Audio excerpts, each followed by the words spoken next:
Sometimes the riot is a quiet one, or the battle is to love yourself and function in society where voices of reason are muted by anxiety, like gaining notoriety is selling your soul. So we tend to go no deeper than the shallow water level, trying to keep us overhead in the face of all the slurs and the stares. Mentally frozen, paralyzed by fear of failure and success. So we lock, stock, barrel, running while it's crumbling. All these towers and they're babbling, but the baby's in the bath and the stash under the bed on my head, spinning from the circles and the puppets and the strings that they pulled. Then we move. Reactionary warfare never produces winners on the field. Feeble and foolish. What tools and what weapons are we using? We need some new ones. Real revolution. It's real solutions.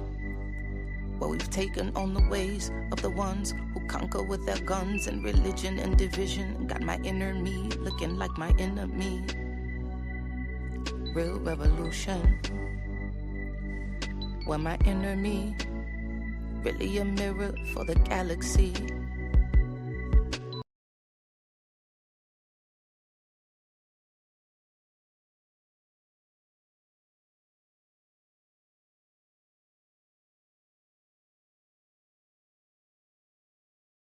Wait, they told you organizing was dead, that people stopped caring, that community doesn't matter anymore. But if organizing is dead, then who fought for the rights you have today? Who marched? Who taught? Who fed people? Who built movements? For 22 years, the FTP movement has been doing the work, building community, creating leaders, educating people, and turning struggle into action. Now a new generation is rising. Freedom fighters, organizers, movement lawyers, scholars, cultural workers. And from June 26th through June 28th, they're coming together for something bigger than a conference. The Organizing is the New Cool Summit, a multi-generational strategy session for action, liberation, political education, and movement building. Limited audience, exclusive film screening, June 26th through June 28th. Register now, because the future won't organize itself. Peace, good people. We want to welcome you to Black Power Media. This is our inaugural Organizing is the New Cool Summit. We're here. It's been a long time, as they say. First and foremost, we want to thank you all for joining us. If you're on the East Coast on this early Saturday morning, 10 a.m., we are starting this thing off with a blast with some powerful organizers. Just want to remind folks that Organizing is the New Cool is more than a summit. It's a gathering of organizers, educators, scholars, artists, healers, journalists, movement leaders committed to advancing the work of African liberation. This is inspired by the documentary of the same name. This 2-day virtual experience explores practical strategies for organizing, political education, cultural preservation, independent media, health, food sovereignty, public safety, and international solidarity. Across 12 conversations, participants will hear from some of today's most respected voices while engaging in dialogue designed to inspire action beyond the screen. Before I get started, I want to say that my name is Kalonji Changa, and I want to say that Black Power Media came about because of the fact that we respected a few different journalists throughout time, and we just found out that one made his transition yesterday, that being Tony Brown from Tony Brown's Journal. So we want to dedicate this particular summit to Tony Brown, who I believe was 93 years old when he made his transition. We want to definitely salute and honor him, but we also want to honor our ancestor Gil Noble, because that's whose spirit that we come in. Without further ado, we're going to get out your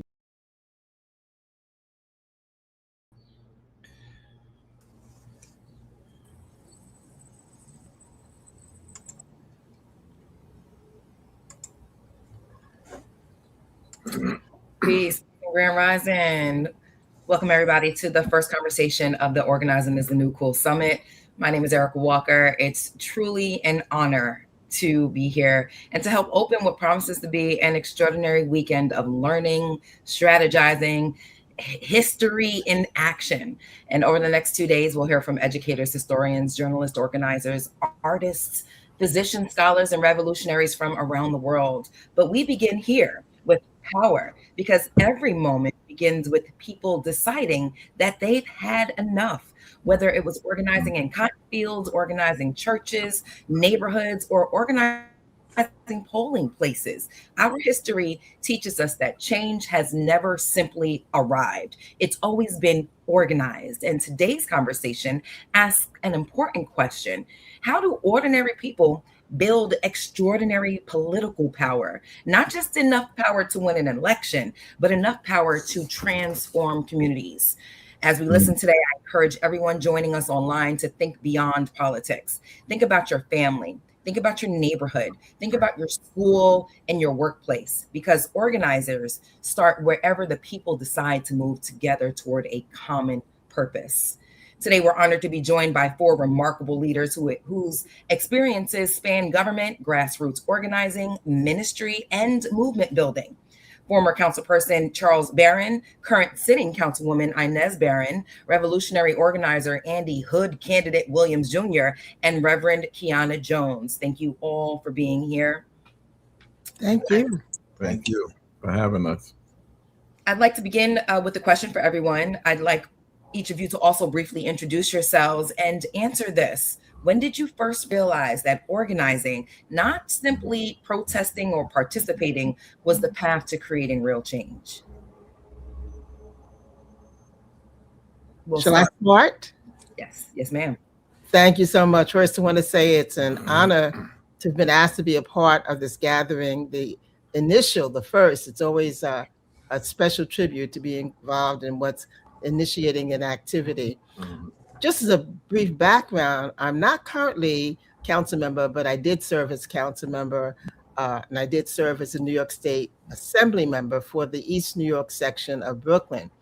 And prior to serving those 13 years in the legislature, I did serve 36 years in the New York City Department of Education as an educator. I was a teacher for 18 years. And then for 18 years, I was an administrator, and I retired as a principal. Grew up in the Fort Greene section of Brooklyn, which is a housing development, and moved to the East New York section when I was about 16. But to move to your question, as to when did I first realize that organizing was what was going to make a difference, I would have to say when I became involved in what is known as the Ocean Hill-Brownsville Community School District. It was a struggle here in New York City to say that as people living in our community in large numbers and being a majority, that we should have the ability to decide the structure of the educational system in our community, as well as determine who the teachers and administrators and supervisors and superintendent would be.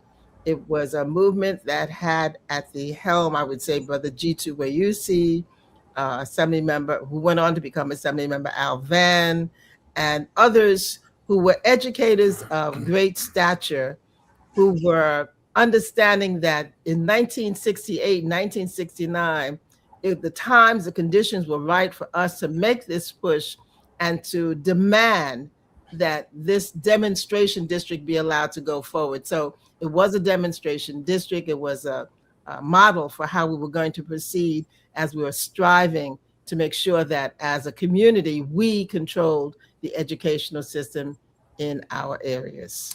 My name is Charles Barron, and I started as a teenager. I signed up for the Harlem branch of the Black Panther Party, and I would bring my 100 newspapers down to the Lower East Side. I grew up in the Lillian Wall projects. Y'all call them something cute, housing developments. It was the PJs for us.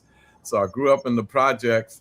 And then from there, seeing a need to really get more involved in developing my leadership, I joined Reverend Herbert Daughtry in the National Black United Front. I became his chief of staff, traveled across the country building chapters. And that's where, in answer to your question, we were doing a lot of mobilizing around issues, moving people. Somebody killed, the police killed somebody. We mobilized and then went back waiting for another killing. And then we would mobilize. So I said, and then every issue, no matter what the issue was, we had to confront a politician. Whether it was getting people out of prison for the political prisoners, whether it was deed theft, no matter what it was, poverty, unemployment, police brutality, they always confronting a politician. So I said, let's stop calling them names. Let's take them out. And so we had to combine organizing around issues with organizing for power, because power is the great equalizer. Yes. And when we understand that, there's a difference between influence and power. When you have to scream, holler, demonstrate to get people in power to make decisions in your best interest, that's influence. But when you have that seat in the program, you'll see what power can do to transform a community, as we did in East New York. Thank you. Mr. Andy. Yeah. So I'm calling in from Illinois, and just get to it. I come from growth and development, so gangster disciple of growth and development. And I remember marching one time, 21st Century Vote. I was like, yo, this is cool. What's happening here? But to really get from, more than organizing, it was an evolution.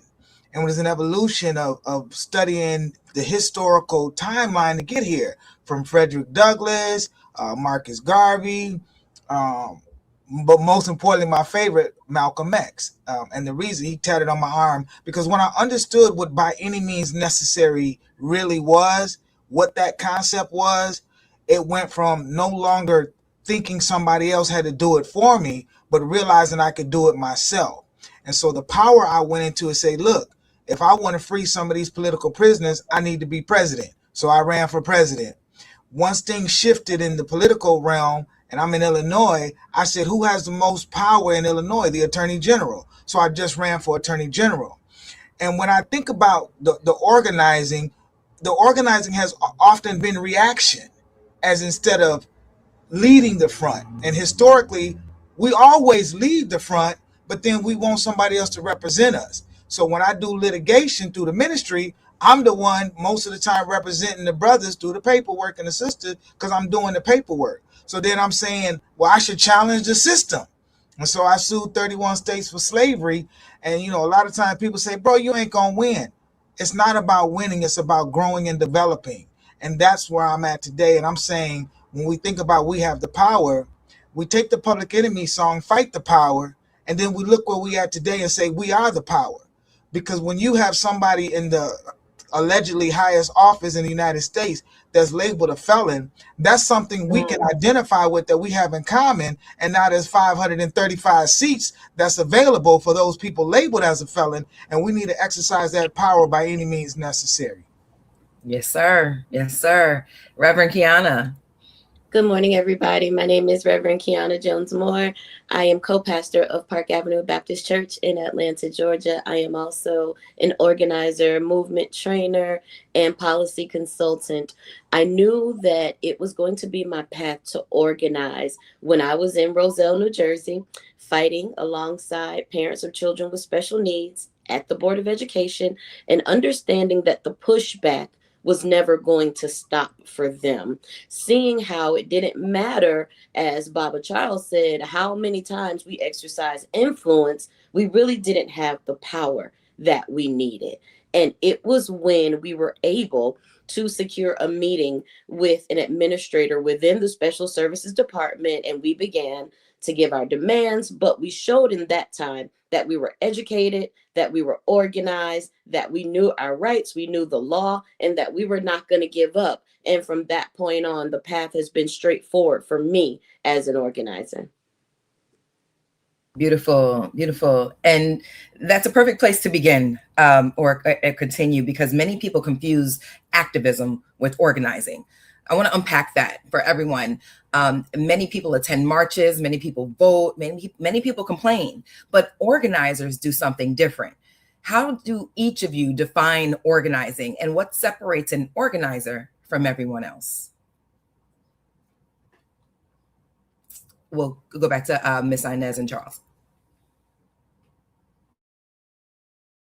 Oh, you're muted. Always like to let my queen go first, but she said, go for it. So I'm going for it. Well, you know, organizing, there's a science to it, there's an art to it, and there's a spirit to it. So when you're an organizer, the science of organizing is developing a structure. You have to have a structure. So when we decided to run in the Democratic primary, we weren't seeking the Democratic Party's support. We were not seeking DSA, the Democratic Socialists of America's support.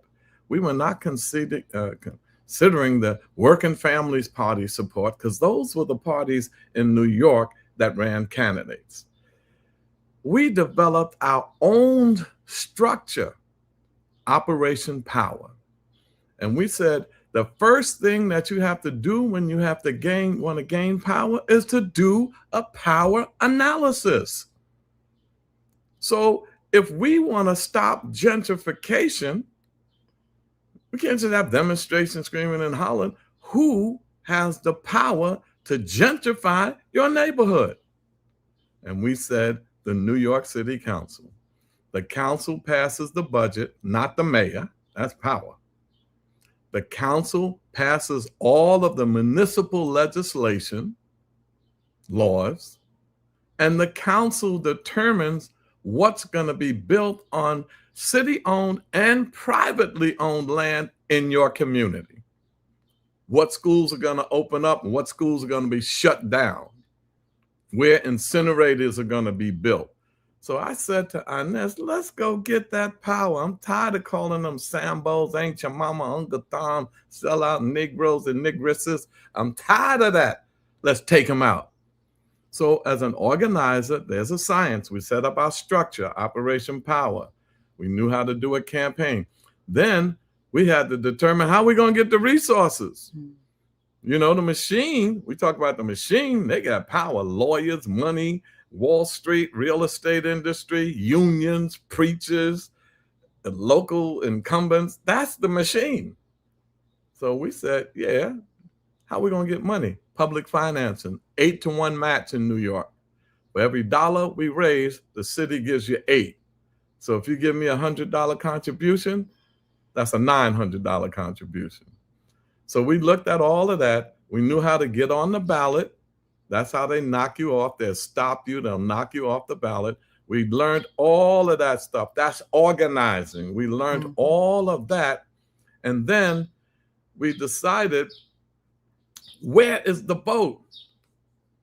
Homeowners vote. We got to get to them block association presidents.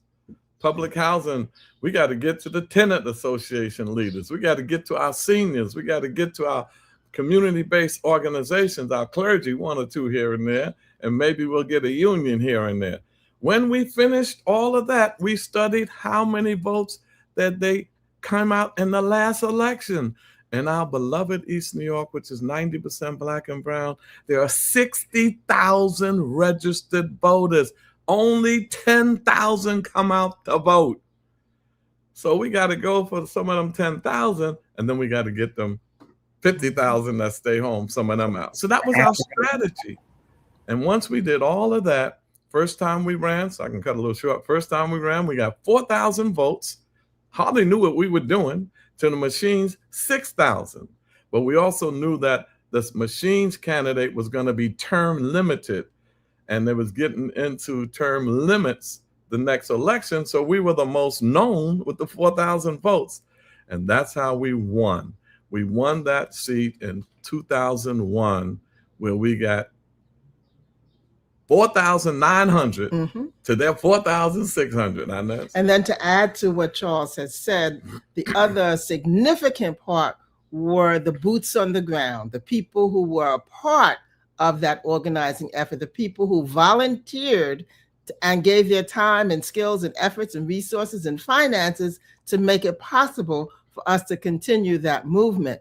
And we were able to draw people based on the credibility that we had gained in the community over the years and years and years preceding our move into the electoral arena, as representing the people in our community for the issues that were important to them and standing up and fighting for them, whether it be the issue of coal-fired furnaces in our schools, or the alarm boxes for the fire attention that they wanted to remove from our community, or the fact that they wanted to bring in an incinerator, a wood-burning incinerator, to generate electricity, and it would cause so much more particulate matter in a community where our children are already having abundance of all kinds of lung diseases and asthma. So it's the base of work that we had done, in which we had involved also block associations and community people and organizations to join with us in those coalitions that allowed us to move forward with that organizing effort. Now, boots on the ground was mentioned. I don't want to take this opportunity. I want to bring it to our hood candidate, Mr. Andy Williams. Now, our ancestors organized under conditions that were arguably much harder than ours. No internet, no smartphones, no social media, yet they built movements that changed history. What did they understand about people that we've forgotten? Well, I wasn't back there with them, so I can't tell you. But I will tell you what I think is fear. Their movement was based on, by any means necessary, there is no other choice. We ain't trying to look for somebody to do something. We're going to do it ourselves. And it's evidenced by the fruit of that generation. And so when I look at our generation, and I can speak specifically in Illinois, it's the fear that either I don't want to be ostracized, I can't do it myself, I need somebody to do it for me, I'm waiting for the Lord to come save me. And this is not a jab at that. It's what you've been fed and misled, as Malcolm said, bamboozled. So what I see is, I can't just look at the system to be the one that guides me. I have to go within that spirit that was within me and pull from there to move. And oftentimes you're on a lane that's like ain't too many people on there. And you have to be comfortable being uncomfortable to help people be comfortable. But you have to realize, I'm not here to save you. I'm here to help you and assist you, but I'm not your provider. I am just aligning with you to get to the end goal. And my brother always tell me, sometimes we often confuse the method with the objectives. And if the objective is freedom and liberation, and for me, I'm born with that. You infringing upon that, but somebody else is asking. And in closing with this statement, I saw there was a lack of people running for office. And I say, you get all these busloads to go down Springfield and ask them to do for you what you should do for yourself.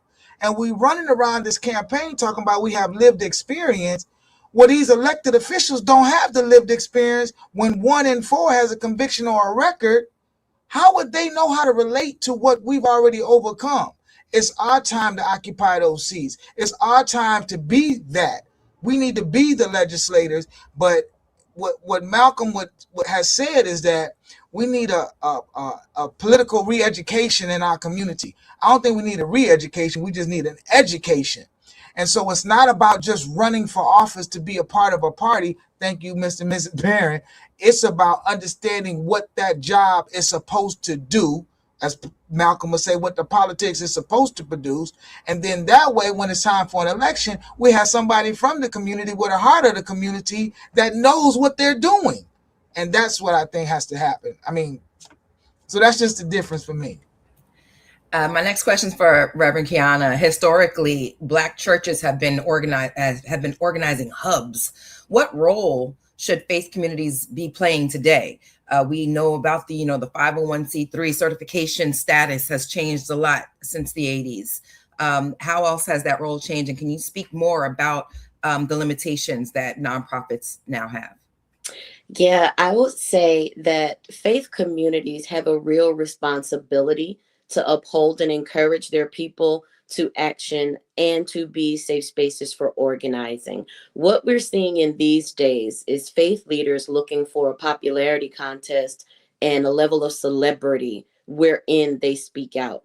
When they speak out, it's about something that's catchy, that's popular, something that many times they have jumped upon the bandwagon once they see how much people are enthused or passionate about something. We don't see a lot of faith leaders that are willing to step out and be in the uncomfortable spot. I know around organizing to stop Cop City, I was extremely unpopular and I didn't care. But that's also the reason why there are so many faith leaders who I just will not stand next to at any time for any reason, because they could not stand up for people in their own congregations, many of them whose families have been affected by police murder. They're afraid to speak out because they want to rub elbows with their mayors, with their commissioners. They want donations from their local police departments. We have to be able to call a spade a spade. In every single faith community wherein I have seen faith leaders, all of those faith paths stand for truth, justice, and righteousness. But they forget that righteousness and justice are one and the same. There is no righteousness without justice, because in order for there to be righteousness, we have to do what's right. People have been so blinded by the 501c3 industrial complex that they believe that taking these pledges is what's going to get us free. They believe that having a voting rally at their church and doing souls to the polls is the pinnacle of our role as the church or faith institutions. But that's not it. That's literally the bottom, the very bottom. What we should be doing is, number one, showing up on the front lines with our people. Now, I'm not a person who believes that a scheduled protest is a real protest, and that those are the things that we need to be engaging in, where you ask people to register for something and there's a level of surveillance even to the so-called resistance. However, if that's what you're going to encourage people to do, then as a faith leader, you need to show up. You need to be a covering for real. You need to put on your clergy drag and get out there on the front lines, because there are a few of these so-called police officers and ICE agents and whoever. There's a few that do recognize clergy members, and they're a little bit more reticent to brutalize you or people who are standing behind you. We got to stop being afraid to put our bodies on the line, because I'm sick and tired of somebody talking about, for Jesus Christ I live and for Jesus Christ I die, but you ain't willing to die for the person who lives next to you, because that person you can see, feel, you can touch their hearts and minds. You are the one who can make a difference in their lives. And if we are not willing to put our bodies on the line, then we got a problem. The other thing that we have to do is just tell the truth. We got to stop upholding people in their wrongdoing because of a position. We got to stop being afraid to call genocide genocide because of who's doing it. We got to stop being afraid to say that Congo and Sudan and Rwanda deserve as much attention as any other place, because those people are Black and we ain't popular. We have to be able to stand. Everybody wants to quote the scripture that you have to be steadfast and unmovable, always abounding in the work of God. We ain't been steadfast. We have been very movable. We have been pushed and pulled with the tide of what's popular instead of just standing on business for real. When we decide that we can stand 10 toes down, regardless of any type of 501c3 limitation, then that's when we're really going to see some movement again. I would encourage people who have churches and are not in 501c3 status not to get in it. Right now it's very open, because Trump has said, look, you can do whatever you want with this 501c3 now, because I need every one of y'all churches to let Christians just vote for me this one time. You ain't got to do it again. And it's okay to say that right now. But things will change. And I would say that there are ways to do things outside of a 501c3. There are other nonprofit designations, number one. But number two, nonprofits water you down. They take away from your message. They begin to co-opt the true spirit of organizing and movement. And when it comes down to it, if we are going to operate within this science that we know as organizing, we cannot do that with government limitations. Thank you so much.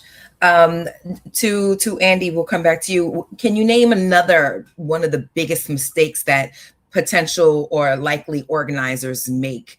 And then we'll come back to Mr. and Mrs. Barron as well. I think one of the mistakes that I have made is thinking everybody was on board just because I had a great solution. So I don't know about other people's mistakes, but that was a mistake that I feel like I had made, is saying, listen, I'm part of this, bro. I'm labeled a felon. I'm former street. Like, listen, I thought we were just gonna ride with this. And I saw that in this 2026 election here in Illinois. So what I say other people make the mistake, I don't know. I just know I did. And so I was able to learn from that, you know. Like, just because you got the thing, and I guess, you know, looking back historically, you see not everybody's with the movement, even if it is to benefit them. So it was nothing new. I just was shocked, you know, and to you, Reverend Keyanna, when you think about the story with Christ, and he said, man, I was with y'all all this time hanging out. Now all of a sudden you coming at me. And I'm like, bro, I've been with y'all all the time. I'm the one that's suing everybody. And you don't understand the move I'm making, and you worried about a political label? Bro, I'm here. So that was like, you know what? But it's cool, because again, I say, forgive them, for they know not what they do. They've been taught this. This is what they believe. And me sharing some new information that maybe is foreign to them is not going to change their mindset. It's something that you got to walk with a brother, you know, disciple, mentorship. You got to sit here. And a lot of times we want that one emotional feeling, that hoorah. And it's so much more to it than that. It's not about the feeling. It's about the living. And can you live free, or do you want to feel free? I'm living free. Mm-hmm. And a lot of that excitement stems from these moments, right? When an unmanned person is gunned down, and then we have this outrage. How do we move people from only being activated when there's outrage? And because I know that's one of the biggest mistakes in my eyes. Mr. And Mrs. Barron, how do you suggest that people get activated when there is no outrage or when things die down? We have to understand that these are just symptoms of a bigger picture. These incidents that happen are a reflection of a system that is based on capitalism and based on oppression of a class of people that has been designated by the oligarchy and by the establishment. We've got to get people to understand this is a continuum. It's long range, it's ongoing, and we can't just get the little blips that come up that are more dramatic to be the reason that we're staying involved in the movement. And part of what we have to do is understanding that the struggle may be long. We use that phrase. The struggle may be long, but the victory is certain. So all of the results or setbacks that we encounter as we go along are just part of the movement, part of the struggle. You shouldn't drop out. You shouldn't give up. You shouldn't become discouraged. And also what we do is we define what is winning. As long as we can make a statement and come together and achieve some level of consciousness raising amongst our people, we're winning. We may be incremental, it may be small, but we're winning. And to talk about the question of mistakes that people sometimes make, is thinking that it's going to be an immediate victory. Oh, we got this. And we don't necessarily get the office that we're seeking or the position that we want, but it's a part of the struggle. So when we got involved, Charles was the first one getting into the electoral arena. He had a 10-year commitment. He had a plan for 10 years to keep in the battle, to keep in the struggle, to keep moving forward, to be able to get the seat. Fortunately, it didn't take 10 years. It was one election where we had a close second, and the second election where we were victorious. But that's a part of what it is. Just to build on what Inez is saying, you know, one of the best things I think we did to avoid mistakes and disillusionment, when I didn't get the seat and I got 4,000 votes, my team was depressed. They thought we had it because they didn't understand it takes a lot to beat a machine. But they thought because I was on TV a couple of times, had a little name recognition, oh, Charles is going to win. Let me tell you, the Democratic Party could run Donald Duck and beat you because they are organized. And so what I did when we didn't get the victory, I got 4,000 votes. I put a flyer together. I put my picture on it. I went back to the train stations that we were in the morning, and I said, hey, y'all, check it out. I got 4,000 votes. They said, did you win? I said, I took second. Well, only 2 people in the race. I said, I took second. I came in second. They said, okay, you'll get them next time. 4,000 votes. I went all throughout the district. Yo, 4,000. Thank you. Thank you. I turned what should have been a defeat into a victory. So by the time 4 years later came state and the community organizing, they were fired up. I said, we getting it this time because it's term limited. There's no incumbent. So I think that, like Inez said, you got to define winning. Sometimes it's not getting the seat. That's a part of winning. But other times it's just showing people that you can have a strong, viable response. One of the things that we were victims of is our success. We beat the most powerful machine in the country, the Kings County Democratic Organization in Brooklyn that had real estate money, all of the stuff. We beat them for 21 years. I became the council member, and then a few years later, Inez was the assembly member. They hated us because we didn't take money from them, nothing. We didn't go to their meetings. And then when I was term limited out of the city council, Inez ran for my seat and she became the city council member. And then I ran for her seat. Yes. The state assembly person. So for 21 years, we beat the most powerful machine. And as you'll see in the video later, we got 3 new $88 million schools. We got millions of dollars of parks, scholarships, on and on and on. But the challenge that we had to run offices and run campaigns every year. So we didn't build operation power. The organization stayed stagnant because we won and we had to deliver and we had to keep winning. So if I had to do it again, I would continue to build operation power so it can get to the point where you don't have to be a Barron to win, that we'll be able to run anybody because we had that structure that could deliver anybody regardless of their names. Now, I want to dig a little bit deeper into your time while you were on the council, because I currently am the chief of staff for an independent council person in Jersey City, New Jersey. Our first term, though, was very, very hard because we were only 1 of 2 independent council people on the council. Out of 9 members, 7 of them were rubber stampers. They ran on the mayor's ticket. So it was hard to introduce progressive legislation or new legislation at all because we knew we weren't going to have the votes. Tell me about your time on council and how hard it was to make an impact independently. Very good question. But you were 1 of 2 out of 79. We had 51 on the council, and I was 1. And then there were 150 state assembly members. We were 1 and 2. So the way we were able to deliver, I know the white man, white power structure, there's 2 things that they fear: the media and the masses. If you can think about leaders, they didn't have a whole lot of power, but Malcolm Martin and them, they were in the media and they had the masses.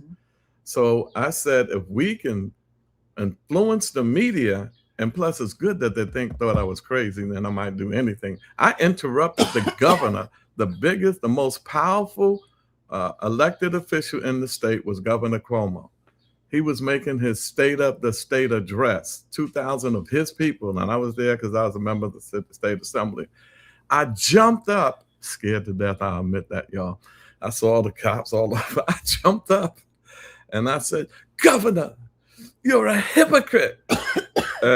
Interrupt, that was on every piece of media, that got elder coverage. I interrupted him, and guess what? You know what I was doing? If you interrupt the top dog, these little dogs, little puppies, they ain't messing with you. So I was able to get schools and jobs and parks renovated because they didn't want me to be too disruptive, number one. And number two, they didn't want me to influence anybody else to join us. When we were in the state assembly, we were the only ones that voted against the budget. The next year, 15 people voted against the budget. And then when we were in the city council, we were the only ones that voted against the budget. By the time I left, 11 people voted against the budget. And when you do that, you add more to the budget. So things like money for poverty, money for scholarships, we got $50 million worth of scholarships for city university students because they didn't want us to be able to say, see that? Just because I'm a Black Panther, they don't want to give our community no money.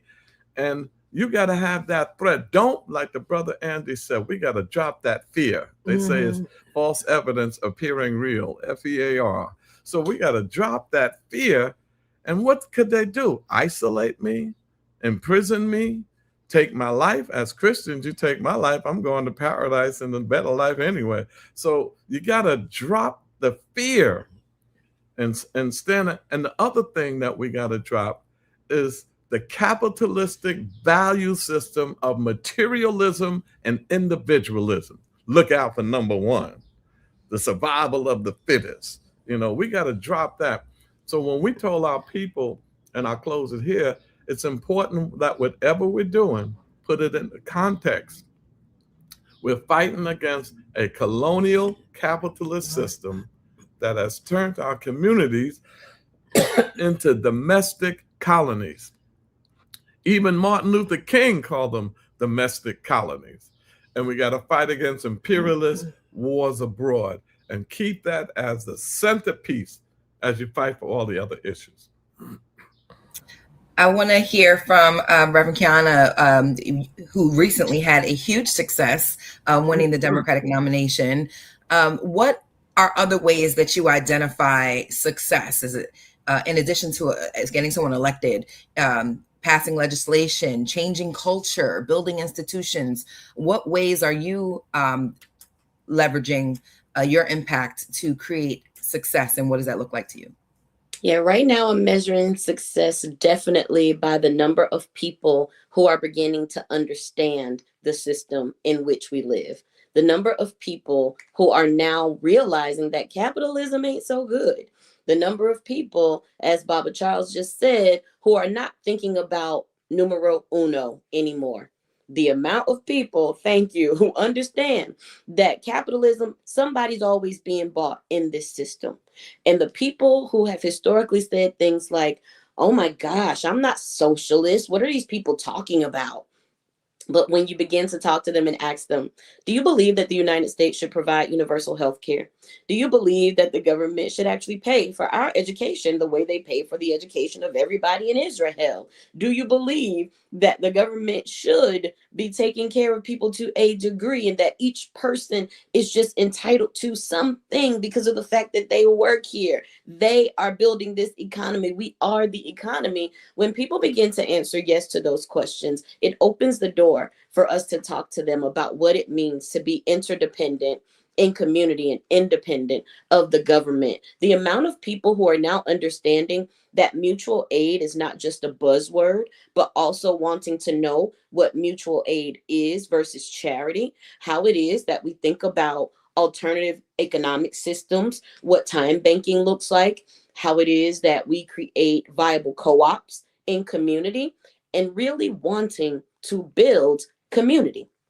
Not just say, I live in the Chestnut Hill community or I live in the Belvedere Park community, but this is my community. And this is how we're building our community through skill sharing, through education with each other, through understanding that there are ways for us to experience joy together, that our joy is the thing that is really going to carry us through, because Black joy is divine, that we don't have to continue to stand along fault lines because we're afraid of the people who live next door to us, but those people who are wanting to know, how can I get to know you better? What is it that we can do together? How are we both going to make our children's lives better, despite the fact that we come from different places? We have different religions. We think about education in different ways, but how do we walk together? The amount of people who are now coming around to understand that we have never gotten anything from the people in power by asking nicely, the people who understand that peaceful protest is not a thing, that protest in and of itself, if it's a real protest, should never be peaceful because it should disturb the peace of the people who are creating the problems. The amount of people who are willing to disrupt because they understand that disruption is the way to begin the process of breaking down our thinking that's had us stuck in the mud for so long. That's my gauge of success right now. And I would say that as a movement on the whole, we are building in momentum towards success, because more and more each day, people are willing to ditch this system that we've had for so long, and they really are looking to build new futures for each other.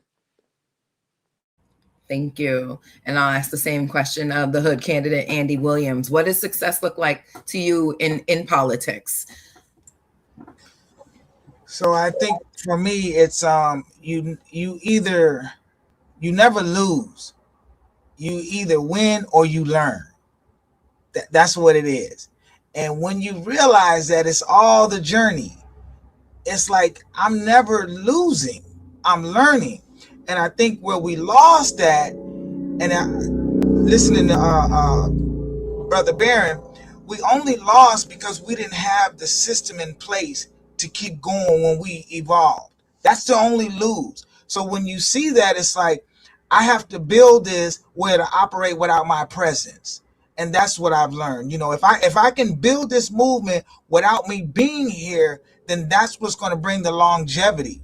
And that's how I define success, you know. And personal success for me is just peace, where I can do what I want, when I want to go where I want to. I ain't thinking about nothing.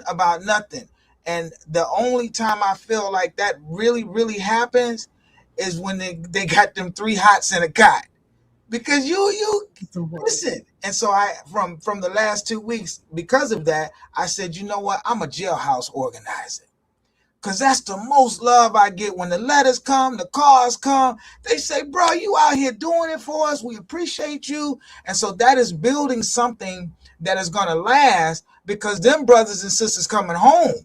I'm not building to come in there and say, let's pray, have some milk and cookies on Christmas. Nah, bro, I'm like Paul and Silas, man. We praising to get you up out of this, Joker, because that's the movement. And if we decided that we really could come together collectively, regardless of political affiliation or anything, just know internally, Project 300, which is Judges 7, 1-8, get you 300 people to become in Congress for 2028. Man, listen, 2029, this whole thing will be shook up different, because we only going in there looking at repealing legislation. We're not looking to pass nothing right now. Let the first half get rid of the crime bill, the felony, the 3 strikes, the unlawful taxes, which just is a badge and incident of slavery that violates Section 2 of the 13th Amendment. We would have the power to create this kingdom on earth, or a more perfect union. So do we lose or do we learn? Well, I'm learning. And now we in the organizing with the implementation. Thank you. Inez and Mr. Charles, you guys have spent decades organizing both inside government and outside government. Can you identify for us, when should organizations work with elected officials, and when should they pressure elected officials? Because a lot of people, what I've learned is a lot of people don't even know what their councilperson is supposed to be doing. Like, I'm glad you mentioned, we control the land, who builds on the land, zoning ordinances, planning, the way that the city plans what they're going to do with their land.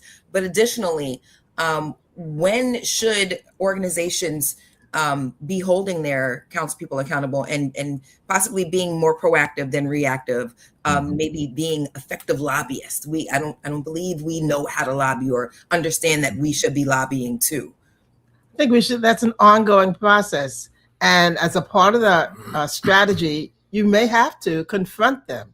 So it's not, I don't think, an either or. I think it's using both to get those elected officials to not be those rubber stamps, as you talked about, who just go along and yes, yes, yes. Part of the problem, again, is that they have been placed by the establishment and they feel beholden to them. But as other communities see the benefits of the insurgent and see the fruits of that insurgent's position, they will say, well, wait a minute, they're getting their just desserts and they're getting what it is that they're fighting for. So we want you to get for us what those insurgent politicians and elected officials are getting for their community. So they jump on the bandwagon, so to speak, of building a resistance or building that force that will bring those elected officials to have to confront the rubber stamping that they are accustomed to doing. You know, I'm at a point, to be honest with y'all, I'm very narrow right about now. I ain't trying to influence nobody. I'm trying to take them out. And I'm putting all my energy in taking these Negroes and Negresses out. I've tried my best over the years. I supported Barack Obama, didn't want to do that. But the group said, hey, you know, he's a black man trying. I ain't trying to move the Democratic Party to the left. I'm trying to move us out of it so that we can start our own parties and our own movements. I think that every group that's organizing around whatever issue should have a political action committee connected to it, so that no matter how much organizing you're doing, like I helped start the deed theft group here in New York, and they got up to some good numbers, put deed theft on the map. Everybody's talking about it in New York now. But I told them that while we're doing deed theft and we got the powers that be, here's the influence. We demonstrated, got the powers that be. The DA met with us. He's fighting against the DA. Zoran Mamdani, with his political self, he's more of a politician than a socialist. He really promised 10 million, wind up giving them 500,000 for a deed theft office. So that's the pressure you put there. But then while we're doing that, take them out. We got to put revolutionaries in. Got to put our own people in, so you don't have to worry about influence. But if we don't build those structures with the political action committee, so that whoever you put in, you could take out. If you can't take out the person you're putting in, believe me, we did that already. We got people elected and they betrayed us. If I catch them in New York, you're going to see me on TV choking somebody, and I might have to do some time, my brother, because we put a whole lot into these Negroes and they just abandoned us. And then, as the brother talked about my incarcerated brothers, here's a good thing about power. When I got in the state assembly, we needed to get Herman Bell out, Black Radical Revolutionary Black Liberation Army, Jalil Montekim, and Seth Hayes. I got the state assembly to sign on to a letter to the parole board. And when the parole board saw all of these elected officials, they got out. Now, I'm not saying we did it, because the Jericho movement and so many others were fighting for it for years. But it's when we got that letter for Jalil and for Seth and for Herman Bell and for my main man, Mutulu Shakur, they all got out. See, a lot of people have said the revolution, we ain't into the electoral arena. Charles, could you get a letter for Charlie Rangel for so-so? I thought you ain't into the electoral arena. You may not be into electoral politics, my brothers and sisters, but it's into you. Like it or not. They'll determine everything, how often the garbage is going to get picked up. And one other thing, when you talked about how do we influence inside, we couldn't be prime sponsors of a bill, because when they see the name Charles Barron as the prime sponsor, it ain't going to see the light of day. What we did is co-sponsor. So I would go to somebody that they are all right with and say, hey, man, let's put this bill together. You be the prime sponsor. I'll be one of the many co-sponsors. So we got a lot of legislation passed being a co-sponsor, because the speaker determined whether your bill lives or dies. Yes. Now, I love that you talked about, those petitions, and putting things in writing is so important, because a lot of us tend to tell our neighbor, we'll complain to our parents, grandparents, neighbors, but who's putting it on record and and submitting that complaint? So with that said, I want to go to one of the audience questions today, asking, what is the most effective way for common people to communicate and make demands to elected officials? Is it email, press releases, city hall visits, lawsuits? And can each of you speak on that? All of the above and more. I think when they know elected officials, when they know you can get hundreds of people at their office and hold a press conference and use the media and the masses, they will fear you. If they think for 1 second, particularly those who are in the close races, if they didn't win their election by a whole lot of votes and you converge on their office, or when they in the chambers and they're voting and they have these hearings, they have hearings on all the bills, get up and let them hear your voice at hearings. And also at town hall meetings that are organized, and at the ongoing community board meetings that happen on a regular basis is another opportunity for you to confront them directly. Yes, ma'am. Thank you. Reverend Keyanna, what's been your experience? And then we'll take it to the hood candidate. Oh, I will just say ditto to all of that. Every single meeting where there is an opportunity for the public to confront their legislators, do that. Definitely use the power of social media also. We do, I'll add, need to get back to propagandizing the way they do. And I know that a lot of people are into social media, definitely use social media, but we got to get back to making our zines, making our flyers, our pamphlets, and giving things out. Because when election time comes around, you're going to get plenty of things to hit your mailbox. But what if we are hitting them on a daily basis while we're at the grocery store, giving out something to say, did you know that this is what our council member did the other day? Did you know that this is what our commission just voted on? Did you see what happened at the Board of Education? Making sure that we get our news out just as much as they do is important as well. Mr. Williams. I would say ditto, but if you're revolutionary, by any means necessary.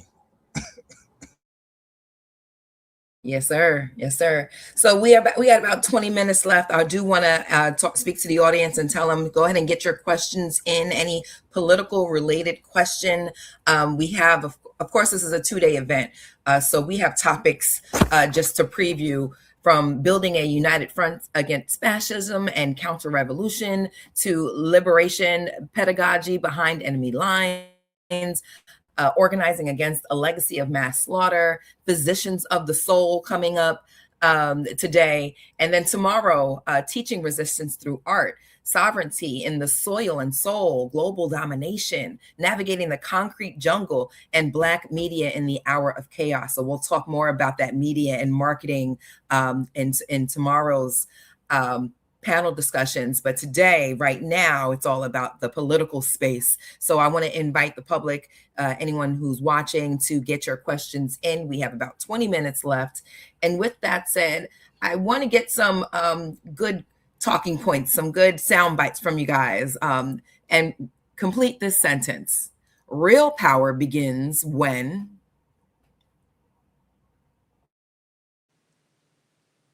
And we'll start with Reverend Keyanna since she's unmuted. Real power begins when everyday people realize that it is theirs.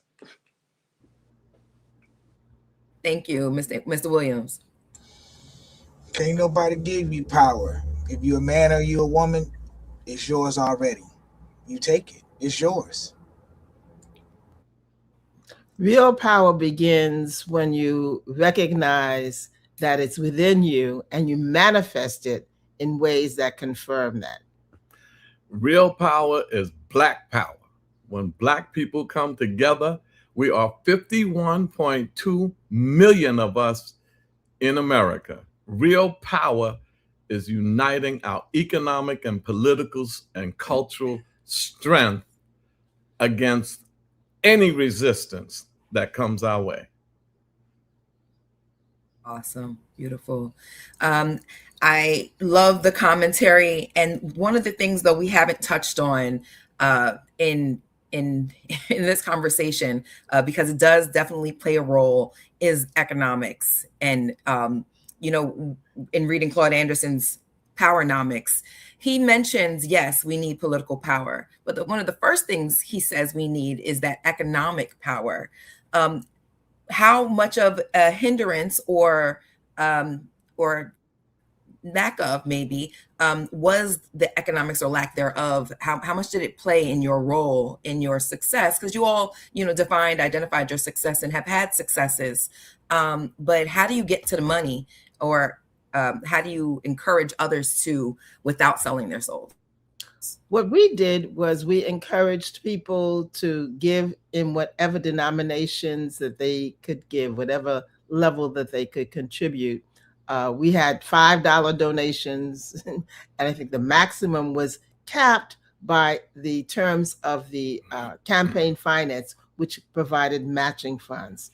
So if your community, if the entity that you're representing, in this case, it was the city council, and also now it's the state assembly. When we did run for the state assembly, there were no state matching funds, but at this time there are. But when our initial run into the city council, there were matching funds. The initial rate was 2-1, and then I think it went to 6-1, and presently it's 8-1.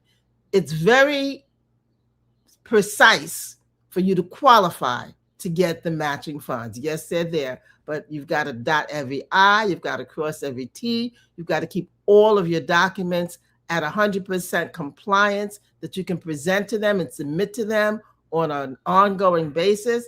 And that's how we were able to overcome that economic difference, because the party, the establishment, they've got basically unlimited money that they can pour into whatever candidates. And we know that the PAC members of these larger organizations will ask their membership to give them, or sometimes illegally people will have donors that are not really using their own money. And oftentimes those people do get caught. But what we did was we maximized what it was that we knew we could qualify with matching funds. The limitations were a dollar amount. I think it was $2,700, and I think we may have had one donor to reach the maximum. But basically, they were $100 contributions, $50, $20, and we asked people to have little chat and choose. Get your people on your block to come to your house, listen to us present our platform, our vision, and our view for our community, and listen to what you as well see for your vision, and ask them to, at that point, give a nominal donation to the campaign. That's chat too and bring a check. Yeah, I love that. Chat and choose and don't forget the check. Love that. And this is the first time I'm learning. Go ahead. To talk economics on a broader level. There's limitations to the electoral arena. Yes. We're not going to be able to vote our way to freedom. We're not going to be able to vote our way to radically change this system and get economic parity or even political parity. So there are limitations in this electoral arena. We have to follow the model of Marcus Garvey, one who built independent institutions. We also members of the Shrine of the Black Madonna. We have about 3,000 acres of land at Beulah Land. We believe Jesus Christ was a Black revolutionary, not no white boy with some whatever. He ain't that stringy hippie hair. Anyway, we think that the electoral arena, it can come together. See, we have in our community a thing called Community Land Trust, CLTs. Because we had some power, we can get some money to the community land trust, because right now the city-owned land in our district is given to white developers for little or nothing. The good thing we did is we made them build affordable housing. We're not gentrified. Exactly. You know, Harlem is, Bedford-Stuyvesant is, because they have Negroes that allow for these projects to come in. Hakeem Jeffries, in his own backyard, Hakeem Jeffries, who wears his yarmulke more than his kufi, in his own backyard, he allowed for his community to go from 72% Black to 31% Black, from 9% white to 38% white. That brought in gentrifiers, beat his protege. DSA came in there with non-known candidates, and then Hakeem and them said, these gentrifiers, well, you let them in. Ain't no white people letting gentrifiers in. Ain't no white people in Atlanta passing Cop City.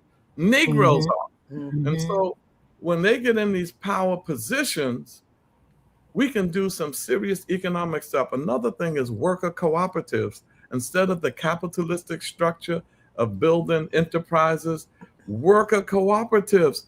We funded $500,000 out of the city council budget for worker cooperatives. Fannie Lou Hamer gave us that. She made that popular. That's socialism. Mamdani ain't funding no worker cooperatives. He ain't funding no community land trust. He has the same budget as Eric Adams. I'll just leave that alone. I love what you said about the people's land and the community land trust. In Jersey City, we have given away so much land, given away acres and acres upon acres of land, and these developers are building almost 100% affordable. One case in point, in Liberty State Park, we gave away parkland. They were supposed to build a school, call it Sci-Tech City. We're supposed to create Scholars Village. And so they were also given an abatement, and they end up building 100% affordable. So we're actually looking at reversing a reverter clause to get the land back, because the school hasn't even been built yet. It's been like 6 years. Well, you said they're building 100% affordable? They already built the luxury. I'm sorry. They built 100% luxury. I was saying, I'm sorry. 100% luxury. It was supposed to be a scholars village. It was supposed to be housing for scholars, for teachers, for students. But we know students and teachers are not going to be able to afford 100% luxury. Right. It should have been 100% affordable. So, and you can tell that by the AMI, the area median income, and make sure y'all examine that in every community. Make them define affordability. Don't just say it, define it. If it's according to the income of our community and the rents for our community, that's affordable. That's why we're not gentrified. Right. So how were you able to get developers to build affordable when developers here in Jersey City, they say, oh, it can't be done, we can't afford it? You know why it was easy? We had the power. The city council had the last word on the project built in our districts. Right. So when the developers came to me and they said, we can't do it at that, it's not being built. Because you just have the vacant land, right? Just keep their project was in the city council zoning committee, 7 members. I called them up. They said, Charles, do you want this? No, sir. No demonstration, no press conference. We had the power to kill projects, and the developer knew it. Right. So when they came and said, we building 120 units, I said, what's the AMI? He said 80% of New York's AMI. New York's AMI is $145,000. 80% of that is $116,000. I said, do you know my neighborhood AMI? He said, no. This meeting is terminated. When you find that out, come back. He came back. What's my neighborhood AMI? $36,000. So this project is going to have 80 units, and not those single units. What do they call them, single units? Studio apartments. 80 studios, because we got multiple people in our family. So I said it's going to be 80% of it is going to be those making $25,000, $35,000, and $45,000. He said, okay, you'll sign off now? I said, no, what's the rent gonna be? Yes, gotta We get ain't the getting no numbers. studio for $2,500. The studio's gonna be $500. The 1 bedroom's gonna be $790. The 2 bedrooms is gonna be $1,100, and 3 bedrooms is gonna be $1,400. He said, but I can't make no money. Don't care. I'm not here for you to make money. And secondly, go get your welfare. He said, welfare? I said, yeah, when y'all get free money from the government, you call it subsidies. We get it as welfare. So either we're all on welfare or we're all on subsidies. He was getting $50,000 to $60,000 of subsidies per unit. He wanted to make $15 million. I said, you're only making $3 million because we're cutting that down. So we define affordability. That's why we're not gentrified. So a community represented by a council member who's willing to kowtow or bend and accept what the developer has said without consideration for what is actually the impact on the community will have gentrification. So a previous member, city council member in Harlem, rejected a program outright because it did not meet the needs of the people in Harlem. The present council member accepted it, and now it's even more than what had been previously proposed. The council member in New York City has the ability to support a project, and if they don't support it, they have what they call member deference, and it's not moving. That's it. Thank you. Power. Thank you. I don't think I got to ask this question of Andy. I had this on my list for you because your work centers around people who are often excluded from the democratic process entirely. How should we redefine political power beyond simply casting a ballot? One of the ways is to run for office. So I think that is one of the most important ways, especially when we look back. Frederick Douglass was nominated to be the vice president. Eldridge Cleaver ran for president. Dick Gregory ran for president. And specifically when we look at the 60s, there was a movement that this century is not tapped into, and it's like we're waiting for somebody to do it for us. In 1920, a guy named Eugene V. Debs ran for president under the Socialist Party in prison and got 1 million votes. Imagine that. And how can this happen then and we're not doing it now? And so I feel like if we want this political power, we have to go in the spirit of Marcus Garvey and never ask somebody to do for us what we ought to do for ourselves. We have the ability to do it. DT has already showed you can be labeled this and be in the highest office, so there ain't no excuse. Get in there, but I will say, defining political power, without the education, you're not going in there. And that's why I think that accountability has to happen as a precursor, as a vetting, as a if you don't pass our political education, we not backing you up, because you ain't gonna do nothing but go in there and be ignorant, rightfully so, and do what you see everybody else do. The blind leading the blind, monkey see, monkey do. You have to understand the political philosophy of what Black nationalism is, what politics is supposed to produce in our community. And we don't understand that, and it's evident in our communities. And people often say, well, we need to elect more Black people. I'm saying, well, I'm looking in Chicago, and I mean, I don't live there, but it looked the same based on what y'all saying from the last 50 years. So is it Black representation or the right representation? I want the right representation to do your job. Because if you don't do your job with Andy, I sue you. I done sued the president, the governor, the judges, the prosecutors. I'm coming for you because you're violating your oath. And if you come in, you my homie, the mayor of Aurora, my homie, we grew up in school together. I sued him 3 times. Badge and incident of slavery for the police, the traffic stop. You represent the city, so you accountable. And I see him and still buy him a drink. This ain't personal. I don't hate you. I'm just telling you, if you're going to step into that arena and then say you grew up in the projects with a single mother, then act like you got some single mothers and brothers and children still back there when you in this position as a CEO of the city. If you're not doing that, then shut the hell up, because the hood candidate will come for you, and not in a vengeance way, but in an accountability way, because I still operate in love. I'm not hating you, but don't try to play that goofy game on people that are conscious about this. So if we really want the political power, we need to do it ourselves. Right. Educated wise, though. Educated. Yes, sir. And in this final 5 minutes, I want to do a final reflection. I want each of you to imagine a young organizer watching today, 18 years old, full of passion, but unsure where to begin. What advice would you give them, Reverend Keyanna? I would advise them to begin to educate themselves first before they decide to link up with what many of us call an organizing home or an organization. Find out what it is that you are passionate about, and then go and vet groupings, whether they are organizations, whether they are collectives.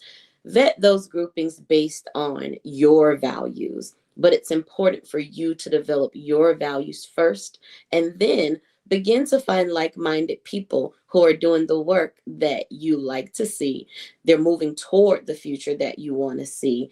And be very careful about being led into anything that seems cultish. If people make you chant the same thing 5 times at the beginning and at the end of your meeting time, you might want to be a little bit skeptical. But definitely develop your value system first. Begin your own political education, and then go from there. Find you some organizers who are like Baba Charles and Mama Inez, who you can look up to as mentors and who won't lead you wrong. Thank you, Inez and Charles. In that same vein as Reverend Keyanna just said, as you're identifying your values and your interests and your passion, make sure that you have an ideology, a political ideology that is concrete for you, that has boundaries and things that you say, these values, these principles, this policy is essential and my core, and I will not yield on these ideologies that I am embracing.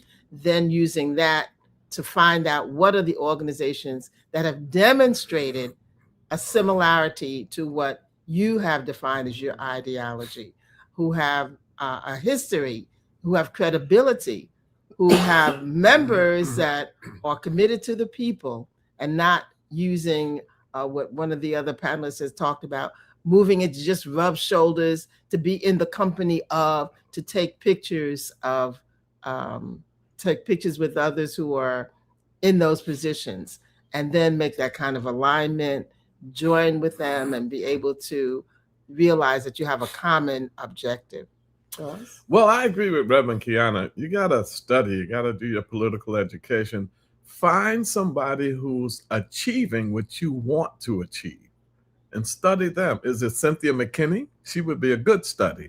Cynthia McKinney would be a good study for what she's done in the electoral arena. At the risk of sounding whatever, we would be a good study for a young person to say, well, how did the Barrons do it? How did Cynthia McKinney did it? How did Adam Clayton Powell do it? How did some of the greats and Benjamin Jefferson Davis, a Black communist, elected in Harlem, how did they do this?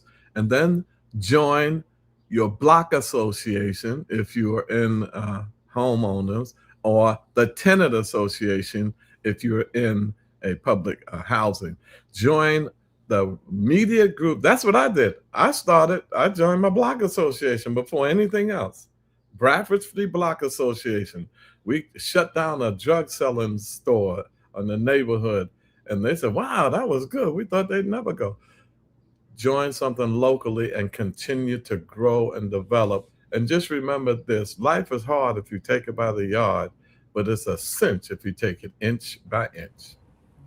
Love that. And my hood candidate, Andy Williams. Well, everybody said the exact same thing, what I would say. But I would say study people. You study people, and most importantly, get on YouTube, go to the library, set aside some time that you're going to invest in just understanding the history. And don't just read the books of the history of what you want to align with. Read the other side. Read what they don't teach. Because so often we only want to know what feels good for us. No, I mean, I got elected as a precinct committee man in Illinois in the Republicans. They're like, that's crazy. You sell out. Man, listen, I done found 1/3 of them got records, felony records, and they talking to me. Now I become the conservative expert on criminal justice reform. Now I've been exposed to a whole nother side of over criminalization and civil asset forfeiture that's in a conservative movement, albeit little, but it's there. And so now there's no, competition in there, because it looked like ain't nothing but me and Alice Johnson in this joker. So I'm saying this is the way that you do without drinking the Kool-Aid, but stay true to your principles. And you gotta see, you could tell who's principled, how they move, how they handle in their family, how they talk to people in the community. And you don't want to be like them. You want to learn from them. That's what it is. And understand, again, what the politics are supposed to produce in our community, and don't compromise. A lot of the people that don't deal with politics and say they deal with me, they say, because you ain't worried about getting elected to talk. You just talking now. You could, it seems like you ain't want to see. No, I'm not gonna get in there acting like I'm something that I'm not. I don't need to beg for that system when I'm already free in my mind. So when they understand what freedom is, and say, if you get in there, you get in there to serve the people, and I'll close with this. It's this book, Dale Carnegie, How to Win Friends and Influence People. So I said how to win elections and serve the people. That's what I do. So that's it. Sir. Beautiful. This has been an incredible way to launch our summit. Thank you so much. Today's conversation, it reminds us that organizing isn't about personalities. It's not about titles or even about elections. It's about people deciding that they both have the responsibility and the power to shape their own future. And thank you to each of our distinguished panelists. Thank you to everyone joining us from around the country, around the world. And thank you for helping us prove that organizing truly is the new cool. We have a short video coming up before we get to our next session, which is titled, what's our next session titled? Building a United Front Against Fascism and Counter-Revolution is coming up next at 11:30. I want to thank each of you, Inez and Charles Barron, Reverend Keyanna Jones-Moore, Andy Williams Jr. Well, thank you. Can I say this quickly about the short video? Sure. That's a video that will show the work that we've done in East New York and how we maintain our politics. Now, in it, there's a short clip where some of the staff members challenged the 60-year-old man to a race, and I beat him. So I forgot to take that out. You see that? I beat my chief of staff in a race, and then it ends. Beautiful. And I'm gonna be touching base with you because we're still in office, so I need to pick you up. Yeah, we need to talk, definitely. Great. This has been awesome. Thank you. Thank you all. Congratulations, Reverend Keyanna. Yes. We're proud of you. We're going to do a tape so you can use it and let people know that we support you. Yes, thank you. Take care, y'all.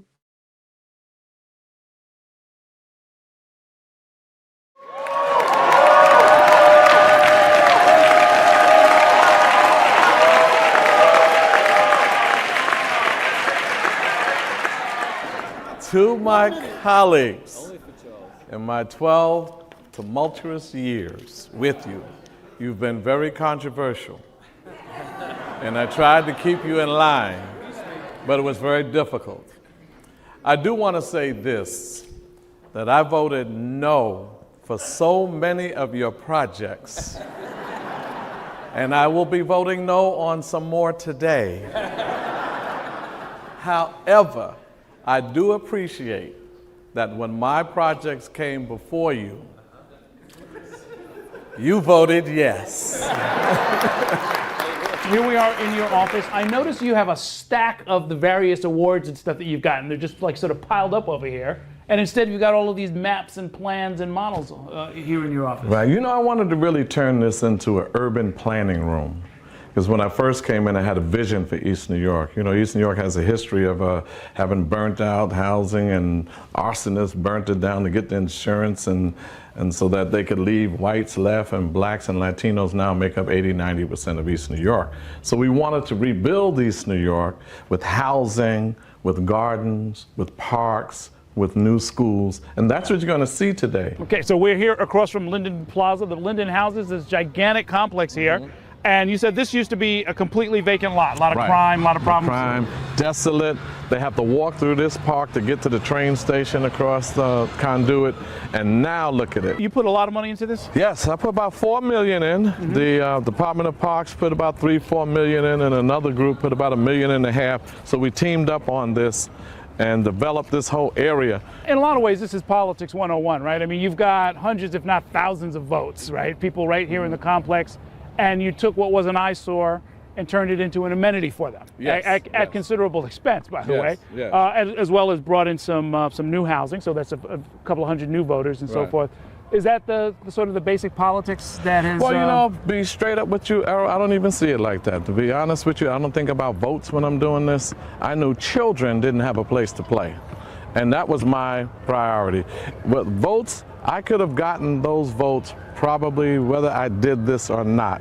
You know, just campaigning hard and doing some work. So my motivation was really, if you're gonna get in office, do the job. Okay, and what is the name of this park? Well, formally, I put emphasis on formally. This is Gershwin Park, also known as Linden Park. We call it Sonny Carson Park. The mayor can't tell me I can't name a park after our activists. Okay. So now what we did with this park, this is all dirt, and I will put $3.6 million into this. We are in PS 166, and this is one of the projects that you are most proud of.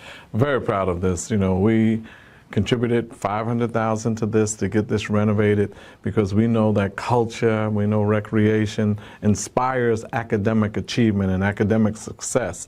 This is a state-of-the-art recording studio. And this is connected, this computer lab is connected. I have to tell you, I see 30 iMacs here. I've been in a bunch of computer labs in schools. I haven't seen any quite as nice as this. All right, for East New York. But this is one of we want top-of-the-line stuff. They help them with their music theory, so it's not just them going in there and just messing around. They know what they're doing. And we're very proud of this. I have these kinds of science labs and computer labs in most of the schools in my district. One of the things we've learned from visiting some of your colleagues in the council is that when a council member says put millions in, that's often a multi-year process of trying to get it into a member item and then calling the agencies to make sure that they deliver. Exactly. So that's why I'm concerned when people come in to take others' place in office, they better know how this process works, or else you can give out, if you're a politician, which I am not, I'm an elected activist. If you're a politician, then you spread your capital money around so much so you can get reelected, but then you don't have any projects built because it's not enough. So I get about $2-3 million in capital money. I put it all in one project. Okay, so this is the model. You showed us the model of this on the desk in your office, and this is the actual school, and it's just about ready to open, or is it open now? It's open. It's open, and we have a science in there. We have a writing school that's coming. It's high school and middle school, and this was an $80 million project. Okay, so where are we now? This looks like the center of a suburban mall, frankly. Right. What's this? You wouldn't even believe you were in East New York. This is the Elton Street corridor. This is the town center. A part of the planning was to be able to have mixed usage. If you see on the top, we have the solar panels because we want to bring down the energy cost. And then on the bottom is retail. So all along the corridor on the bottom of this, we're bringing in economic development to go along with the housing. You can't just bring people in and housing and not have places. They need a dry cleaners, they need a bagel store, they need places to work, you know. So I just wanted to come before you to say that I will always be black, radical, revolutionary. I will always be a socialist, anti-capitalist, imperialist. I went to Cuba. I went to Venezuela. I went to Zimbabwe. Brought the president to you and you didn't appreciate it. Robert Mugabe, who's taken the land back from whites in Africa. For all of those who are my heroes, Evo Morales of Bolivia, these are my heroes. And Che Guevara, Fidel Castro, those are my heroes. The Black Panther Party and all of the members and the political prisoners, I wanted to come to you to say, that's who and what I am, and that's what I will always be. Today, August 18th, one day after the birthday of the Honorable Marcus Mosiah Garvey, They're going down. Charles Barron That's me. The Victor. is Chief of Staff, The Victor. Joy Simmons, his Deputy Chief of Staff, Melinda Perkins, are all They're going down. at Sonny Carson's, they're all at Sonny Carson's Park, Going down. about to have a 40-yard dash to establish the supremacy Check me out. 68 of who is the fastest, and the baddest in the office.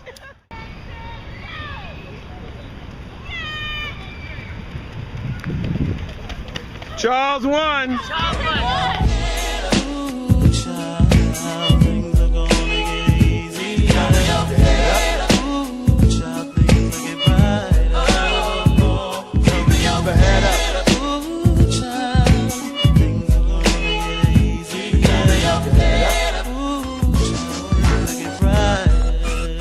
Hey yo, I remember Marvin Gaye used to sing to me. He had me feeling like black was the thing to be. And suddenly the ghetto didn't seem so tough. And though we had it rough, we always had enough. I huffed and puffed about my curfew and broke the.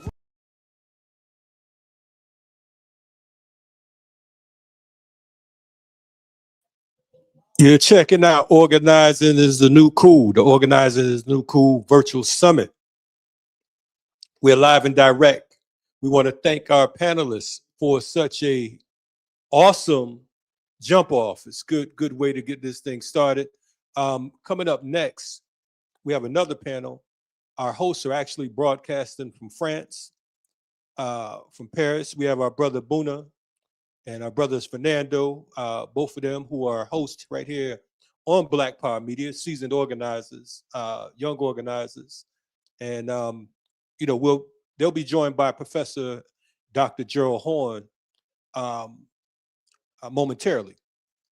We ask that you all share, like, subscribe, and continue to support what it is we're doing here at Black Power Media. And we want you all to stay tuned for the next panel, and they will let you know the name. Thank you.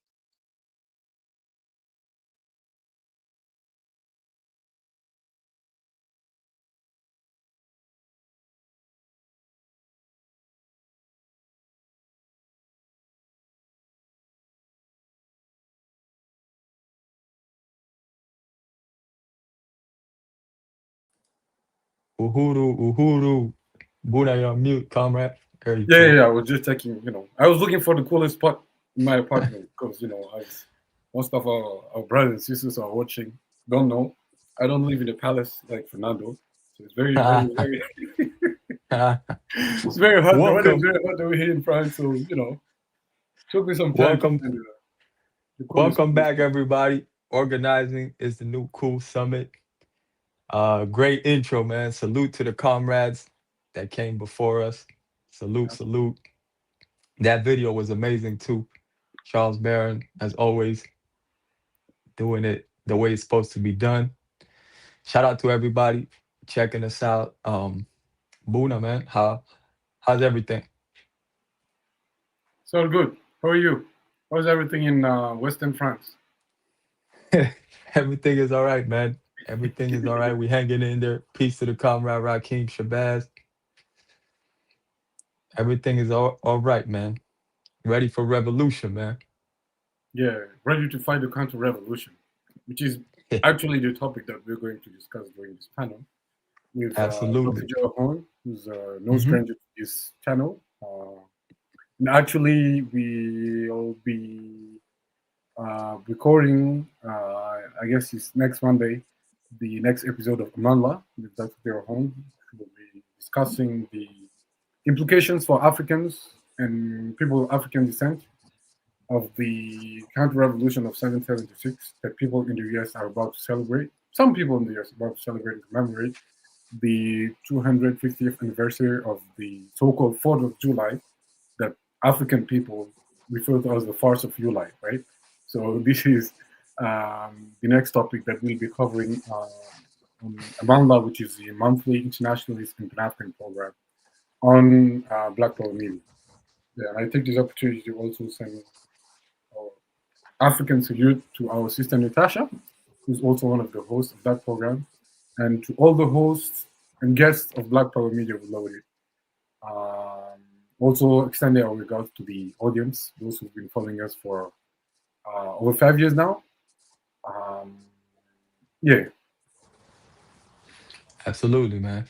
And so before the great Dr. Horne joins us, we wanted to talk a little bit about how we know that today there's a great push, of right-wing fascists, taking over, and we wanted to kind of bring that focus to maybe South America and the Caribbean for a little while, being that we know that there was just recently an earthquake, 2 earthquakes actually in Venezuela. Me being Afro-Cuban, I speak to my family every day. I know what's going on in Cuba, the difficulties that our people are facing down there. And on top of that, seeing how the fascists are moving into power. We know that recently there was an election in Colombia, actually, on June 21st. And there's a new president, again, Abelardo de la Espriella, that's his name, right-wing fascist, and well, technically Gustavo Petro is still in office, but that's not going to be long. And so there's this push, right-wing push all over. I want to, we know in Argentina, Bouna and I have a few comrades over there in Argentina, and we know about Javier Milei, who is a great friend of Donald Trump and follows him. El Salvador, we know what they do with Nayib Bukele and the way they contribute, the way they work with the United States, and how some prisoners are sent. And so this is something that we need to keep our eyes on. We need to be aware of this. Paraguay is also in a situation where, Santiago Peña is the president over there, and he's once again, looking over at Donald Trump to just mimic him. It looks like, I feel like every time Paraguay wants to make any type of decision or anything. Yeah, there have been very, very preoccupying, worrisome developments in Latin America, especially South America recently, just as mentioned. Before Abelardo de Espriella, who is a self-proclaimed fan of Donald Trump, and he sees as a role model. There was also a few weeks before that an election in Peru, and the candidate who's expected to win is Keiko Fujimori. She's been defeated three or four times so far, so she's about to take over the presidency in Peru. Obviously, it's very contested because the Sanchez left-wing candidate actually won the vote in Peru, inside Peru, and Fujimori, expected win would come from the diaspora. Okay, and there are very serious suspicions that many votes coming from diaspora have been, especially in the U.S., have been somehow rigged. So it's not done yet in Peru, but it's not really looking good. And people in our audience who've been following the developments in Peru, whether on Black Power Media or the Black Agenda Report, are aware that Keiko Fujimori is the daughter, not only the biological daughter, but also the political and philosophical daughter of Alberto Fujimori, who's been actually sentenced for crimes against humanity, violence, human rights violation, and crimes against humanity for his role during the internal armed conflict in Peru. So we have a far right wing, probably the next president of Peru is a far right wing candidate. Noboa as well in Ecuador, Jose Antonio Katz in Chile. So yeah, Brazil and Venezuela, which unfortunately has been captured by by U.S. imperialism, and we take this opportunity to extend our solidarity to President Nicolas Maduro and first combatant, Sheila Flores, who's been kidnapped on January 3rd, early this year. So I also alert our brothers and sisters in Venezuela. You and I are in contact with many of our brothers and sisters over there. You know the situation is there is very, very, very, very, very tough. There are hundreds of thousands of people who are still unaccounted for since the terrible earthquake that happened 2 days ago. So, this looks like one of the gloomiest years for Venezuela over the past 3 or 4 decades, and also for South America in general. And it's not looking good at all because, all these right-wing, far right-wing fascist presidents are paving the way for U.S. imperialism to recolonize South America, which will be a disaster not only for Cuba, just like you mentioned, because now they're putting more and more pressure on Cuba. They want to make sure that Cuba doesn't have the means to respond, because Cuba has not been receiving any drop of oil over the last 4 months at least. There has been only one boat from Russia, I guess, which delivered oil tanker from Russia, which would be useful for the Cuban population only for, I think the capacity was only for 10 or 12 days. The U.S. government is, trying to suffocate the Cuban people. So solidarity is needed more than ever, especially we are so, since we are so grateful, we are so indebted to the Cuban people for, all the sacrifices they have made. Cuba, being a very small island, has dispatched hundreds of thousands of its fighters, most of them of African descent, by the way, in tens, dozens of countries across the globe, especially in Africa, in Guinea-Bissau, in Angola, of course, in Algeria, in many other countries on the African continent. And obviously, we know that it was the defeat by the Cuban forces of the apartheid regime in Puerto Conavale in 1988, which paved the way for the independence of not only Namibia, but also South Africa and the entire Southern Africa region. Yeah, we have a long history of revolution and particularly Black revolution in Cuba. That's not always spoken about, but I want to say that right now in Cuba, we're looking at about 2 hours of electricity per day in the city. That's in the city. And so outside in the country, sometimes I have some of my folks that are saying two days straight without any electricity. And, and the water conditions are also very complicated. So it's schools are shut down as well. People are not going to school. Yeah, we haven't seen anything like this. Yeah, schools are shutting down in a lot of places. We haven't seen anything like this in my lifetime. So yeah, it's crazy. Before that, we had the difficulties in the 90s during the special period. When the aid from the Soviet Union kind of ceased, and we had a difficult times, but nothing compared to what's going on right now. So so solidarity with Cuba is not only rhetoric solidarity, but indeed. So we have some friends who were in Cuba. Back in April, there was a delegation that flew from France to Cuba. Some of our comrades, Salim Lamrani, Said Wamama, and others.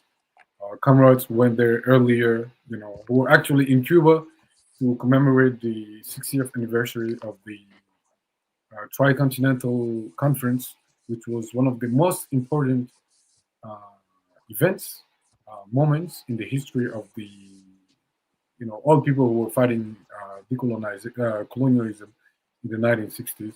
So we have some comrades who were actually there on the 3rd of January when the egregious aggression against Venezuela, which, by the way, resulted in the death of tens of Cuban internationalists. I think it was 35 who were assassinated during that aggression. And also dozens of Venezuelans were also killed. So yeah, solidarity with Cuba should be among the top priorities, if not the number one priority of all anti-imperialist groups, especially those like you and me who are living in the West, because the countries that are pressuring Cuba, trying to suffocate the Cuban people, are imperialist countries, including, mainly the U.S.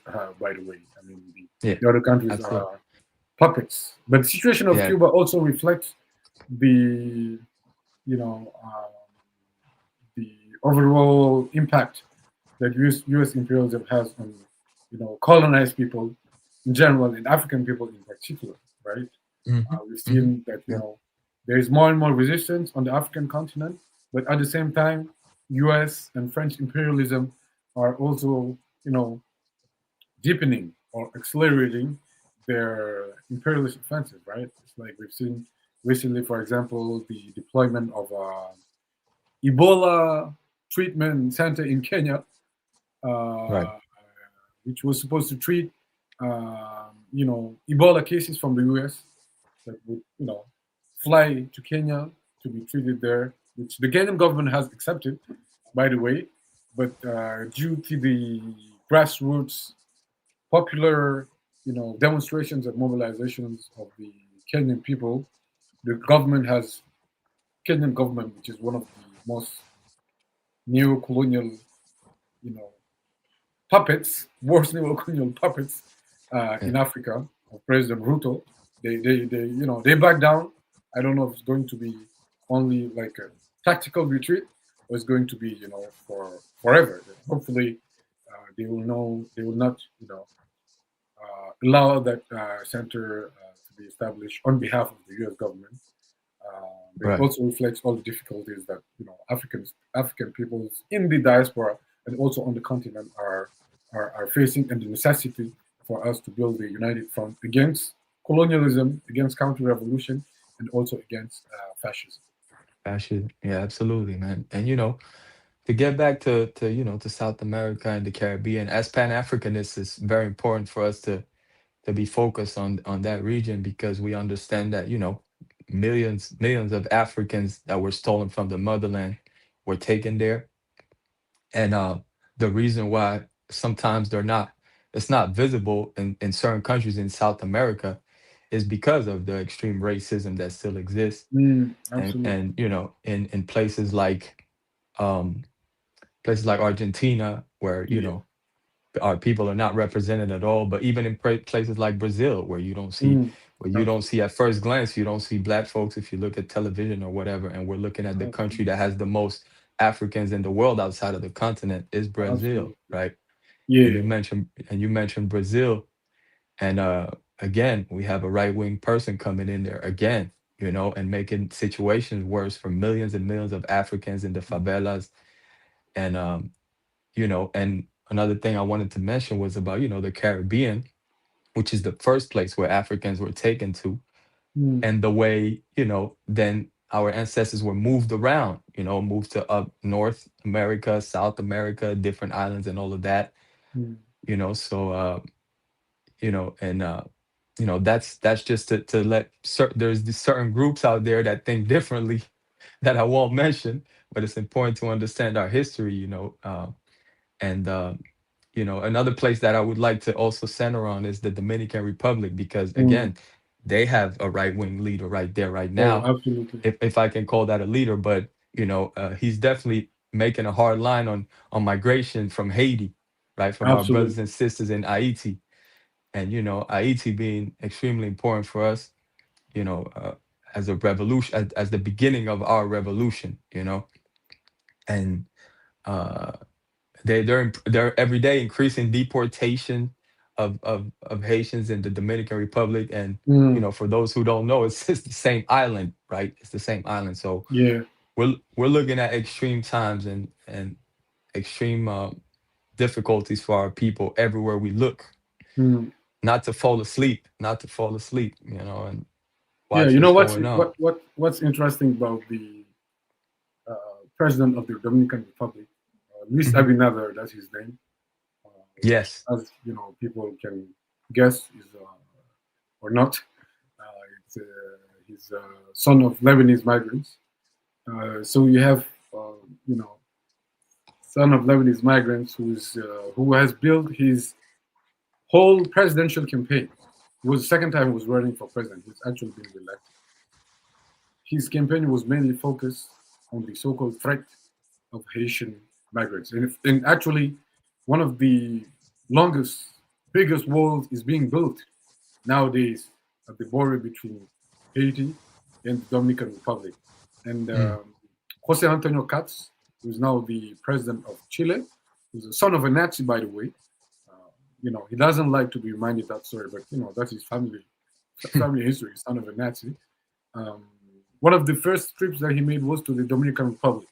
Okay, he visited there the border and said that the wall that the Dominican government was building at the border between Haiti and the Dominican Republic was a model, an example that other countries, including Chile, should follow. And by the way, there has been now, I haven't been following that over the past few weeks, but up to a few years ago, there was an intense, very heinous campaign against Haitians in Chile as well. So Haitians are being, targeted, demonized everywhere. They are in South America, but also obviously in the U.S. Right?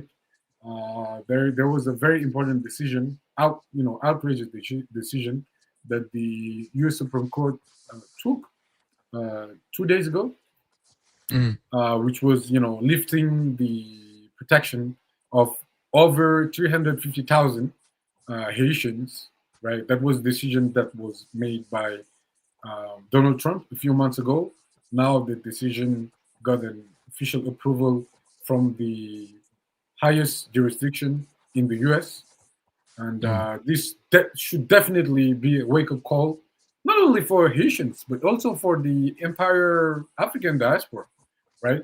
That's right. Because, That's right. as I always argue, I've always contended that, this is something that, we've been talking about this for several years. If you want to know the situation of Africans globally, just look at the situation of Haiti and Haitians, right? Yep. One of you see Haiti being mistreated and Haitians being despised and mistreated, whether in North America, in Canada, in Chile, in the Dominican Republic. It also reflects the global situation of Africans, right? Because the freedom that many of us are able and lucky to enjoy right now, initially came from our brave ancestors in Haiti, who in 1791 started one of the most important revolutions, if not the first, the first genuine revolution. It's not the French Revolution, it's not the so-called American farce of July, right? It's really the Haitian Revolution, as Dr. Gerald Horne, who will be joining us in a few minutes, has recalled us over and over again.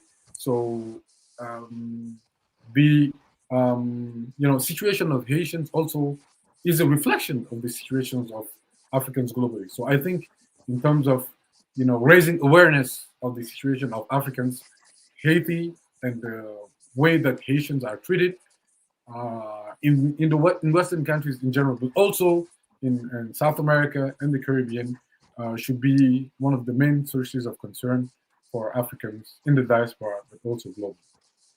Definitely, man. Definitely.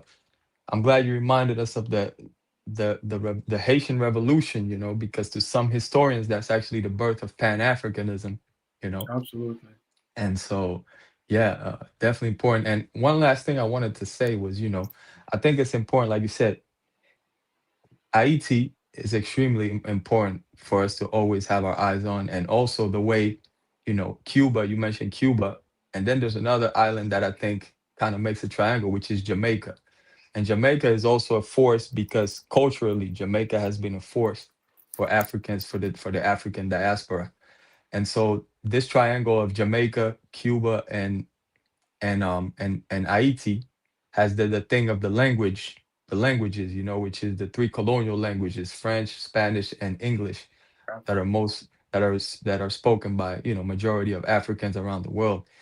And so I see these places as places that really need to be Pan-Africanist and really need to work together and and build together, man, towards our liberation as African people. So Absolutely. Absolutely. And since we are talking about Haiti, it's a perfect transition to the guest that will be welcoming in a few minutes, because he also authored a book on Haiti titled Confronting the Black Jacobins, the U.S., the Haitian Revolution in the Regions of Dominican Republic. Actually, we've covered that book in a session of Mayubiye, which was one of the programs that Fernando and I launched a few years ago. So people can find it on the YouTube channel of the Activist News Network.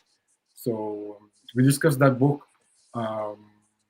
during that session of Mayubiye that people can find on the YouTube channel of Activist News Network. But this is one of the books that we've been discussing of the past years, including on Amanda, which is your monthly internationalist program on Black Power media. So our next guest is a historian, attorney, archivist, former journalist. He's a political activist as well and geopolitical analyst. He's the author of at least 50 books. I actually stopped counting. I don't know if Fernando, you kept the record of the number of books. I think even he stopped counting.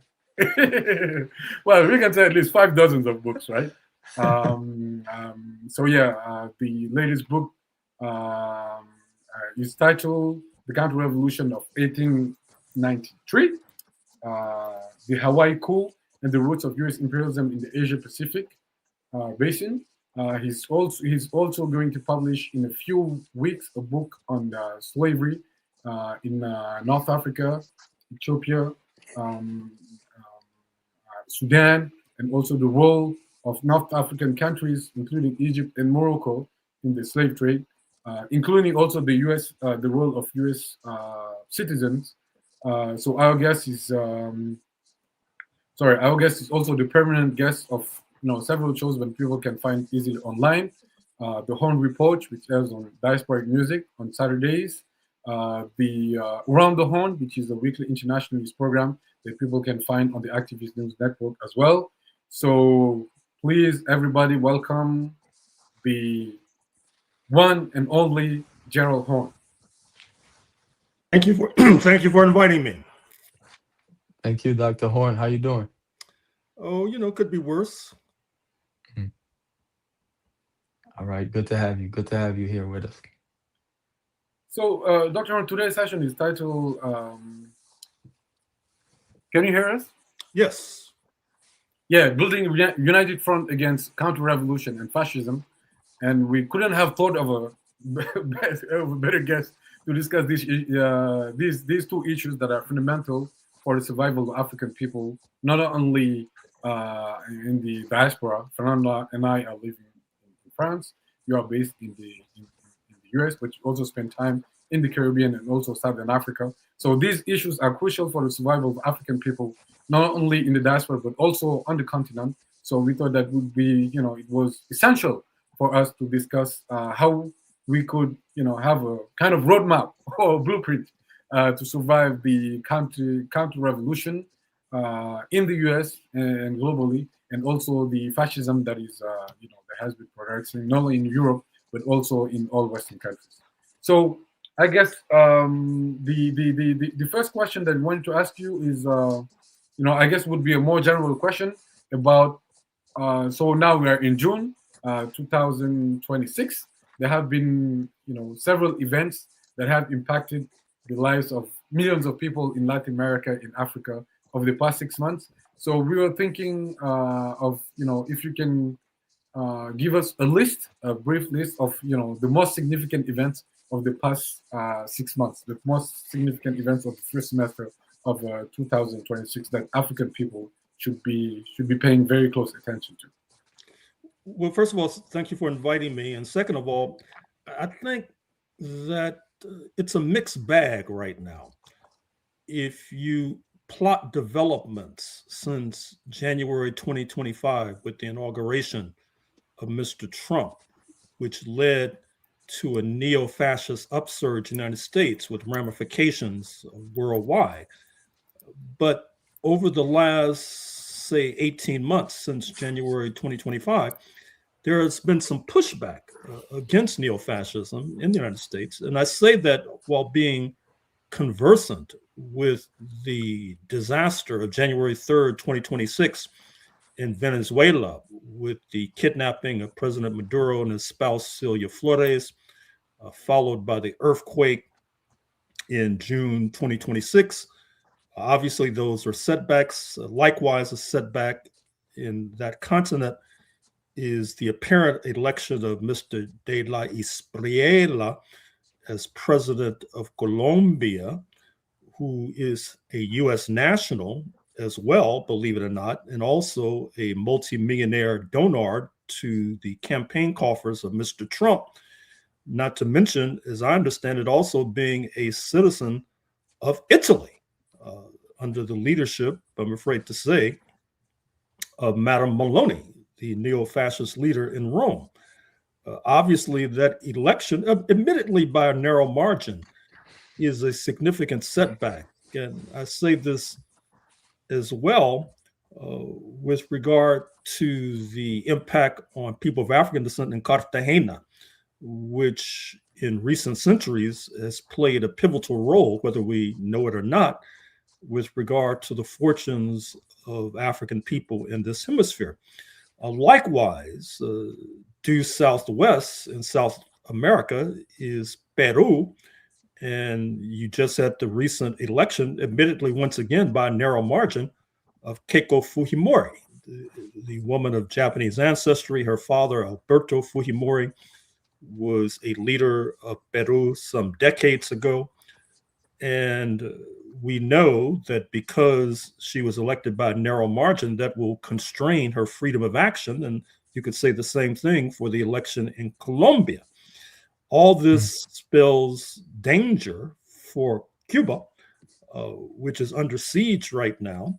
Mr. Trump might seek to change the subject of this ignominious disaster of U.S. imperialism in Iran by tightening the screws on Cuba. We should not rule that out, but I think if there is any restraining factor with regard to U.S. imperialism and the island, is the fact that a disadvantage for Cuba is that it's 90 miles from the United States, but that's also an advantage because that means that Cuba can strike back at South Florida, which has recently been the home of many billionaires who have been fleeing tax proposals in New York State and in California, not to mention the illicitly occupied U.S. base in Guantanamo in Cuba becomes vulnerable as well. So that cursory examination of events in this hemisphere shows a mixed bag, so to speak, but certainly an advance since January 2025. Likewise, to cross the Atlantic, I'm heartened on the one hand by the pressure of xenophobia in South Africa. That is to say, the pressure by a number of governments on the continent when the Ghanaian leadership sent a plane to South Africa to repatriate many Ghanaian citizens. This was not only a hasty departure, but it was also accompanied by a blast of condemnation that have also come from other countries on the continent.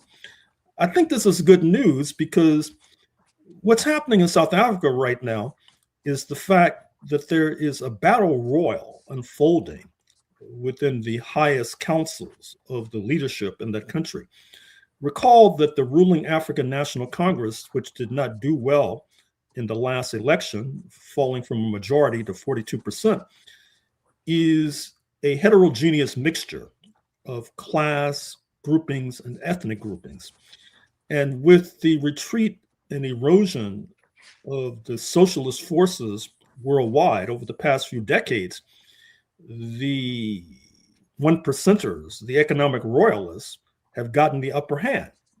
It's no accident if you look at the personal biography of Mr. Ramaphosa, the leader of South Africa. He began his career as an attorney for embattled mine workers.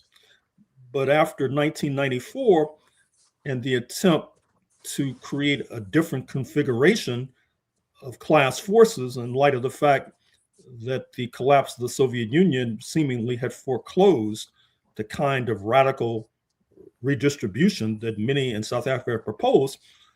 Cyril basically was able to become a billionaire where he is now. And in fact, his economic wealth has jeopardized his political position, because right now there's an impeachment inquiry based upon the fact that a good deal of foreign exchange, particularly US dollars, were found on one of his residences.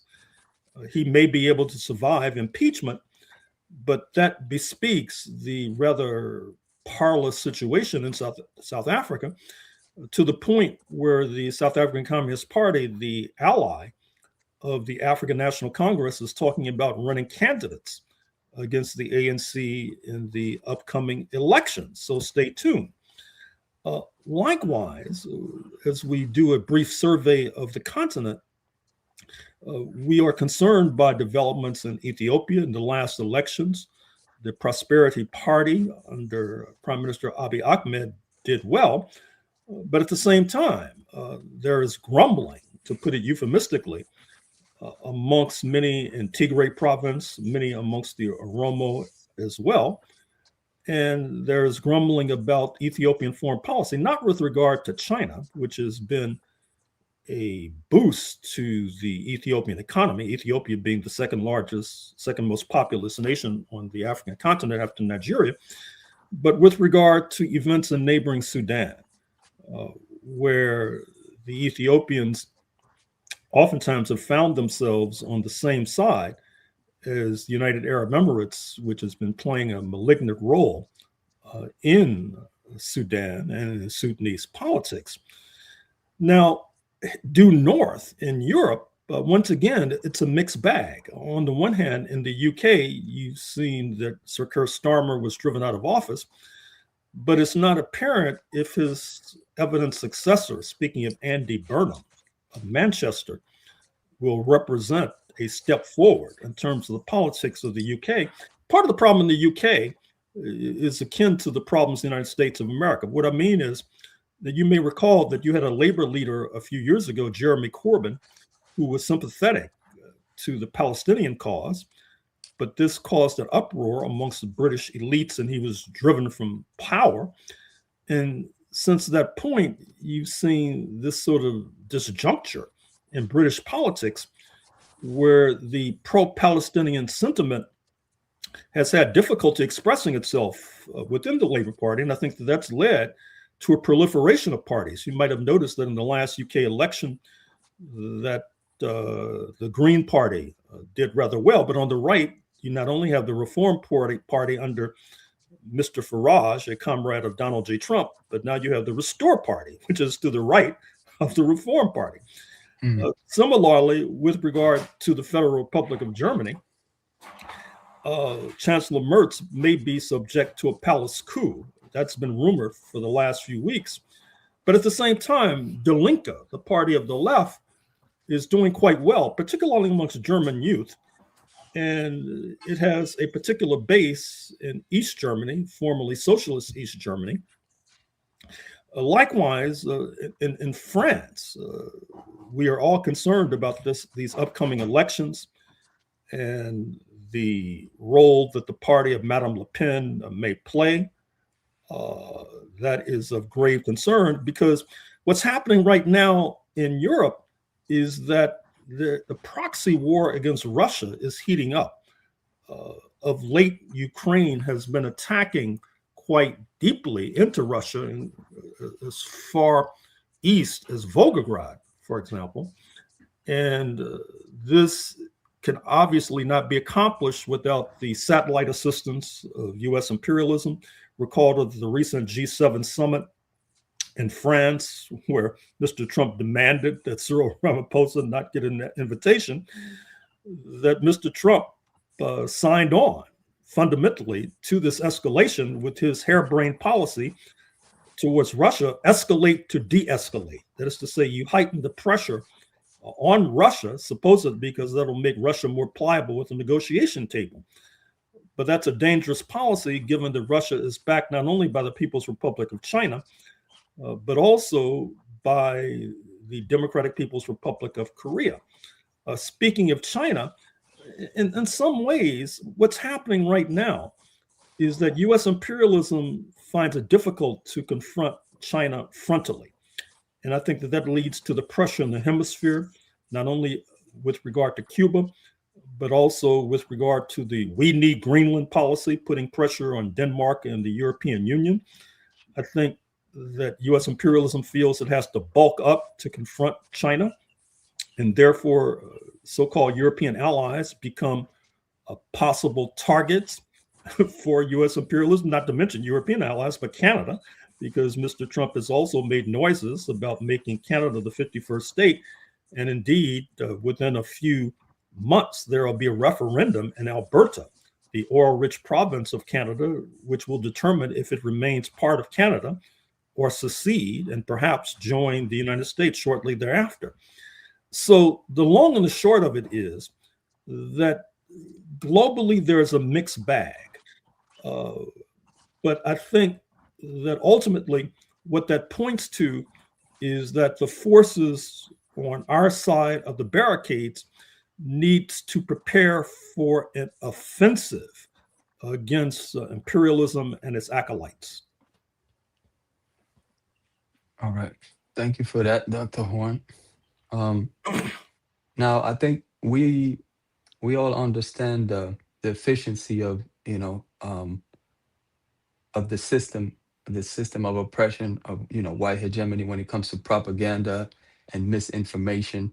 But particularly, why do you think that many of us are ill-equipped to understanding the rise of fascism as well as Trumpism?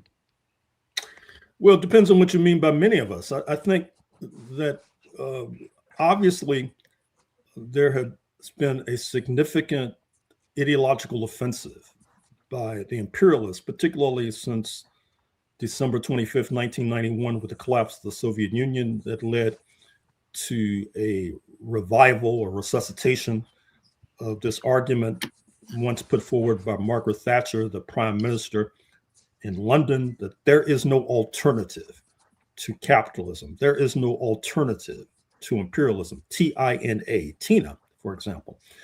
And that has been a very powerful tool.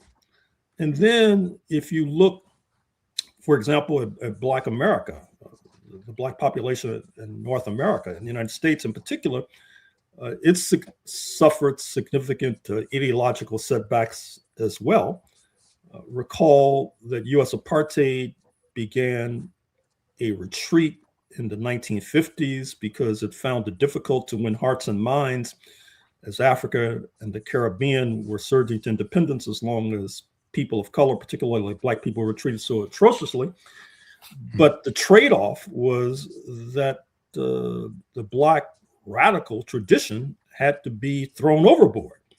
And that was largely successful. And what's interesting at this precise moment is that the tossing overboard of the Black left, led by Paul Robeson, the tallest tree in our forest, not to mention his comrade Claudia Jones, born in Trinidad and Tobago.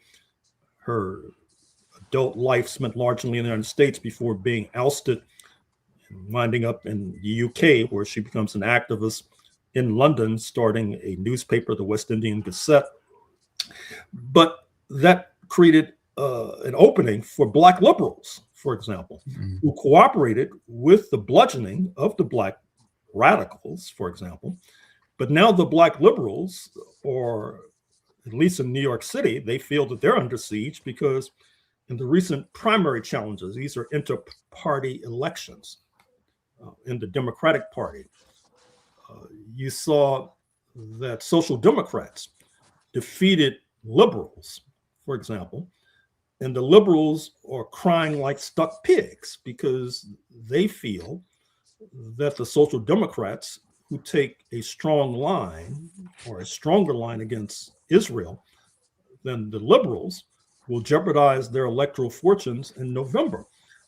The liberals don't have enough historical sense to recognize that their ascendancy some 70 odd years ago was heavily dependent upon the bludgeoning of the Black radical tradition, for example.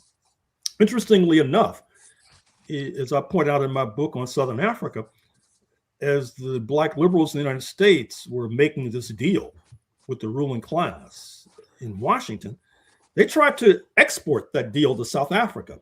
That is to say, they tried to encourage the African National Congress to break with the South African Communist Party, for example. The ANC chose not to do so, to the consternation of the Black liberals. So I think it's utterly explicable why there is so much confusion in the Pan-African community. It's not a matter of magic. It's utterly explicable, as noted. But again, I'd like to think that our side is on the offensive, on the march, as represented by the aforementioned consternation of the Black liberals as a result of these primary elections in New York City, where they suffered stinging defeats at the hands of social democrats. Yeah,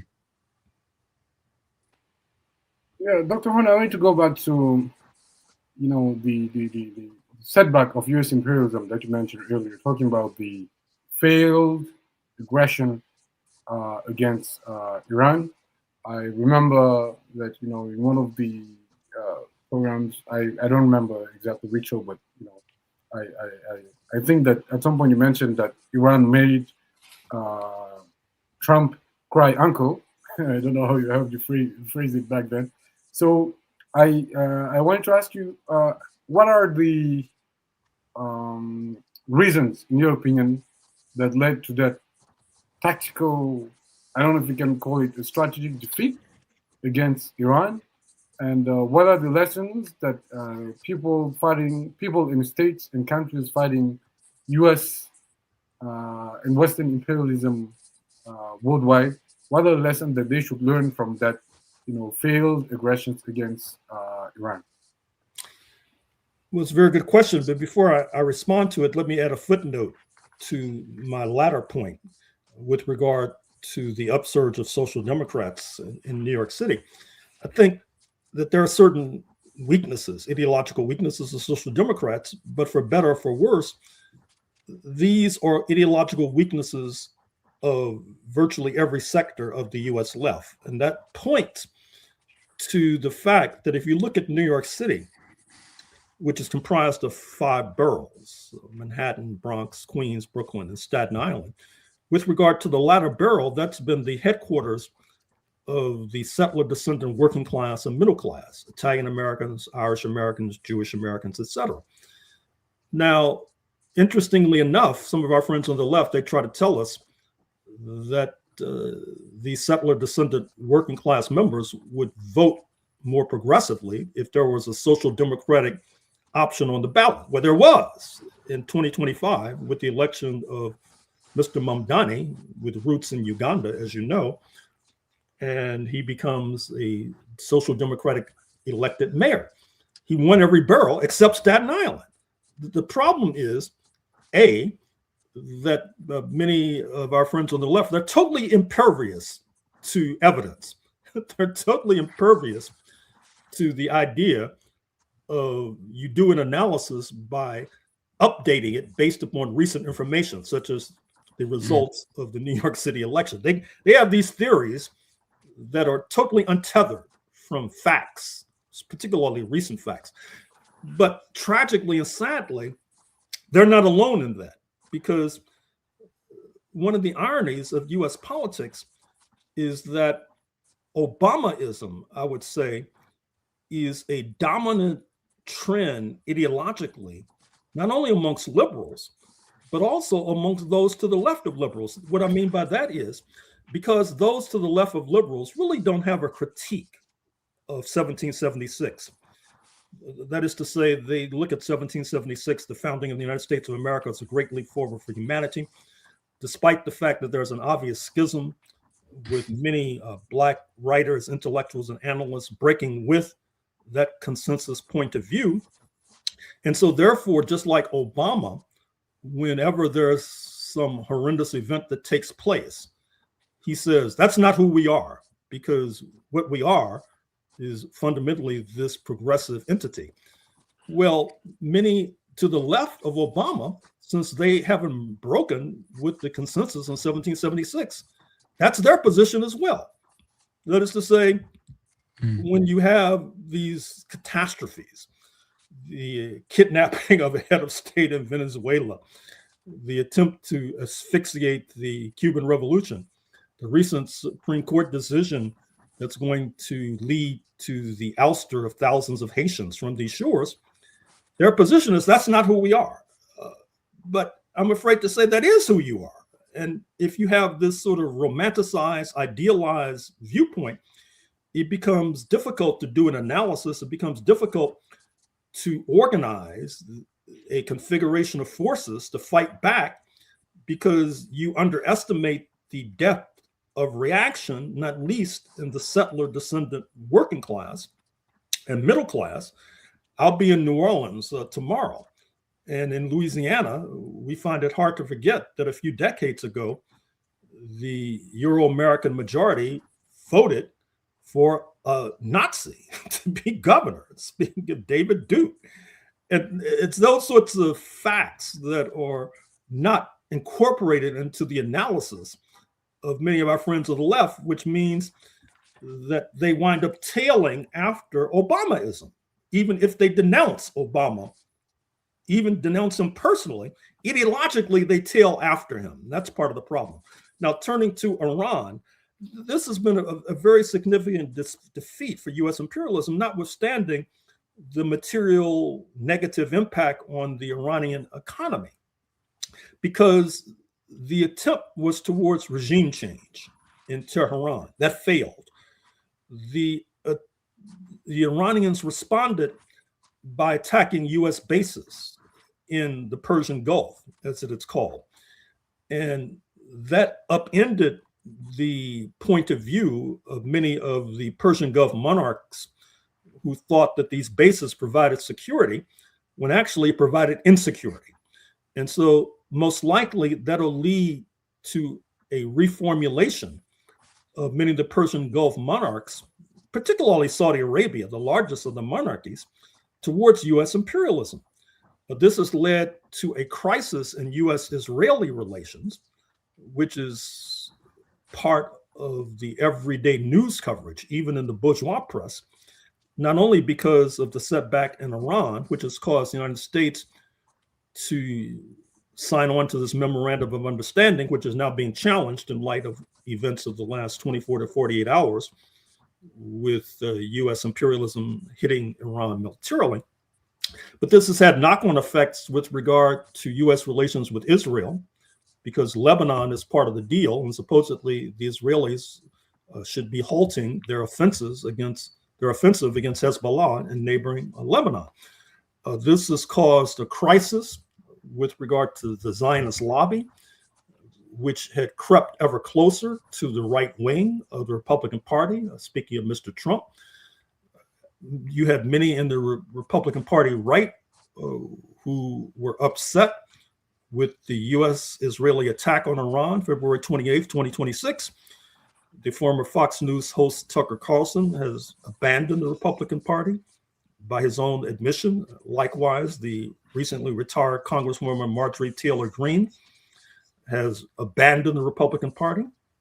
And then you have these aforementioned primary results in the Democratic Party in New York City, where a key issue was the question of Israel and the question of genocide, where the Social Democrats took a stronger position than the liberals are accustomed to, and certainly a stronger position than the Israeli right is accustomed to.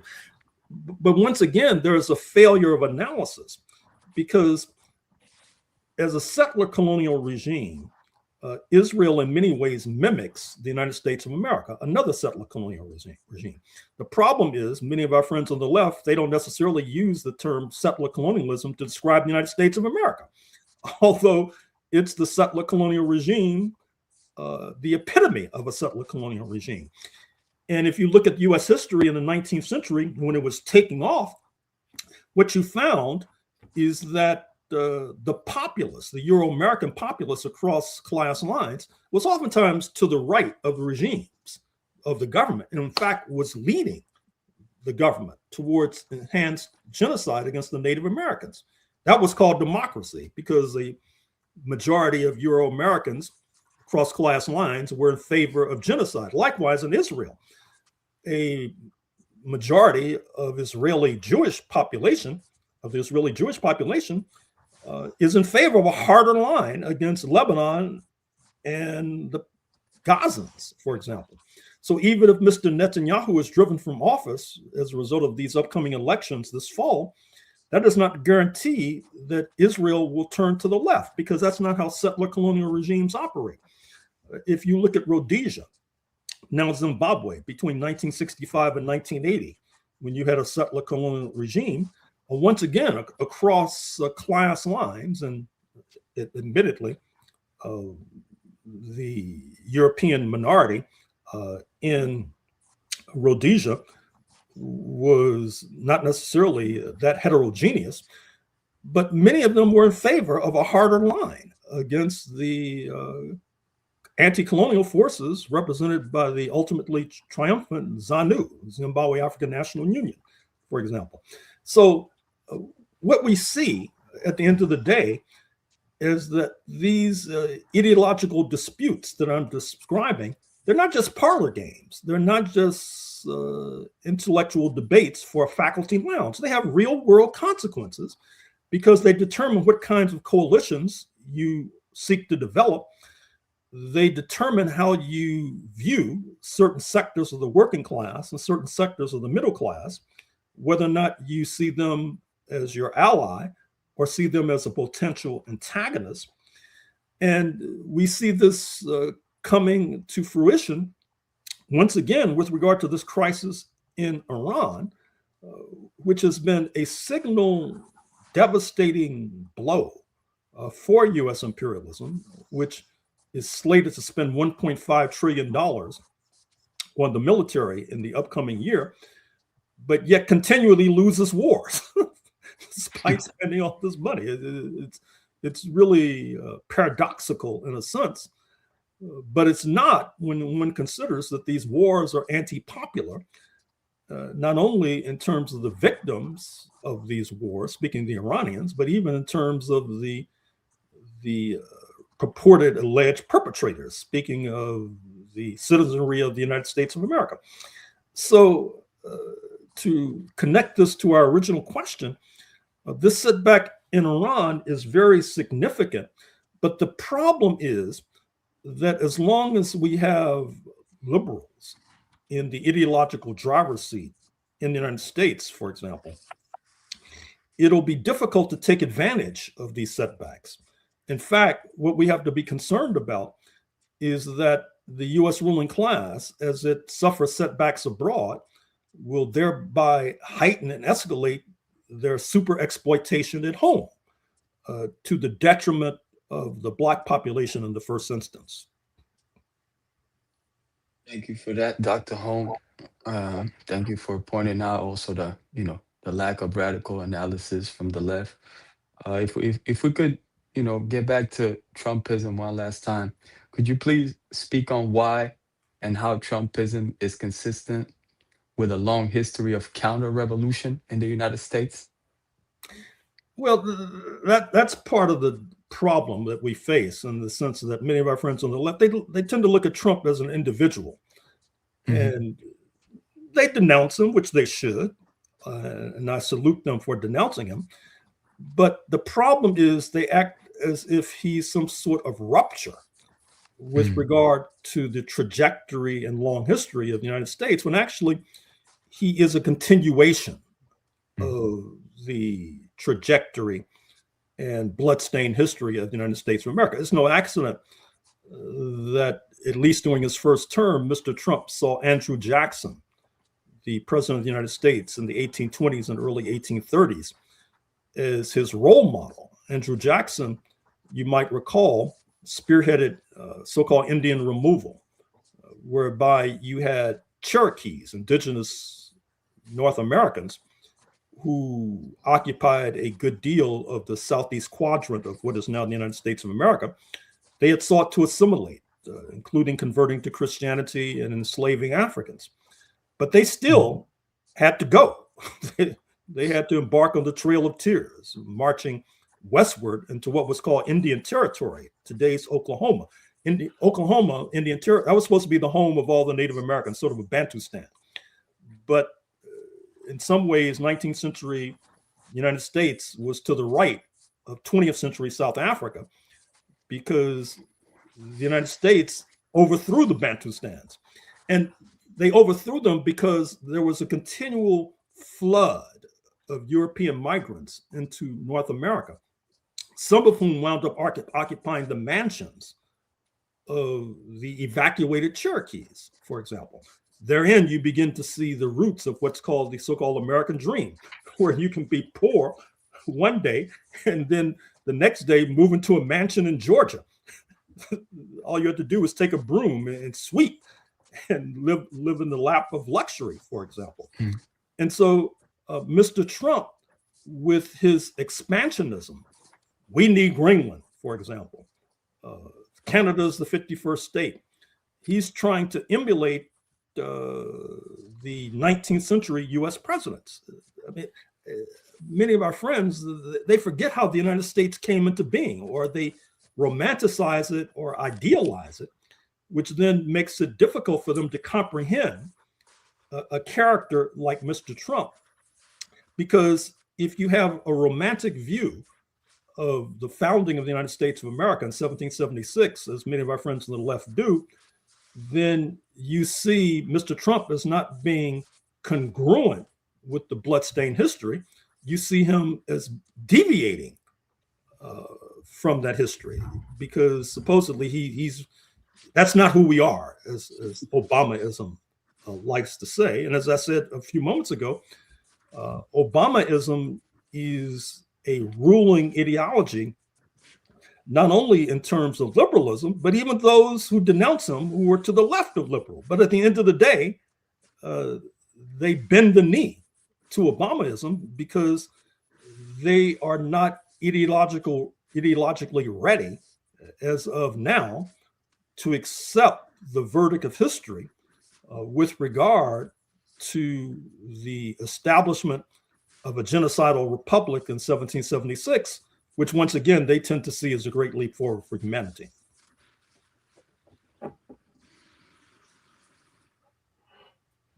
Thank you for so much, Dr. Horne.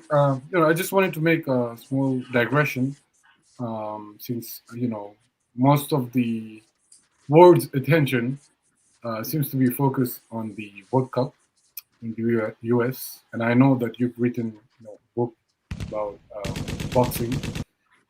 If I'm not mistaken, the title is "The Bittersweet Science: Racism and Racketeering," right? So I wanted to ask you if, in your opinion, the current World Cup and the fact that the boycott that many of us had called for is not as important, as pervasive as we would have expected it to be. In your opinion, is it this World Cup an opportunity for Trumpism to whitewash its crimes, the crimes that it has committed globally, but also internally? You've mentioned the fact that the U.S. Supreme Court has lifted the protection of more than 350,000 Haitians who will be, who might be deported back to Haiti. So I was wondering, as a close geopolitical analyst, also how sports also used as a tool of politics. If you think that this World Cup and the potential success, quote unquote, of this World Cup might be used by the U.S. elite, imperialist elite, as a way to whitewash its crimes internationally and also domestically in the U.S.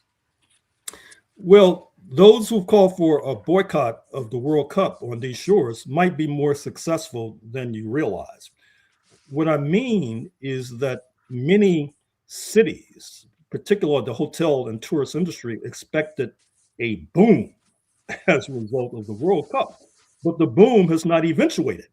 Now, if I were organizer of the boycott, I would say that's because of our efforts. We were able to have sufficient outreach on a mass level that has led to a lack of a boom delivered by the World Cup. This has been true with regard to New York City. Across the river, Hudson River in New Jersey, you've had many World Cup battles taking place, but the hotel industry in New York has not had a boom. In fact, I was in New York just a few days ago and was able to get a hotel room at a rock bottom price. And so mentally, I ascribed that to the efforts of those who were seeking to organize a boycott. That is to say that they had mass outreach. But on the other hand, of course, you could say that globally, there's been such an antipathy towards Trumpism. What's remarkable that even in Western Europe, many in the right are not necessarily sympathetic to Mr. Trump. I mean, look at the recent flap with neo-fascist Prime Minister Maloney and Mr. Trump. They were engaged in this social media battle after Mr. Trump said that she was begging to have a selfie with him. And interestingly enough, other forces across ideological lines came to the defense of Prime Minister Maloney. I think part of the problem, if you look at the Western European right and the US right, is that the Western European right, among other things, they say that the immigrant population should not enjoy social welfare benefits. In the United States of America, the right wing says not only should the immigrant population not enjoy social welfare benefits, but US citizens, like Black people, should not enjoy social welfare benefits either. And so in some ways, as has been the case for some time now, the United States, the so-called revolutionary republic, is to the right of its counterparts in Western Europe on many different grounds and many different bases. And you saw this as well with regard to France and the regime of Mr. Macron. After Mr. Trump started making these noises about Greenland, Macron beefed up the French presence in Greenland in solidarity with Denmark. Just as when Mr. Trump started talking about Canada's the 51st state, coincidentally enough, off the coast of Nova Scotia in the spring of 2025, because I was in Canada at that time, you saw French nuclear submarines showing up off the coast of Nova Scotia, for example. And so I think that with regard to the World Cup, it's been a setback, yet another setback for U.S. imperialism. And if those who tried to organize this boycott wanted to claim credit, I think that we should not stop them from claiming credit, because certainly they've had impact. Now, being a fan of football nonetheless, let me comment on some of the activity on the field. I've been heartened by the success of Cabo Verde, Cape Verde, part of Guinea-Bissau, for example. And of course, you have a substantial Cabo Verdean population in New England, in Rhode Island, and in Massachusetts. Some of you may be familiar with the late pianist Horace Silver. I recommend his music. He, of course, was of Cape Verdean descent. And perhaps you may want to digress on this, but it would not surprise me at all if France winds up triumphant in the World Cup, although I'll bow to your better judgment. Yeah, it's funny because the prime minister, the ex-prime minister, now he's become the president of the National Assembly, Ousmane Sonko. He was interviewed by the French journalist, I guess it was 2 weeks ago, Fernando, or 10 days ago, just before the game between France and Senegal, which was the first game that France won eventually 3-1. And then he was asked the question, who he would think would win the game, and he says, whatever happens, it will be Africa that will be winning the game. There are so many people of African descent in the French team. I mean, all the stars of the French team are of African descent. And when he said that the right, the far right, who are traditionally those who are saying that there are too many black players in the French team, they are the ones who went up in arms saying, no, this is disrespectful. These are French people. They should not be referred to as Africans, as if so when they win, they're French, but when they lose, they're African. I think it's been like that since '98, man. Well, obviously, I was criticized by a quote friend, unquote, after I commented on watching the game between Saudi Arabia and Spain. Because, I don't know, psychologically or for whatever reason, I find if I'm watching a game, I should have a rooting interest. And so I was sort of torn, because on the one hand, you had Saudi Arabia that had all these black players, but then I was thinking, a lot of these black players, they're there as a result of the slave trade. I mean, that's the subject of my most recent book that you so kindly and graciously mentioned. So then if you look at Spain, as with France, one of their star players happens to be of African descent, by the way. But not only that, but Spain, which also has a social democratic regime, has been rather opening and welcoming to migrants from Venezuela and Colombia and South America, not so opening and welcoming to migrants from Africa, for example. And so why should I root for Spain as a result of that policy? And of course, my friend said, can't you just watch the game? I mean, why do you have to try to make a political analysis of this game of football? But I don't know. I find that useful, because it's like, why should I root for the United States, for example, even if they do have a decent team? I mean, politics is everywhere. It's in music, yes. It's in art, it's in economics, and it's also in football.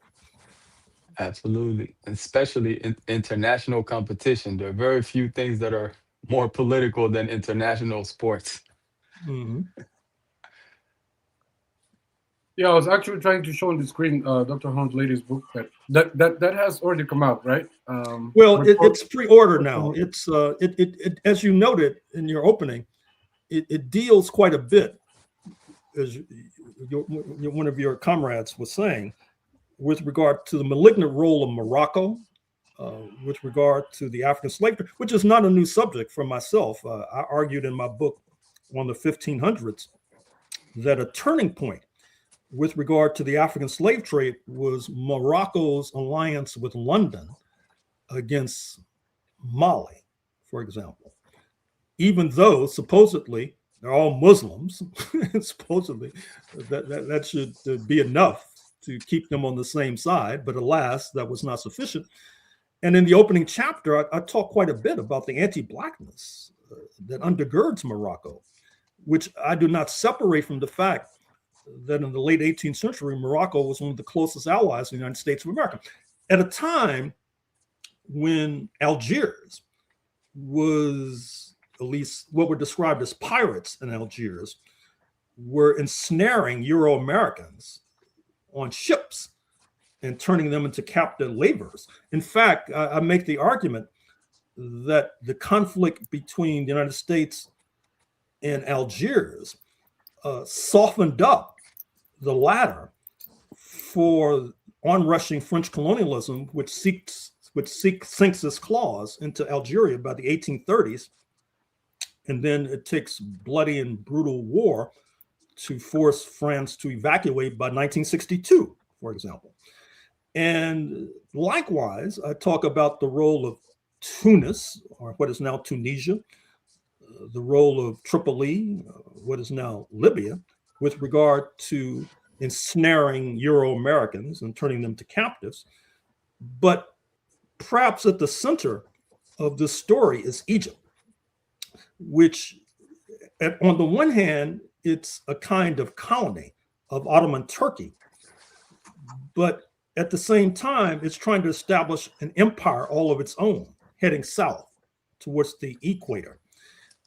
And the book starts in 1875, as you know, with Egypt recruiting former enslavers of the United States of America in 1875 to lead an invasion of Ethiopia, to weaken Ethiopia to the point where it can become part of this Egyptian empire and perhaps be reduced to the status of Sudan, which Egypt had turned into a hunting ground for enslaved Africans, many of whom wind up in Alexandria, many of whom wind up in Cyprus, many of whom wind up in Ottoman Turkey, many of whom wind up across the Red Sea in what is now Saudi Arabia, including Mecca, for example, which had for the longest a thriving slave trade. So I don't want to talk too much about that book. Just look for it to be published in the next few weeks.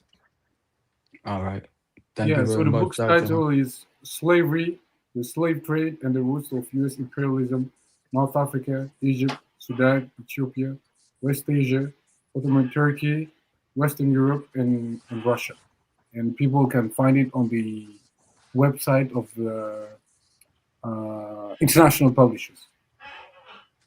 Sorry, Fernando, go ahead. Yeah, thank you so much. Thank you, Dr. Horne. We appreciate your time as always. Just to close out, we have 5 minutes. We'd like to ask you, how can we build an effective united front against fascism and counter-revolution locally as well as globally? Well, globally, it's a hard nut to crack. Although with the advance in the means of communication, such as our ability to talk in real time right now, suggests that we should take advantage of this to organize globally. Locally, I think that part of the work is being done for us. What I mean, these positive ideological currents that are taking place with setbacks to U.S. imperialism, which I think will ultimately be of perhaps more significance overseas than they will be here in the United States of America. Perhaps, for example, in France, you may want to see a strategic objective to be pushback against U.S. imperialism on the premise that weakens world imperialism, which then has positive repercussions for the domestic battle in France, for example, which is not to neglect your own domestic struggle in your backyard, but also it's just like in the 1940s, many of our ideological forerunners took the position that defeating fascism was objective number one, and everything was subordinated to that. And I think that worked out, because we don't see it as coincidental that following the defeat of fascism, you had the rise of African independence movements. You had the simultaneous rise of the Fifth Pan-African Congress in Manchester in 1945, which brought together many of our leading lights, including Kwame Nkrumah, who 12 years later was to ascend the world stage as the first leader of independent Ghana.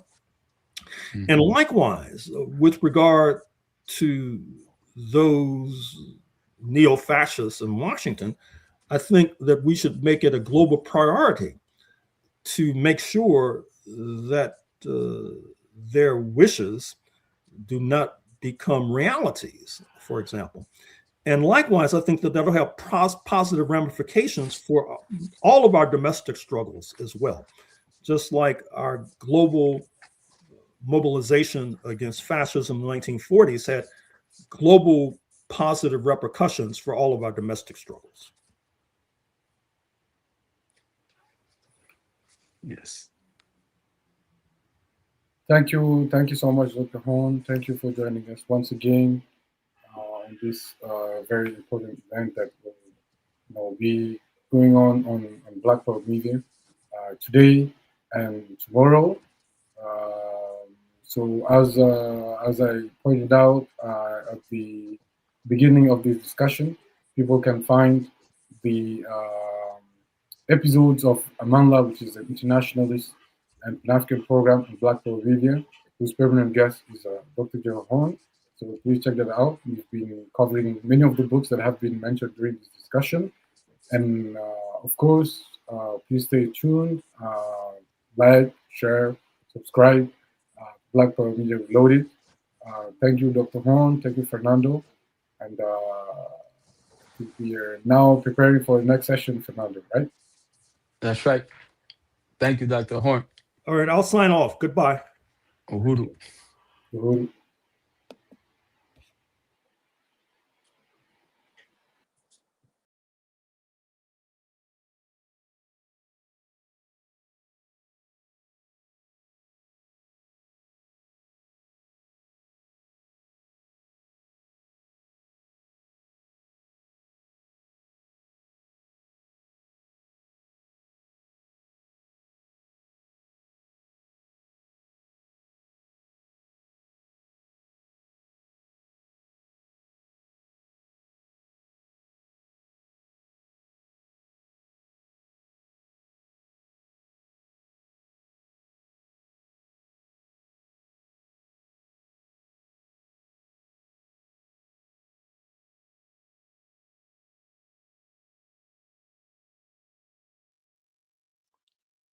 We appreciate you all for checking out Organizing is the New Cool. This is the Organizing New Cool Virtual Summit. We are going to take a quick 9-minute intermission. We want to thank our brothers, Bouna and Fernando, who are broadcasting live from France with Dr. Gerald Horne. Make sure you share, like, and subscribe. While you're taking this quick break, won't you go on over and make sure you let your people know that we are here. We have 12 panels in 2 days. We are moving on to panel number 3 at 1 p.m. EST. And that panel will be moderated by our sister, Natacha X. And she will have a couple really, really high-powered guests when we're talking about these, about education and liberation. So stay tuned. We'll be right back at you. This is Organizing is the New Cool Virtual Summit.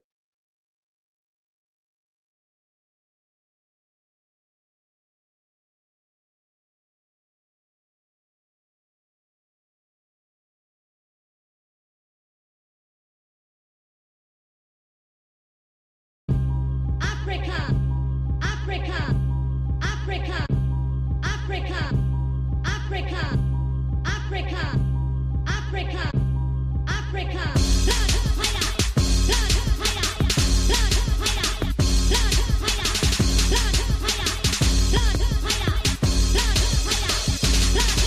The first place, birthplace, ancient Amexum, continental drifted, now she dwell in the western. Rise to the east, dip my feet in the new now. Our mounds of pyramids, what you gonna do now? The sleeping have arisen, know the world eyes by birthright. Aboriginal citadel, noble Jew had the insight. Pre-Adamic Kushites, mirror what gods look like. I self-law and master it, free national mavericks. Check the east before you take a step, bow before the oracle. Spirit speaking plain tongue, but the lessons are allegorical. Sarcophago retrieve what they said was only historical. Buried ancestral wisdom will elevate you and forward you. Waters the source primordial, birth and royal imperials populated the planet with melanin individuals. Warrior bloodline passed through the DNA. Black power, black freedom, my BB Fahodie.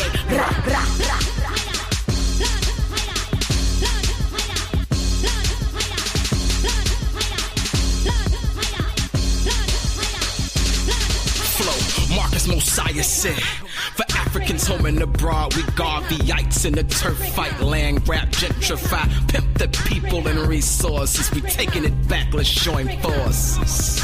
Yeah. The animals, minerals, rainforest, rich soil, the fertile ground, that blue, black, and that brown, Cape Town to A-Town, all parts in between, nigga, how that sound? Red, black, green, one goal, one aim, one dream, one people, one oppressor, one team, a jackal, no matter which way did he lean. Chamber Bane was a flash inside shot, freedom should ring. One force, one black star, powered by steam. Africa for Africans, garbage dream. Yes, we can, from niggas to gods. We not getting even, we eliminating odds.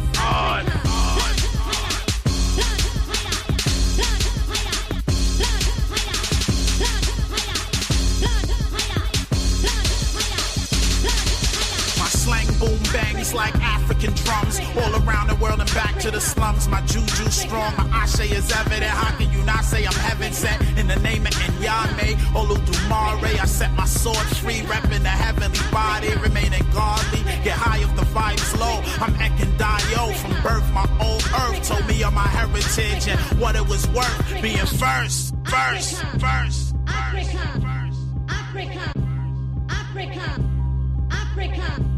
Africa, Africa, Africa, Africa, Africa, Africa, Africa, Africa, Africa, Africa, Africa, Africa,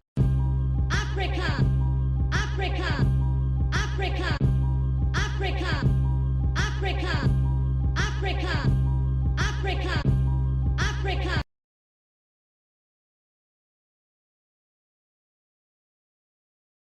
Wait, they told you organizing was dead, that people stopped caring, that community doesn't matter anymore. But if organizing is dead, then who fought for the rights you have today? Who marched? Who taught? Who fed people? Who built movements? For 22 years, the FTP movement has been doing the work, building community, creating leaders, educating people, and turning struggle into action. Now a new generation is rising. Freedom fighters, organizers, movement lawyers, scholars, cultural workers. And from June 26th through June 28th, they're coming together for something bigger than a conference. The Organizing is the New Cool Summit, a multi-generational strategy session for action, liberation, political education, and movement building. Limited audience, exclusive film screening, June 26th through June 28th. Register now, because the future won't organize itself.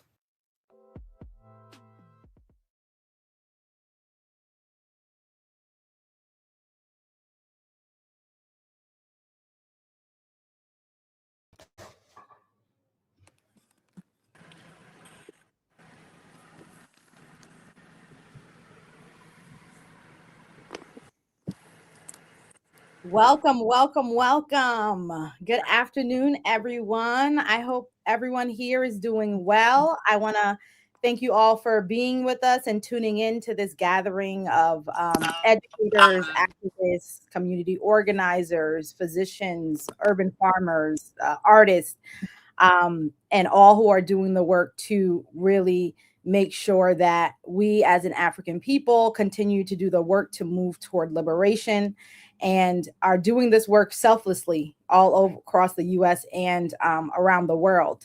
And so, as we talked a little bit about before, this is an international convening of African people, African activists and artivists. So today you are now tuned in to the African Independent African-Centered Education and Liberation panel that we will be having today. And I want to just first thank you to my panelists who are here. And we have one more panelist that will be joining us in a little bit, but I want to just first introduce myself. My name is Natacha Robert.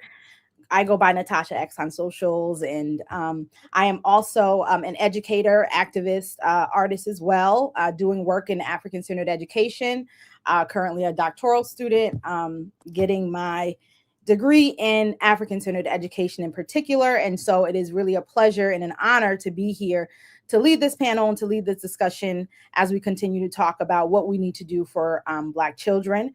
And so today we're gathered just at this critical moment in terms of thinking about the education system and its impact on African descendant children, and also thinking about the long history we as African people have in terms of combating and resisting and creating movements and tools and educational spaces and institutions to properly educate our children. And so I'm just really honored to be here with the distinguished guests that I have with us today. We have Dr. Asantewaa Nzinga, we have Marcus Kline, and we have Bonisile Ikemba. I will now give each one of them a chance to just give you a little bit more about themselves. So we can start off with Mama Asantewaa Nzinga, Dr. Asantewaa Nzinga. And if you could tell us a little bit about yourself, what has been your journey to African-centered education, and what work are you doing today,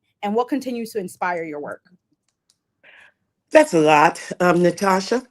But let me start with wow, I grew up in a small town in Mingo Junction, Ohio, and I never saw a Black educator until I went to an HBCU, Central State University. And I didn't know how much education I was missing until I went to Central State. And one of the things that started me on my journey of saying that I wanted to be an educator and I wanted to make sure that I educated truth was I had a teacher and we called her Ma Robinson. Now I'm going to give you a quote she said. And the last time I was on a show and I did this, the person was upset. But you know, Ma Robinson said it. So I hadn't had any African history. And she wrote the book for Ohio University on African history because it was very popular in the late 60s. And when I walked in her classroom, the first thing she said to us was that George Washington was a faggot who had over 300 slaves and that Abraham Lincoln wasn't concerned about freeing them. Well, coming from an all-white school environment, I was like, oh my God, you know, she just called George Washington a faggot and said that Lincoln, who I learned freed the slaves, didn't. That started my journey on, I switched my degree from social work to education because I wanted to make sure that I was able to instill confidence and strength in my students. So it started there, and I continued when I went to Milwaukee, Wisconsin. That was my first teaching job, and I was called online there for putting up a poster of an African child saying it's time to bring the children into the quiet of the living room and teach them the legends of their past.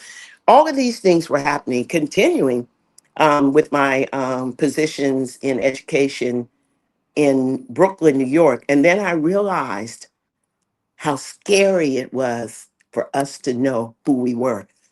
How scary it was not only for Europeans, but for us to know. And that's when I knew you have to pursue this because people are afraid of you. People are afraid of our kids when they know who they are, and they should be. Because once you know that, then you know you won't ask for freedom as Malcolm said, you'll take it. So I that's how I got on the road to where I am now, and I'm still there. Was there another aspect of that question, Natasha, that I missed? Yes, just a little bit about what are you know, what's the work that you're still doing today in this vein? Okay. I have a big theater background along with an educational background. And one of the things I found out just from social media is how our children and our adults learn a lot when it's presented to them in a cultural way. Like culture is a weapon. And last night I continue from working with political prisoners, but last night I did a performance at a place called Sister's Place, if some of you are familiar with that. And it was two of my ex-students that had done the same reparations performance written by Queen Mother Moore. It was two of them that actually came back to do the reading of this particular piece. I had them when they were 11 and 12 years old, and they carried their African-centered education with them, getting the kind of jobs that they wanted. And one of the students spoke on that. But I continue to do a lot of work through also using my theater degree. I was fortunate enough to be assigned to teach at Medgar Evers College, and my job was to teach teachers how to work with urban youth. In other words, Black youth that they called urban youth for the benefit of getting funding for the program. So I concentrate highly on using my theater background and just my background basically as an elder, having lived on this earth as long as I have, to continue the work today. And last night was a very successful program using theater to teach reparations, and the adults in the audience learn things that they didn't know. So that's how I do it today.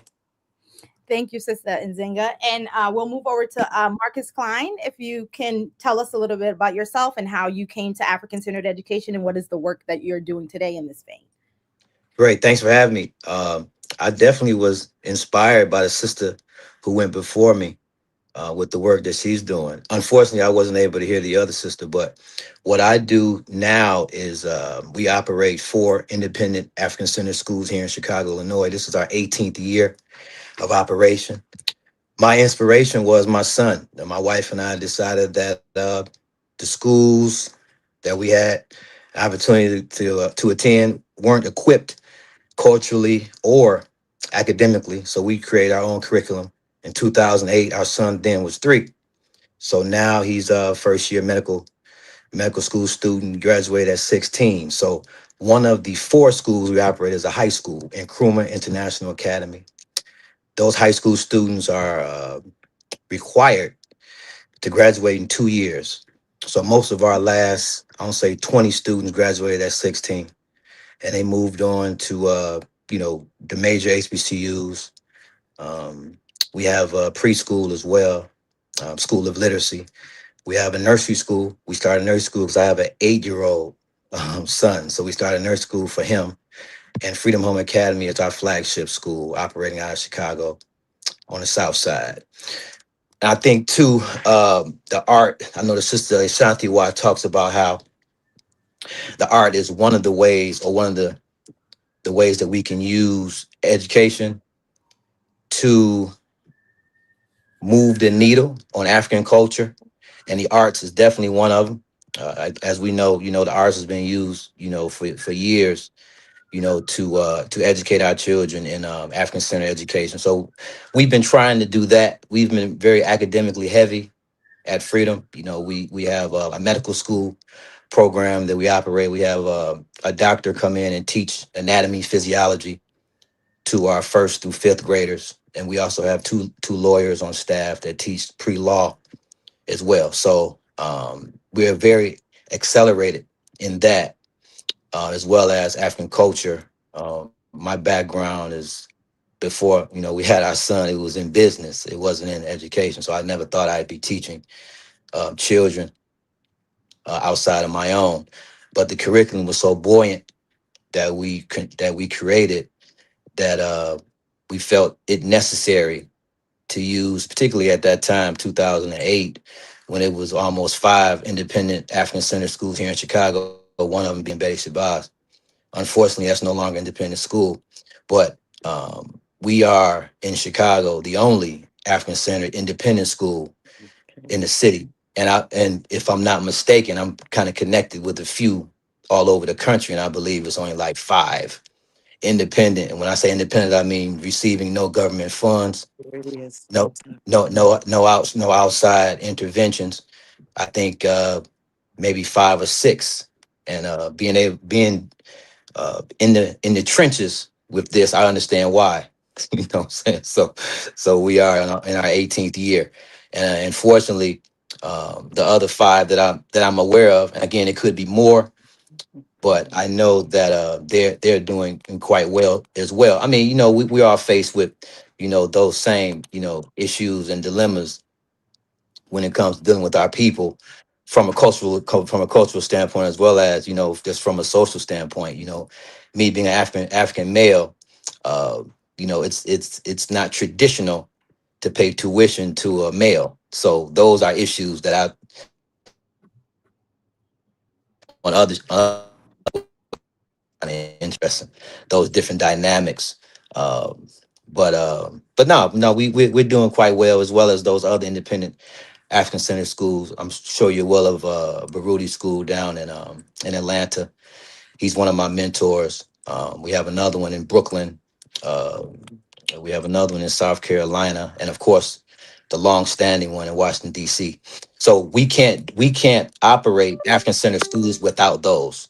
I know Marcus Garvey, Dr. Onion Palmer School in Los Angeles.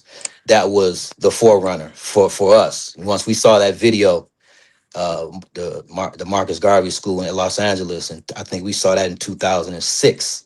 We knew then we had to do something relatable to teach our children. So he definitely was a catalyst for us, and understanding how the forerunners definitely played a role in the African Centered School movement is very important as well. So that's kind of what we do here. We're working on a project in Zambia to open over there. So yeah, we're pretty busy here in Chicago. But again, I would love to hear what the sister is that Ikemba. Yes. Yeah, yeah, Yes. because I love to hear different ideas because um, there's no rigidity um, in how we motivate. Of course, some of the things that we stand firm on. Definitely diet. We're a vegetarian school, so of course, being in the community, that's always a mark of contention. With our people. Out of everything else, I have the longest conversation with parents about food. But yeah, just hearing what others are doing in the field of education with our children, it's always inspiring to hear different things, especially the arts, because I'm not connected too much with the art, but I see how it can be used. I'm pretty ignorant with that and how to develop those things, but yeah, I love to hear what people say. And again, this is our 18th year. We don't have all the answers, but we're graduating right now, alumni, we at 17 PhDs, and we have 2 surgeons, under our alumni. So we're doing pretty well, and it's all the community. It's us. We're 100% African in the building. Probably 75% sisters bringing their children into the school, 25% brothers. So our staff is, again, like 75% black males. So all those things, all those dynamics, and as that plays a role in educating our children. When young boys can come in and see 5 men waiting for them, waiting the day to educate them. Saying, so all those things are very Important. Absolutely. very the school. So and I'm happy to be here. Yeah. And we're happy to have you. Thank you so much for that brilliant introduction. And Mama Bonisile, if you can tell the audience what brought you to African-centered education, the work that you're doing today in this vein as well. Absolutely. Give thanks. Appreciate you, Natacha, for inviting me here. I'm very inspired by Mama Asantewaa and Baba Marcus. I've seen your videos of Baba Marcus Kline on Instagram, and just the incredible work that you're doing with the young people, the youngest of ourselves, with the the math and the sciences. So big ups to what you're doing over there in Chicago. So yes, my name is Bonisile Ikemba, and I hail out of Oakland, California. My journey to African-centered education, I would like to say that it started in the ancestor realm. I feel as though there's no coincidences when we come into this life and we discover our gifts. And so, somewhere along my spiritual journey, it kind of led me to this point through different points. So I would say the first point was my early childhood education. I was educated by some really prolific, African sisters who were very committed to making sure that as Black children, we knew our potential. And I remember being 5 and they invited Maya Angelou to the church that was like next door. And we learned a poem and got to recite a poem for her and meet her. And, in our class pictures, we wore African garb. And I just remember, them not explicitly being African-centered, but we was all Black, and we centered, African clothing. And we also, were really educated about the Black leaders of our time who were doing some really amazing things in the world. So I feel like that was my first, introduction to it without really knowing that that's what it was. And then in my high school journey, I actually went to a private Catholic high school, but we had a class called African American History, and we also had a class called the African American Religious Experience. And so in those 2 classes, I was able to, read the autobiography of Malcolm X. I was able to really learn more information pre-enslavement. from an elder who was just really brilliant and really well read and really committed to making sure that Black students understood our history. And then for the African American religious experience, to be honest, it wasn't taught by a Black person. So that was like kind of the first red flag. However, I can say though, I learned about, you know, syncretism and like Santeria and Lukumi and it coming from Africa. So I got to learn from, in a spiritual sense, the different experiences that we had as like Africans here in America. So that was like the next pod. And then I went to Howard University. So when I went to Howard, that was just kind of like, you know, that was everywhere around me. And I started off in the School of Business, wanted to do international business. And I took a cultural anthropology class and really learned these like higher level concepts around how can you see people in terms of how they see themselves. And that was really a critical idea to really think about, because then you had to reflect on, well, how am I seeing myself in a way that is authentic to my people and my ancestors and my culture, or am I seeing myself and my people through somebody else's eyes? And so once I was like, oh, well, I got to go on this journey, I ended up changing my major to Africana Studies, still study anthropology. You know, I know it has racist roots, but I was very interested in investigating our culture, and in particular, prior to, you know, when we encountered, you know, the enemy. So fast forward, of course, I'm in the DMV area. I get connected with Pan-African organizations there. They have an independent African-centered school. So I just really immersed myself in the likes of folks who really believed in African-centered education. And so I was able to meet Nana Aje Akoto, who is the founder of Nation House, and spend time with him and talk to him about the importance of African-centered education. I also would volunteer in the classroom of Baba Tashango and Billy Shaka, who was a mentor and a figure for me. And he is a prolific African-centered educator. And then two of my professors, I would just say were just amazing educators in the way that they used art, honestly, and their oratorical skills and their storytelling to really give information. It just really inspired me to follow the path of education. And then when I started to think about the question of how are we going to solve the problems of our community, it was very clear to me that you had to start with the youth. It was just clear to me that that was the way to go. And I believe Frederick Douglass said, you know, it's easier to, you know, build up a child than to repair a broken man. And that just rang true. So I felt as though if I could really inspire and shift and transform and really uplift the spirit of the youngest and the best of who we are, then I would be contributing to the mission in really a very genuine, authentic, and prolific way. And so I am from the Bay Area. So I was like, okay, well, there has to be an African-centered school where I'm from, right? History of Black Panther Party, like it just has to be there. So I Googled it and found Ileomade School. And so I went there. This was before I graduated from Howard. I asked if I could volunteer for a summer and realized that I had a natural gift for educating. Like it was just a natural thing that I was able to do. And I didn't go to school for education, but me conveying information and inspiring and captivating the attention of our youngest of ours. And I think at the time I taught in my summer school cohort, it was like K through second grade. And they were like, when you graduate, if you want to teach, like you have a job, like that's it. Like you have a job. So I was like, all right, cool. So that ended up being my journey. So I taught second grade full time for 6 years. You know, of course, started to build my family, got married, had a few kids and moved away. And then I ended up working at a charter school, and that experience from working at an independent Black school. So add us to the list of that. I don't see Baba Marcus anymore. Yeah, I but think he's coming back on. Okay. Well, yeah. add us to the list because Ileomade is fully independent. We are not a charter school. We own our building. We own our property. And we do not receive any government funding to sustain ourselves.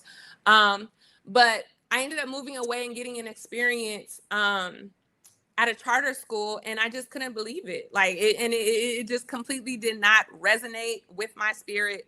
All the leadership was white, all the teachers were Black, and all the kids were Black. And that didn't make any sense to me. It was not authentic to what I understood and knew about African-centered education.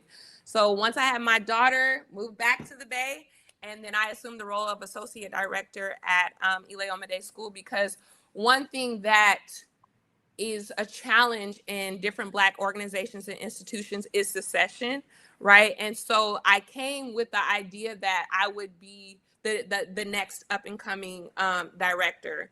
And so we're still in the works of that, but I just wanted to name that in this journey through African-centered education, you are going to find the ups and the downs, right? Because Black folks are not a monolith. We are all products of our devastating experience here.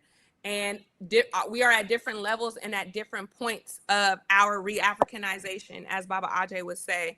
And so I just think it's really important to understand that and hold that. But I think the clear mission is to be able to move what our ancestors did forward. And what I've noticed in my work today, in the 60s and 70s, people were real radical. They were like pushing the grain. They were doing the radical things. They were doing the work. They were not caught up in some of the distractions that I feel like we have now at this point. And so when we're at this kind of inflection point where folks have moved away from that radicalism, people have moved away from the cultural integrity, we have to reckon with that. And so it's important for young folks, and I would say I'm relatively young, right? I'm in my 30s, but young folks to be able to move that forward and not go back to the assimilation and distraction that is the environment that we're living in right now. And so currently the work that I'm doing is I'm still an educator, will always be, will live and die as an educator. I founded a business called When We Remember, which really focuses on family education and curating family learning experiences. But then also it's the organizational development. There's only 5 or 6 independent African-centered schools because the resource development was not passed down, right? Or folks were just given their blood, sweat, and tears for the mission and then didn't have the financial and resource sustainability or the people resource sustainability to keep it going. And so one thing that I have been able to learn over the past 3 years is how do you leverage strategic community partnerships with other Black organizations around fundraising and resource development and be able to build partnerships that are able to be reciprocal, right? And so I was able to fundraise for our school nearly $500,000 over the past 3 years, just from leveraging relationships with other Black organizations and other Black folks who are working in spaces where they have access to capital and resources. And so, that has been my primary focus. I wanted to mention this because Mama Ya Asantewaa had mentioned it. I'm also an artist, and I wrote 3 plays for the young people as a teacher because I do believe that those cultural methods of storytelling really impact and really inspire our children. And so using tools like that in the classroom in terms of a practice, I think is critical in building intentional classroom culture. And I think that as leadership, we have to make sure that we have resources to sustain our institutions so that we don't have just 5 or 6, that it can't go from having 30 institutions to 5, but it can go from 5 to 100.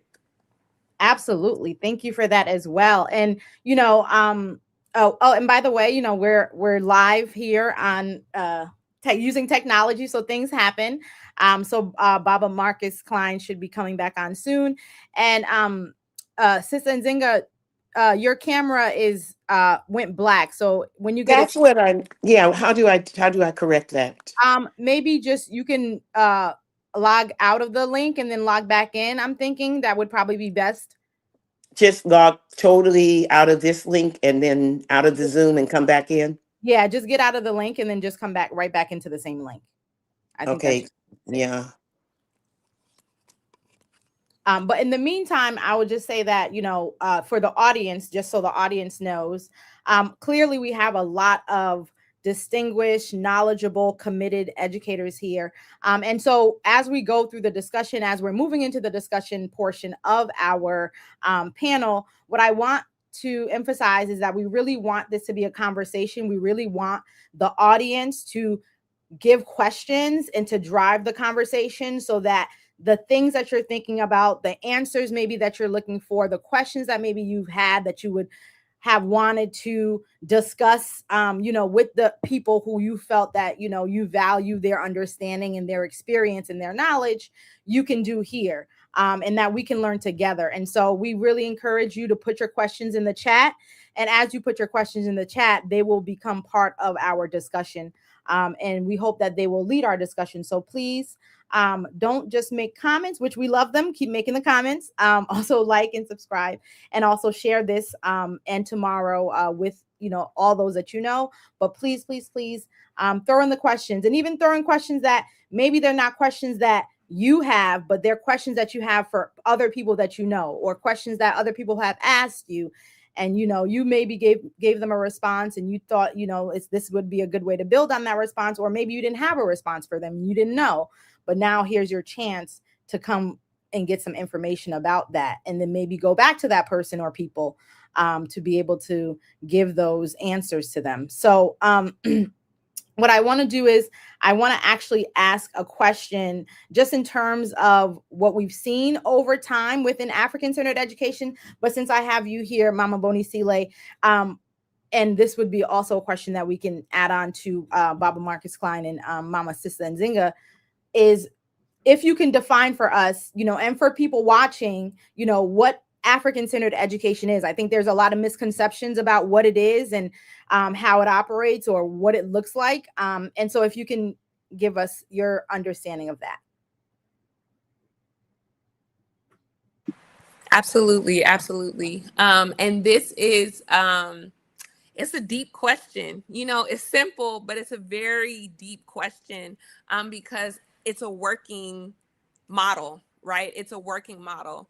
So just like historically, right, African-centered pedagogy was positioned to be in opposition to what was the primary method of education in, the US, all over the world, right? And we know that that comes from, the European paradigm. And so we had to take a look at the ways in which we're transmitting information, right, to children. Are we looking at that the right way? Are we looking at that through a lens that is grounded and rooted in African-centered or African thought, African cosmology, African epistemology, right? So we had so many scholars that took the time to really study that, right? To really see, are we really doing that? And so they began to develop frameworks that really tried to remove the Eurocentrism from the process and methodology of education. And so I'll just say personally for me, the African-centered pedagogy is really rooted in spirit. And that is something that, people have to wrestle with. Because it cannot be African if there is no spiritual element to it. And that's just period. Because as African people, we are a spiritual people, and it was connected to any and everything that we did. So that means that you have to have an understanding about the universe as a human being, right? And how we're connected. And so when I think about spirituality, we're talking about the seen and the unseen. Okay. So that means that when we're talking to our children, when we're engaging in the learning process with them, that we have to recognize that, and we have to honor that in terms of our Africanity. And so that is really, and as defined by, CB, I know Mama Natacha, in the handbook that we took a look at, the first principle was that it's spiritual.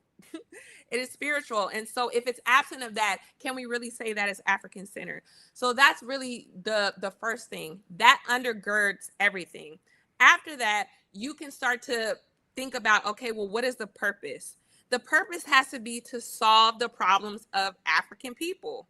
We can't just be teaching stuff just to be teaching stuff. There has to be a purpose to why we're teaching certain things, right? And that has to also be connected to what are the natural gifts that children each individual person was endowed with by the Creator. Having understanding and a way to be able to support children to recognize that. And so at Ileomade, part of the mission statement is to recognize the genius resident in all children. Everybody is different. Everybody has a particular destiny, and everybody has a particular gift.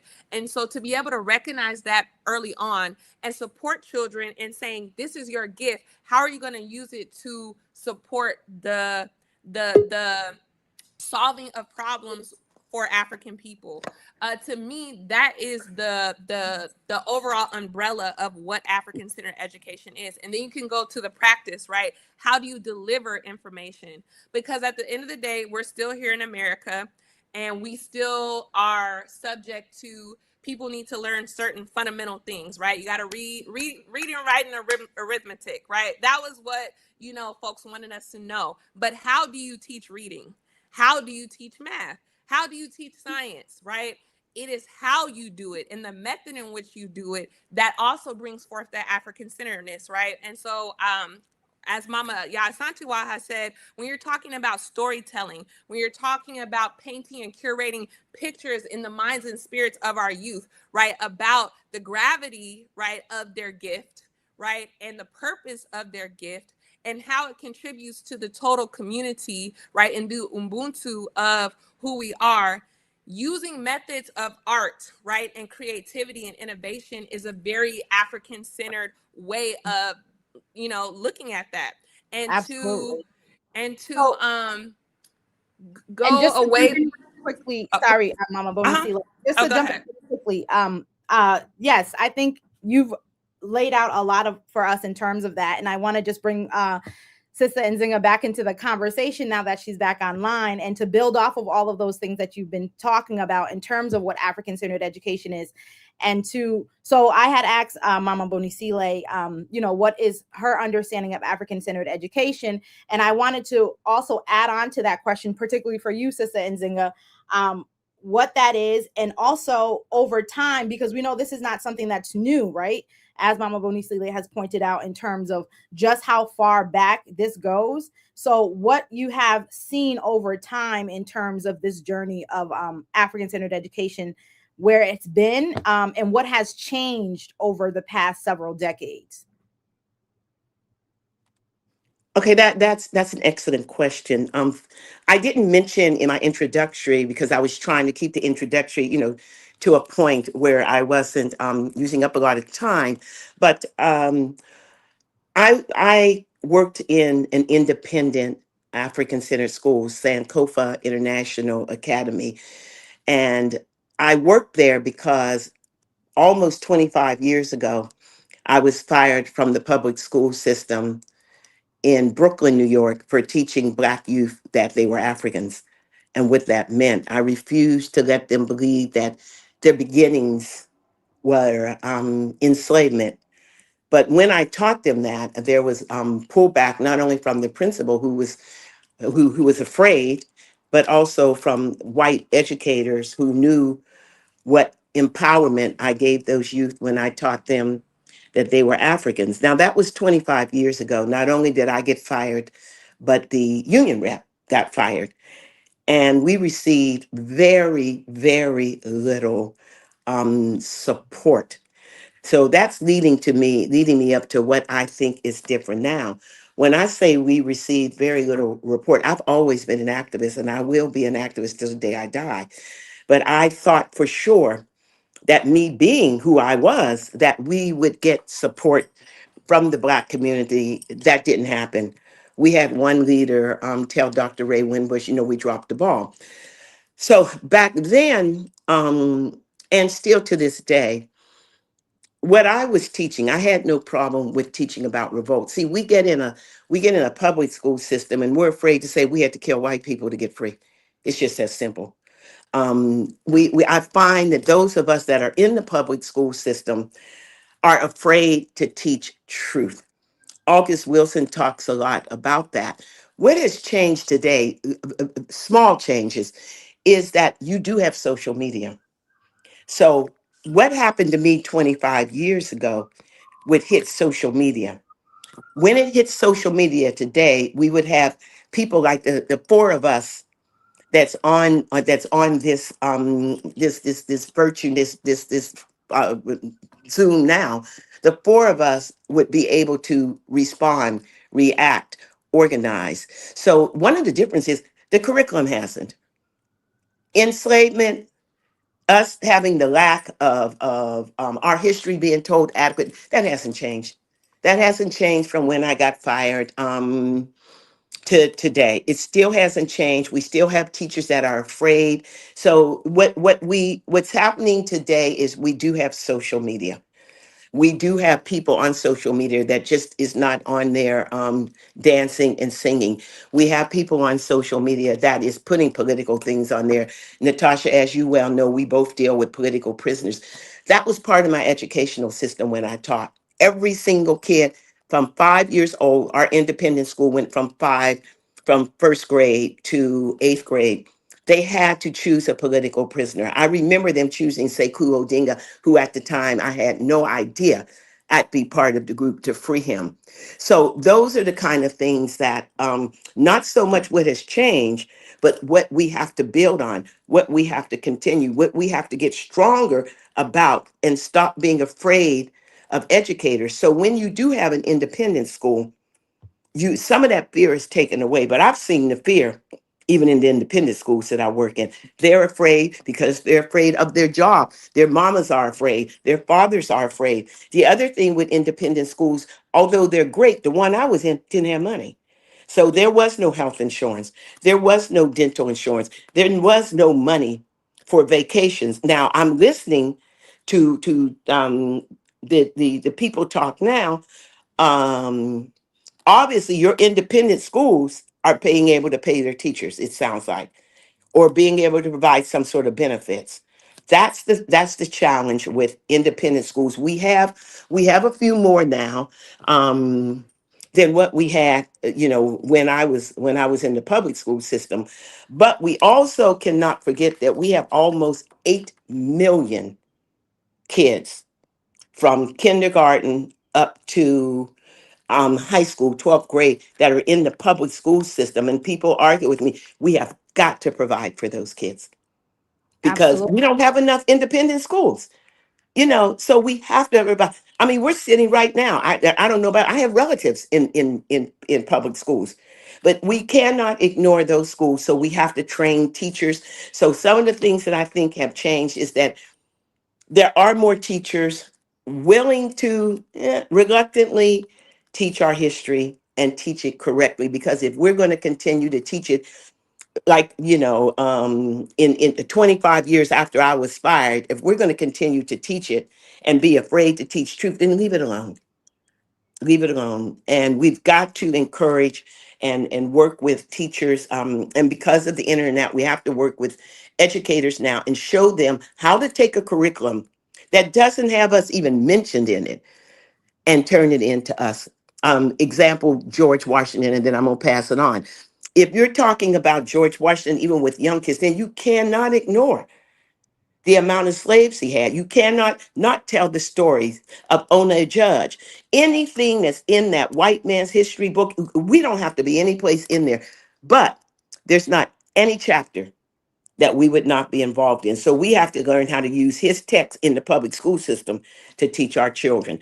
So I'm hoping that the difference is that there are more of us willing to do that, and that there are more independent schools. Like when I got fired 25 years ago, the independent school I went to had no money. I was in there working for pitlings, and I'm hoping that more of the independent schools are getting funded somehow, and that they're able to now bring in more African-centered education. Absolutely. Thank you so much for that, Sis. And again, you touched on one of the questions that we have from the guests, because again, we're still encouraging you all to put your questions in the chat. And to my panelists, I just encourage, we want to give a concise answer so we can get to all of the questions. And so building off of what you said, Sis Nzinga, around, giving that example about how teachers can teach. One of the questions someone had was, how do you do professional development when so many of us are alienated from African history and culture. And so I want to turn that to you, Mama Bonisile. And if you can keep your answer concise, and then Sister Nzinga, if you have anything else to add on, if you can also add on to that, and then we'll move to the question. Appreciate the question. So we have professional development sessions at the beginning of the year, at the end of the year, and then throughout the year. They're not as long as the full day like intensives. But what I began to do was make partnerships with scholars and master teachers that I knew who were experts in African-centered education. And because of my resource development, was able to fly in, honestly, folks from DC to come and do professional development for teachers.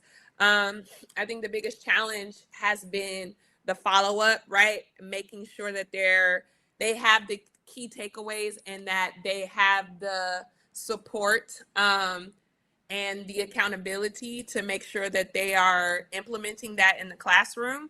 And just because African-centered schools typically have low capacity and everybody's wearing a whole bunch of different hats.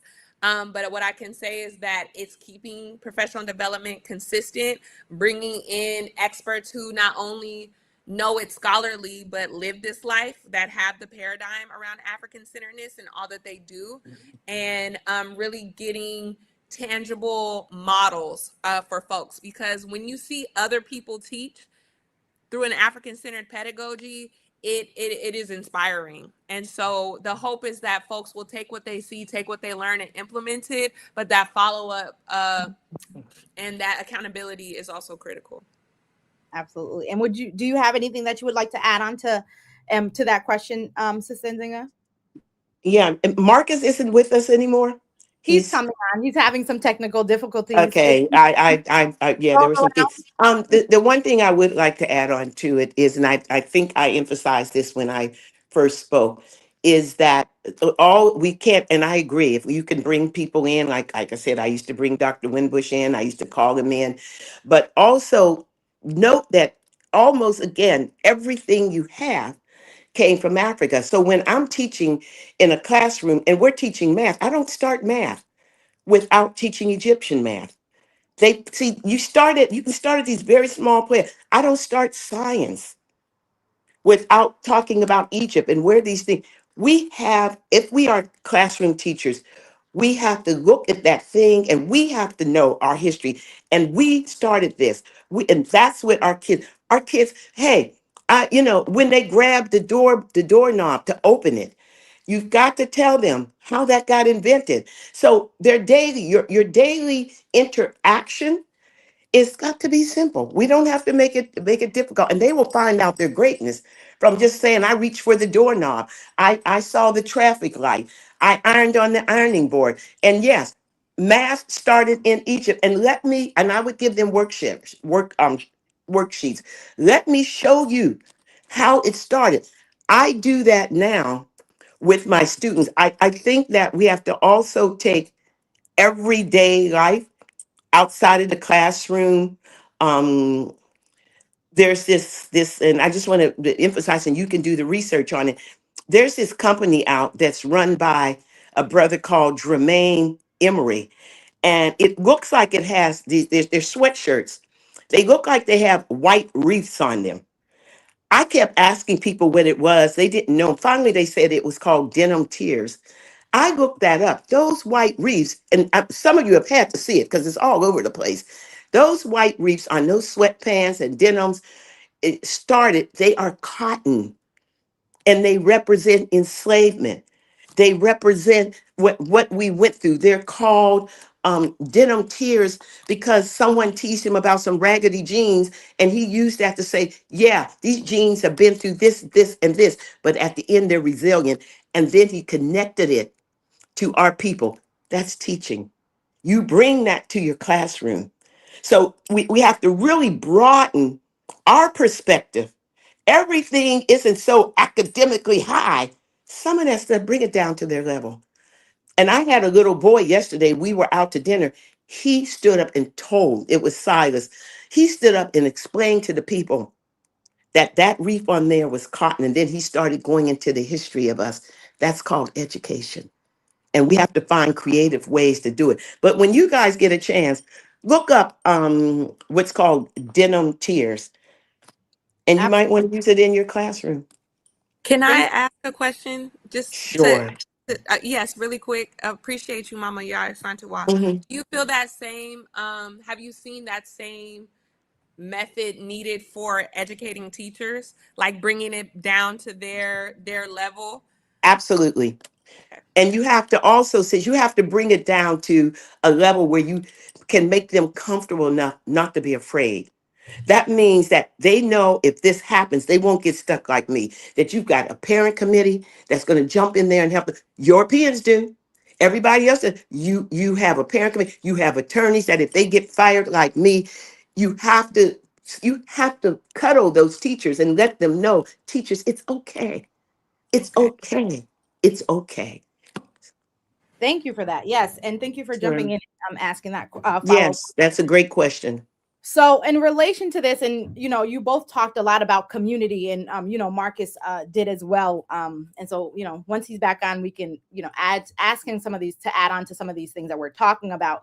You Citizens and talked about bringing in Ray Wimbush and doing things within the community, looking around within our community as how we can bring those things in to understand and educate our children. And Mama Bonisile, you also mentioned talking about bringing in those who are experts, those who are oriented already in our history, in our culture, in our communities. So, and we know that African-centered education is very community oriented. That is part of its foundation. And so one of the questions that that we see in the chat was from one of the people who wanted to know in what ways, and this is particularly for you, Mama Bonisile, and then after that, I'll have a question connected to community for you, Sister Nzinga, in terms of schools around this question. But what does your structure, in what ways does your structure interact with local public schools or show a presence in the community in order to display the effect and necessary alternative structures for educating our youth? That's an excellent question. I would say that one thing that happened this past year is that there is a community development organization, Black organization called Black Cultural Zone in Oakland. And they have launched something called the Rise East Initiative. They found a particular area in Oakland that had the highest concentration of Black people and the highest concentration of Black children, but also the highest concentration of issues in the Black community as far as like health, economic stability, safety. And so within the Rise East initiative, they came up with these different strategies, one of them being the Learn and Grow strategy, which is centered around education. And so I joined that initiative and was one of the major voices in us developing how are we going to take a model, an African-centered model, right, and be able to share that with the kids in our neighborhood. Because if I'm being frank, independent African-centered schools cost tuition. You got to pay to go there. So it's not a charter school. It's not free. So you do have to pay tuition. And what I like to talk about in my school in particular, we serve the full spectrum of our community. We have parents who are professors at UC Berkeley, but we also have parents who receive subsidized tuition right through the state. So it's a full spectrum of our folks. But the reality of it is that when I did an analysis about the students that go to our school, it is because our school's in the heart of the hood. I mean, we in the heart of the city. The majority of our students are not kids that live in the neighborhood. And that's just real because simply they can't afford to send their kids there. And so what I was able to do is through the Rise East initiative, they ended up raising a lot of money. And so in these long meetings and advocacy, I was able to secure funding so that we can give 100% scholarship to local kids that live in the neighborhood so that they're able to go to a school like Ile Omade. So that's just like a first step. The other piece is that I believe that hosting educational experiences outside of the traditional 8 to 4 school day where the community can be invited and involved, that it can give students, because we used to have a summer school where anybody, didn't matter if you were enrolled, anybody could come, right? Anybody could come to the summer school and participate in the enrichment. But let me just, I'm gonna close it out. We have to be intentional about the ways in which we are, one, developing relationships with public school teachers. And that was part of the work that we did in the Rise East initiative. I connected with so many public school teachers and we shared ideas. But the next part of the implementation is making sure that we are connecting, that we're sharing best practices, and that we're having regular sessions where we're able to connect so that we can share the pedagogy and then be able to just be in community and have this reciprocal relationship where their kids can benefit from what we do, and then our kids can make sure that they're also sharing the information that they have with other kids that go to public schools. Absolutely. I think those are great initiatives, and I think that we're, as a community, still working to see, because we need this, as you both have alluded to, this connection between the creation of independent African-centered schools, which is essential, and we need to continue to build even more, but also how do we do the work to connect that kind of stuff with public schools. And I know that, as CB, we're thinking about it, but I also know that, Jacob Carruthers had a organization within Chicago that was looking at doing work with public schools around African-centered education. And so, Sister Nzinga, I would, knowing you are doing African-centered education in the public schools and also within independent spaces. And so if you can talk to us a little bit about how you see the ways in which we can continue to build that kind of bridge or even funnel to be able to make that connection, and as we continue to work on both sides. Okay. You actually have to be pretty strategic. See, one thing about public schools, and I've said before, I'm an advocate of us getting into those schools or either getting into the minds. Dr. John Henry Clark has a famous quote that says, "Oppressors do not teach people, they oppress how to take the power away." Public schools are not going to teach your child how to take their child's power away. Yale is not going to do that. We need to stop talking about our kids went to Yale, our kids went to Princeton. I have 2 books out. One's called The Osiris Papers. It's deals with Francis Cress Welson's philosophy. The other one is called Should America Pay? And in the Osiris paper, I talk about that. We have to stop bragging about a kid going to Yale, a kid going to Princeton. These schools were built on the backs of our people. So I'm saying that to say that I know I got off the subject for you, but bridging that gap has to be done like privately. One time, Natasha and I, we did a workshop, and you have to get those teachers in workshops. You have to give them a weapon. We're at war. You have to arm them with the truth to set our kids free. So we arm them with the truth. Not only do we do it, we show them in workshops how you get this stuff into your curriculum. Khalid Muhammad talked a lot about that before he transitioned. You're not going to be able to walk into the school system and say, "Oh, we're going to have an African curriculum that talks about how we had to kill whites and revolutions." We're not going to have that. And under the Trump administration, we're not going to have the little bit of lies that they already tell us or hidden history. So we have to do it privately. You have to find an educator that wants to do it, and they bring their people in, and then you teach them, this is how we're going to take this back to the classroom. This is how we're going to, and you get people like me. I'm an elder. I'm in my 70s. I've been out there doing this since I was 19 years old. So I'm saying that you have people who know how to do that, and you have to bring those people in. Not only those teachers from the public school, you need to bring in some of the teachers from our independent schools too. So that's the thing, is workshopping, and in those workshops, how do we connect? How do we build that bondage between the public school and independent schools, where the teachers are not afraid, but you show them how to slip that information in. So it's up to us to do that. Absolutely. And, you know, to your point, there's a book called Fugitive Pedagogy by Jarvis Givens. And he talks about this and how we have this long history of doing that, knowing how we're behind enemy lines, you know, as part of the title of, you know, our session here. And so when you are behind enemy lines, what are the strategic ways that you move? Everything can't always be so open and, you know, so you know, we have to know when it's time to do what. And so I really appreciate, you know, both of you talking about the ways in which we can do that. And I really appreciate you talking about the, you know, how that has to happen. So I'm going to just give one more question from the audience, because then I want us to kind of move into, you know, giving some information about, you know, just basically some tips, some ideas that you would, you know, leave and impart the people with.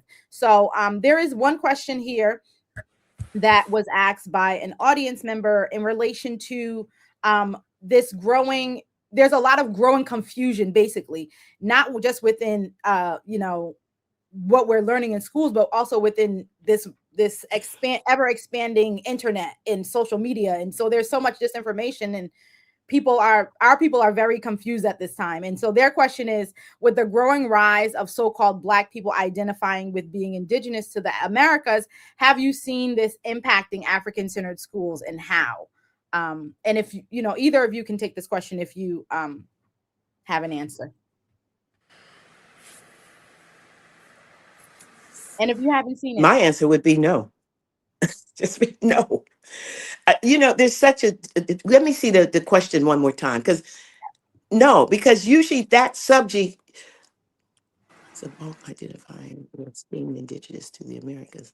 No, because most African-centered schools, now correct me if I'm wrong, and I love Bonisile, that age difference is there, because I'm learning so much from listening to you and how your mind thinks, and even with Natacha. But I have found that subject, for me, when I'm in and out, doesn't even come up. For me, I wouldn't necessarily say it's Black people who feel that they're indigenous, but I would just say Black people who have a very strong tie to America. And so even saying that they're African is like, and I'll say this, what we're experiencing, or what I've seen, is that there are Black people who want their kids to be in all Black spaces, right? They like the idea of a Black school. And our school is also very academically rigorous. Maybe not as much. We don't got doctors and lawyers coming in like Baba Marcus has. But our 8th graders, right, they end up, you know, taking math at a community college level, right? And they graduate 8th grade with college credits. We made a partnership with one of the other community colleges, and they took an African-American history course and got college credit for that as well, at graduating from 8th grade. But they all end up going to these elite private white schools, and parents want that. And so I'll say that what I'm seeing is that, and this is with teachers and parents alike, when we start getting into really making sure that we're living in integrity with the mission of the school that the founders had, right, out of the movement in the 70s around Black studies, and the importance of us understanding that we are African and that we are the progenitors of humanity. When you start getting to the nitty-gritty and wanting people to really identify, right, as being an African indigenous person, you start to get some crickets, you know. And I think that, and I mentioned this earlier, it was different in the 60s and 70s when that information was new, because everybody was like, Black power, you know, they wearing the African chains and they had the afros, and it was so, the energy. And I sometimes I really wish like I was back there, because I would have been ready. But I'll just say that you can see a dilution. That's really the best word. You can see a dilution of people's identifying with being African, with having close and just, you know, dear heart to America. And I will say that it's because we've been here for generations. So as far as we can go back, people just feel like this is their land. And so when we're talking about Africa, and this was something that a teacher has said to me, she's never been to Africa. She doesn't have personal relationships from people who are from Africa. So she has an idea about what Africanity is and doesn't see herself within it. And so that's why the professional development was critical, because I was like, oh no, like we gotta really inspire and have people to understand like why this is so critical, because whatever was happening in the, the 60s and 70s with the emergence of Black studies and us recognizing that people have been distracted and it's been diluted from the way in which they identify themselves as their ancestors coming from Africa. Absolutely. And, just to add on to this, as we move into, our closeout, I think that in relation to what you both talked about, and in terms of, what people are seeing, whether, these educators are within independent schools, as you've experienced, Mama Bonisile, or within public schools, that we have this, the pipeline of education, of training our educators, in a time where we're not within that particular movement that you're talking about, is a challenge that we need to be working on today. And taking over our schools and educating our children, we have to do that also with educating and undoing a lot of the education that teachers who go through a lot of these, going back to, public universities, learn as they go through these education schools. I mean, I went through an education school and it did not prepare me to teach, African-centered education. That's something I had to take up on my own. And mostly it really gears a lot of our educators, whether they're Black or anybody else who's not white, toward being white and seeing through a white lens, and forgetting that, as Marcus Garvey said, a tree without roots, a people without their culture is like a tree without roots. And so, we're being continuously uprooted. And so we have to maintain rooted in our African connection, whether no matter how many years, 400 years is nothing in the timeline of African people and our true history. So this is something that we need to make sure that we continue to remind them. And so in that vein, what are something that you would say for the next generation to be doing? What should they be doing? Us as next generation educators, within the community, within public schools, within independent African-centered schools, what should this next generation be doing toward building, our independent African-centered education in all the different facets that it shows up? And I'll start with you, Sister Nzinga. First of all, I've always been a firm believer, and some of the people I'm with, we must encourage our youth and our adults to belong to an organization. It's one of the strongest things we have going.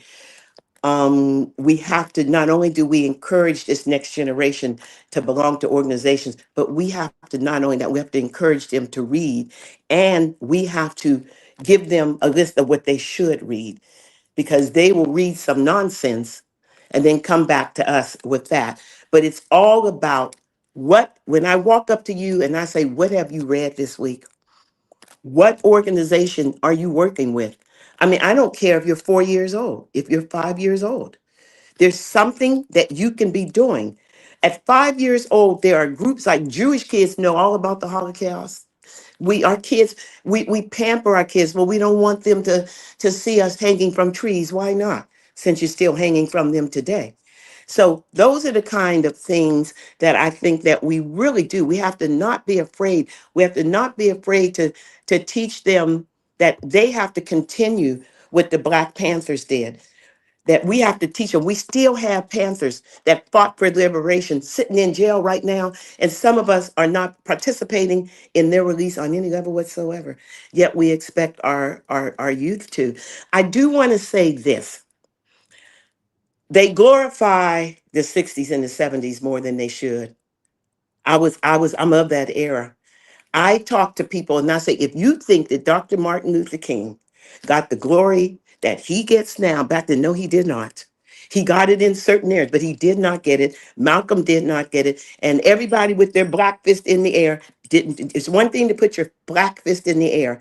It's another to do something about it. So trust me, there was a handful, like there's a handful now, of people who really participated. I'm serious, really participated. I mean, remember, I was like 19 and 20 something in the 60s and the 70s. Trust, and at an all-black university at that time. So, don't be too hard on this generation. We have to teach them, but know that era is somewhat glorified because there were a whole bunch of people that did not participate. So again, we need to get our people to read, to organize. Just a few years ago, I used to have pajama parties where you have pajama parties and they sleep over. You may have like I had it for my girls during Kwanzaa time. They slept over. There were times when we were going to worship the ancestors. And I think one of the people on, if Val is still on, her kids, we all slept over at my house, all in the same bed. They can accuse me of being Michael Jackson if they want to, but we were all in the same bed and we studied and we talked. We woke up in the morning, we ate, and then we went to the ocean to pay homage to our ancestors. It's our fault if we're not doing that kind of stuff today. We have to encourage our youth to do it and make it happen. We're giving too much credit to folks who are denying us the education that we are denying ourselves and our children. Absolutely. And go ahead, Mama Bonisile. Absolutely. No, I appreciate that, Mama Asantewaa, because I do start to get discouraged, right? Because it seems as though so many of us are going backwards and super distracted, right? With social media and the superficial things that are kind of going on. So it's like, we out here, we're still in war. But if you would look on Instagram, we're not. So I know. I wanted to just say, and I think this was a perfect segue that I just want to build on everything that you said. It starts in the family. Yes, it does. And it starts in the family, and it starts in, I remember learning this from Ankobia, right? From Baba Ajay. Families build communities and communities build nations. But the first part, right, the ruin of a nation starts in the home. We have to encourage, like, and since when I didn't have kids, it was all about the school, right? It was all about my students. It was everything. When my babies came, it's like, oh, this is, and I knew as an educator when I had children that I had to shift some of that energy to my own children and my family. And what I'll say is that with the organization that I founded, I'm really wanting to focus on family education, because we can teach the kids all we want, but their first teachers are their parents, whether it's intentional or not, because it's spiritual and it's scientific. We are literally our parents and our ancestors. We're our parents, our grandparents, our great-grandparents. And the things that live within our epigenetics are there. And we have to be deliberate about healing those things. And so I can try to, meditate all day, right? Or connect to the ocean, but mental anxiety exists in my, in my family, right? And it came from their experience in enslavement. And so my deliberateness, right, I'm going to have to really focus on that healing, and then I'm going to have to model that for my children, right? So that I'm healing it within my lineage and in my generation. And so for me, I feel as though, yes, I have transformed and inspired a lot of children who are now, like some of my first kids, they're in college now, and it's really beautiful to see, right? And they bring up the memories and the things that they learn when they're with me too. But the other thing that their experience is the things that they saw from their parents being modeled, which are great things, and sometimes they're not. And so I feel as though, as Mama Asantewaa said, we have to encourage parents to be reading alongside their children. We have to encourage parents to be perpetual learners, right? Your kids can't just think that you just know everything. They have to see that you are on this journey, right? To continue to learn and read and develop yourself, right? Spiritually, historically, mentally, physically, right? So that what they're seeing is not you just telling them, everything began in Africa, but how are you showing them that everything began in Africa, right? And so what I feel as though is a missing component, and not and from, you know, from reading, right? Because I wasn't around in the 70s, from reading and looking at the handbook, it seems as though, right, there was some intentionality around that, right? Like these are not brand new ideas. How it was implemented and carried on, that could be a different conversation. But for me, I feel as though in family development, as young people who may aspire to have children and get married or whatever, or build a family, let's just say build a family, whatever that looks like for you, right? We have to not only send our kids to independent African-centered schools, but your home needs to be an independent African-centered institution. Family's the first institution. We have to make sure that I've got to make sure my kids are good and that they're connecting with other kids that are good and that I'm connected with other families that are good and we're sharing resources and food and knowledge and information so that you can build that network so that the learning is perpetual, it's everywhere, and it's something that is just non-negotiable. Absolutely. And so to that point, in thinking about a lot of what we talked about, just you know, reflecting on the discussion around, you know, African-centered pedagogy, family, as well as school leaders and community leaders, and knowing, which we kind of talked a little bit about before, how, and you mentioned this a little bit, Mama Bonisile, and also you talked about this as well, Sister Nzinga, how all of this work that we're trying to do, right, economically, depends on how viable that we could be.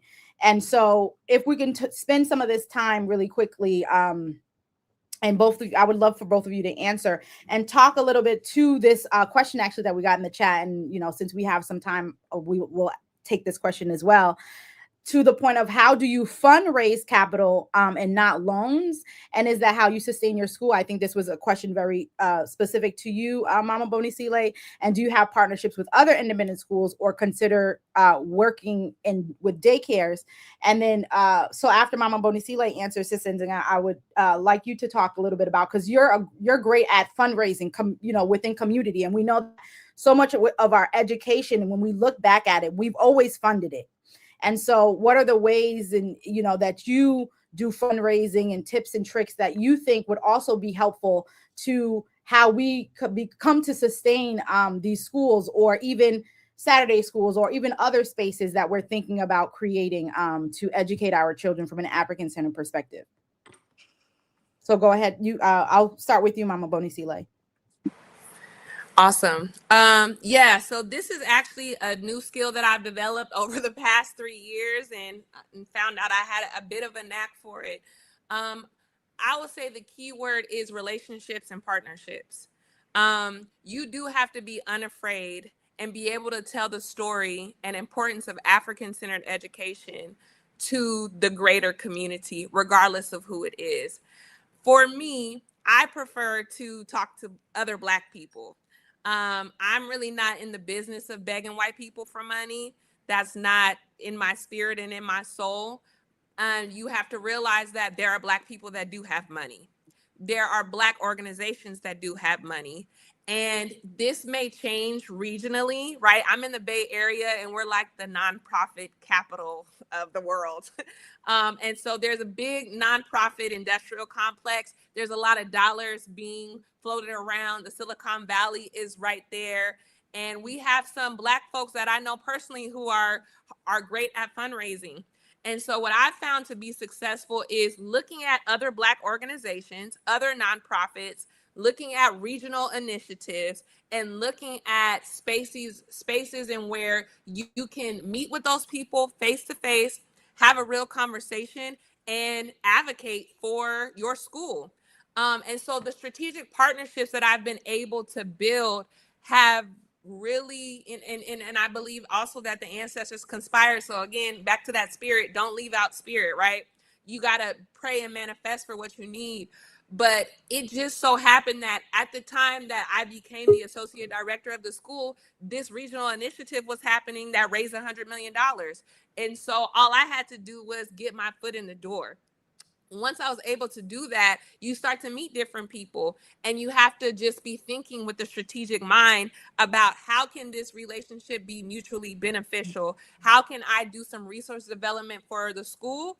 And then how can we provide our expertise to the larger community? And that just ended up really working out. And then inviting people in to see the successes, because we're not like all, super online and like having people know exactly what we do. And I know a lot of African Center School also don't have the capacity to do that. And so bringing people in to experience it, especially on the days and experiences that will get the people going, it transforms people. And so if I meet a Black program officer, right, who and those are the people who give out grants from foundations, if I bring them to the school and they have that experience, then we move their spirit.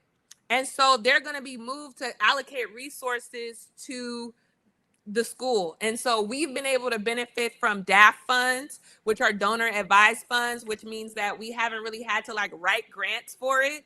People are just like, we love what you're doing. We know a donor who wants to invest in this. Here's the money. We've applied for grants and have also gotten grants. And then in joining other Black organizations in these regional initiatives, we've been able to get resources for that, to be able to expand the community that we serve. So there's different strategies. So you just have to be strategic, build relationships, and honor them. And then, like Mama Asantewaa said, be unafraid, because you want to still move with your authenticity. Don't be going to these folks and diluting the gravity of what you do, because that hasn't worked for me. That hasn't worked for me in the past. Yeah, I'll speak to that. Thank you, because I think the last point that you made is you do have to be careful when you go after grants, in particular, that have stipulations that you have to follow, and therefore they're coming into your classroom to see if you're following the stipulation.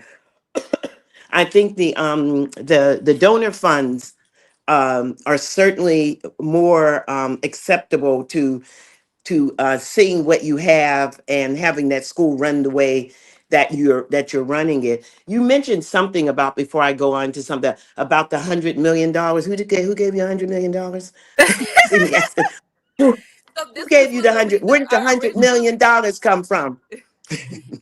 I'll say this. These are folks who are it's a community development corporation, and they got some $100 million from some non-us, right? But what they did was to say that if you give us the money, we can sub-grant it to people that we believe in, right? And then we have this relationship. So we're not directly with the folks giving the $100 million, but we're able to get a piece of that pie to do the work that we do.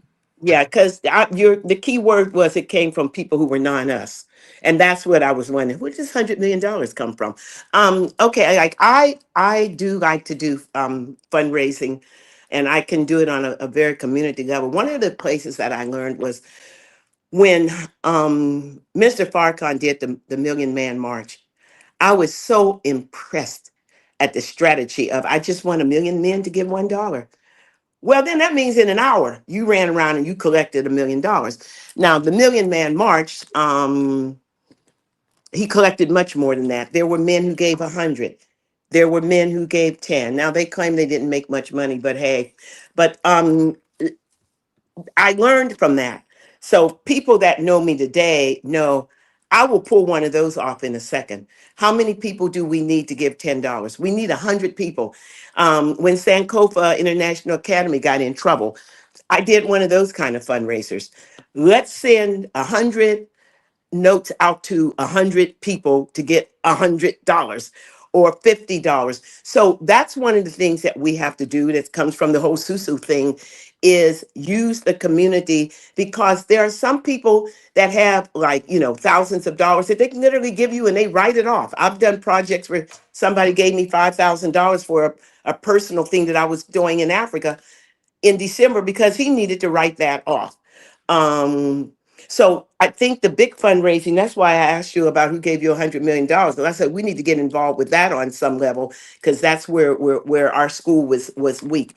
But yeah, those are, I mean, thank you so much for that. But also those of you that just remember, always say what's my goal and how many people do I need to give this much money to reach that goal. I want to address one thing though.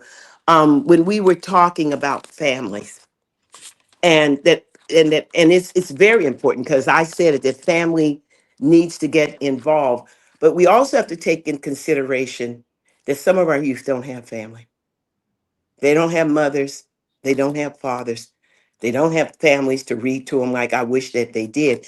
There's a group that I work with called HALA, and I think it stands for How Our Lives Link All Together. HALA was formed by a group of men that formed this group while they were in prison. And when you hear them talk about what they came from, and mothers were drug addicts, fathers weren't there, or fathers were there and somebody else weren't there. We have to also, when we talk about family, and I do it a lot, like, well, Rita, we have to also not eliminate those brothers and sisters who have no family. Now there's two brothers, Jasiri, and he was with me last night, and Corey. When you hear their family background, they don't fit into that role of nobody took care of them. One of them said in a documentary, I just don't even know at that time, I didn't know why was I even born. So I want us to also look at that group of us who don't have families that love. Because when I heard you speak about your family, it just touched me. I knew what that meant to you. But we have people who they don't have that family, so we have to try to figure out how we reach them. Harla has a documentary out. Natasha, you know the I don't remember it, but what we can do is we can make sure that we can, as we follow up from our conversations during the summit, we can provide, people with links and things like that for things that we mentioned or that we haven't listened to. Yeah. And we are at time, so I really want to just thank you so much, Sister Nzinga, Mama Bonisile, for participating, sharing your wisdom, Thank your you. knowledge. The audience really, really appreciate it. And we know that this is not a conversation that ends here. And the work obviously doesn't end here as well. And so this is something we want to continue to grow. And so I just want to say gratitude, from Black Power Media. And you can go and check out the program. You can see their information and you can find them online. And obviously you can get in contact with us if you need more information on them as well. And so we have another panel coming up right after this. And so we will put the thumbnail up and we will see you in about 10 minutes. Okay. All right, thank Thank you. you. Thank Sister you. Thank you, Bonisile, I would Natasha. love to come out and visit your school. So let's stay in contact. Yes, that would be amazing. Definitely. Let's do Definitely. that. All right. Okay. Take care. All right, bye-bye.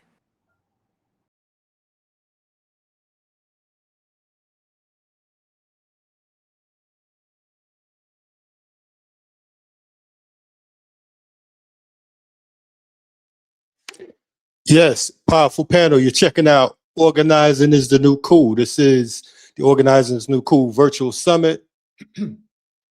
Want to point out a couple things real quick. Number one, we're about to take a quick intermission and we'll be back in about 8-9 minutes. Definitely want to thank all the folks who came through today. There was a powerful education panel. I want y'all to run that back. Make sure you run it back. We have an amazing panel coming up next dealing with Mama Africa. Mama Africa organizing against a legacy of mass slaughter. And we have some Africans from all over the continent and the diaspora that will be joining us on this next panel. Make sure you share this YouTube link because we are live and we have a couple more panels left today, and then we'll have 6 more panels on tomorrow. So some of the folks that we have coming up, just to let you all know, we have folks like Pam Africa. We have folks like Chairman Fred Hampton Jr. We have Mukasa Dada, who'll be up on the next panel. We have members of the Last Poets, members of X Clan. We got a whole lot coming up, so y'all just stay tuned. We'll be right back at you. Take this moment to go ahead and share, subscribe, and like. You're checking out Organizing is the New Cool. Early on Monday morning,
need that Fred Douglas roll. Motherfuckers with the muscles, no strength is in the digits. Quit spitting on the bungalow. The devil got a buzz stronger than a bumble nose. Lions and impalas and they creeping through the jungle slow. Warthog, pull him over but the tail light. Heart beating fast and he begging to the jail Christ. You know the one that brothers find in the slammer. Gotta do the running man if they ever find a hammer. Check the grammar. Kelsey ain't Frazier, sitting on the couch with his wrist near a razor. The hood could be good if we love thy neighbor, but the world is so cold, no gas in the pacer. Indiana in the temple of doom, no the slum ain't plum, it resembles a broom. Crime on the regular, look at the goons, is what they do from the treetop, silver for the spoon. No regrets, bro, we do it for the. Don't flex, bro, we do it for the. No rest, bro, we do it for the. No need to guess, bro, we do it for the. No regrets, bro, we do it for the. Don't flex, bro, we do it for the. No rest, bro, we do it for the. No need to guess, bro, we do it for the. Formerly my Malcolm Little, but grow up into my Malcolm unknown. AP like Malcolm Middle, but figure how sun grown is more corner stores, corner pockets and blunt rolls. Get the rolling trips and you know the grip like run those. Live from where they designated for us to be at, with designated drivers to stay behind on the G-Pack. Toss money with lost money, inspire feedback, and the light come with it, baby. You see that? See that? Be that like nobody ever was. They told us to get it forever on these forever bronze. Said to never be done. The height of ambition is what you leak from, and suck all that away when you get it. Know who to keep from. I'm riding in Tommy Smith, John Carlos, but my jeans are still fit from John Favardos, and I still do mean biz as far as bars go, and my roof is still nowhere near where my car go. For real. No regrets, bro, we do it for the. Don't flex, bro, we do it for the. No rest, bro, we do it for the. No need to guess, bro, we do it for the. No regrets, bro, we do it for the. Don't flex, bro, we do it for the. No rest, bro, we do it for the. No need to guess, bro, we do it for the. I'm not the pig, you got to make a distinction. The people are going to have to stand up against the pig. That's what the pastors are doing, that's what the pastors do it all over the world.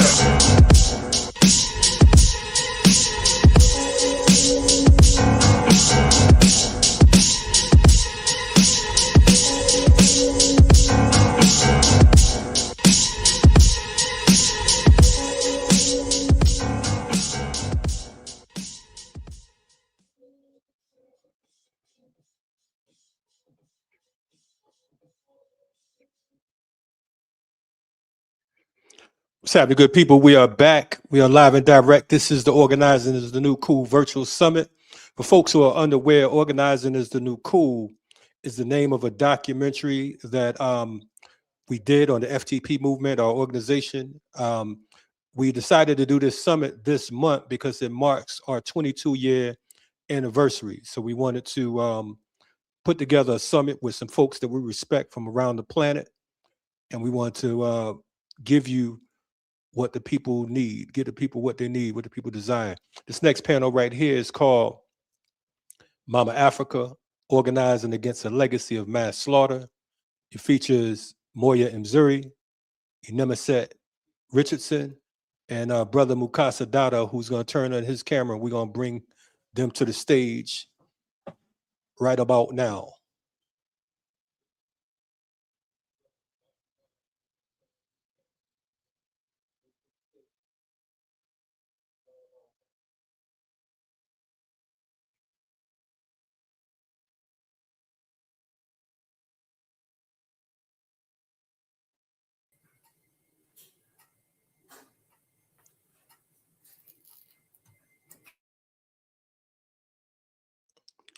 Peace, what's going on, good people? How y'all feeling? Revolutionary greetings, Africans. I'm so happy to be on this call. Black power. No doubt, no Hey, doubt. Baba. Hey, sister and them. Greetings, greetings. I'm so honored to be a panelist with these Africans that I look up to so much. I'm so honored to share this space with you. Good Thank to you be so with much. all, too. It's like, oh, family. I'm so And excited. listen, first I want to say, I want to definitely thank you all for coming on. That's the first thing. But secondly, I want to acknowledge acknowledge Friends of the Congo for sponsoring this particular broadcast right here, this particular panel that we're on. So we definitely want to, thank them for their part. We have a couple other brothers should be joining us from the continent, but for now, we're going to deal with what we have. For folks who are checking this out right now live, we are broadcasting from the East Coast of the U.S. on this side, but we have folks from everywhere on, and I'm gonna allow them to introduce themselves, but also tell us where they're coming from, where they're calling from, and we're gonna get this thing cracking. It's very important. This is our favorite topic right now, Africa. So we can start with Moya. First off, Baba Mukasa, can you hear us well over there? Mukasa, can you hear us? Baba, do this. Okay, Mukasa may be having some tech difficulties over there. We're gonna work on that. Okay, you may have to restart, Mukasa, if you can't hear. Okay. Oh yeah, Mukasa. You come over and do it for me. Yeah. Okay. Can you hear us, Mukasa? Can't hear him. Okay. I don't think Mukasa can hear. Okay. If you could just log out and log back in, that might be the situation. So I'll put that in the chat. We can hear him. Yeah, we can hear him, but sometimes, they have difficulties on their end. But we'll start with you, Mama Moya, giving an introduction. And for folks who are checking us out, of course, this will happen when we're dealing in the tech world. That's one of the downsides. But we're going to get Mukasa right because we already know that he always right. Absolutely. So, Mama, let us get some feedback. Yeah, greetings, revolutionary greetings. I am Moya Mzuri Nana Ya Ophibia Pambili.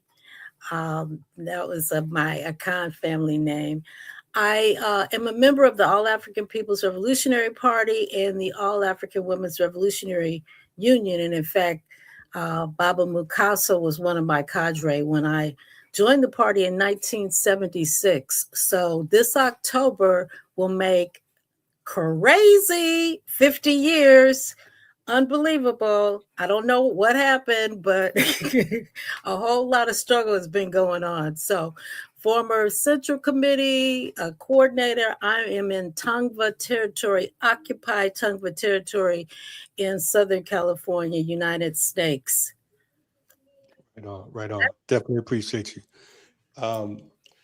Inem, how you feeling, sis? Revolutionary greetings. I'm good. I'm just, again, so honored because I'm on a panel with such amazing Africans that I admire so much. But my name is Comrade Inemesit Richardson. I have the tremendous honor of on this panel representing the Alliance of Sahel States. So I live in Burkina Faso. I also spend a lot of time in Niger.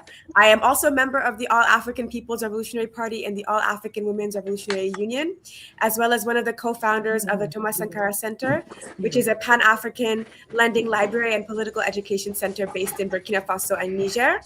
And then I also am a journalist. So you can check out some of my work on Sovereign Media. And my previous work was also on African Stream. So yes, thank you so much for having me on. And thank you so much to the other panelists as well.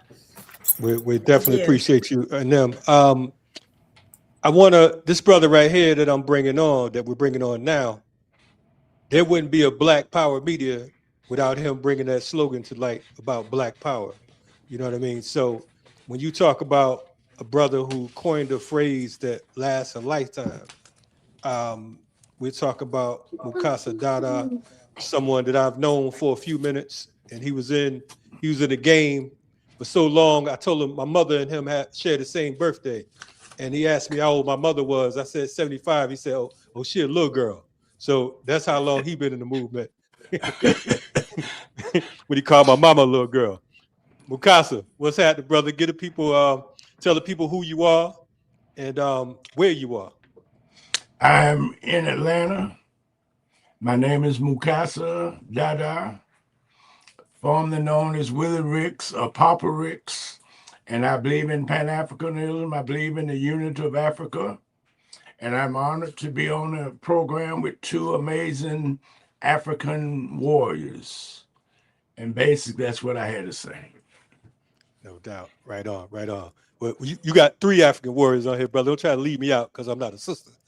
Oh, you got the spear, brother. Hey, listen, this is I gotta say seriously. First off, for folks who don't know, my name is Kalonji Changa, and I'm also here in Atlanta as well. One of the founders of Black Power Media, FTP movement, etc.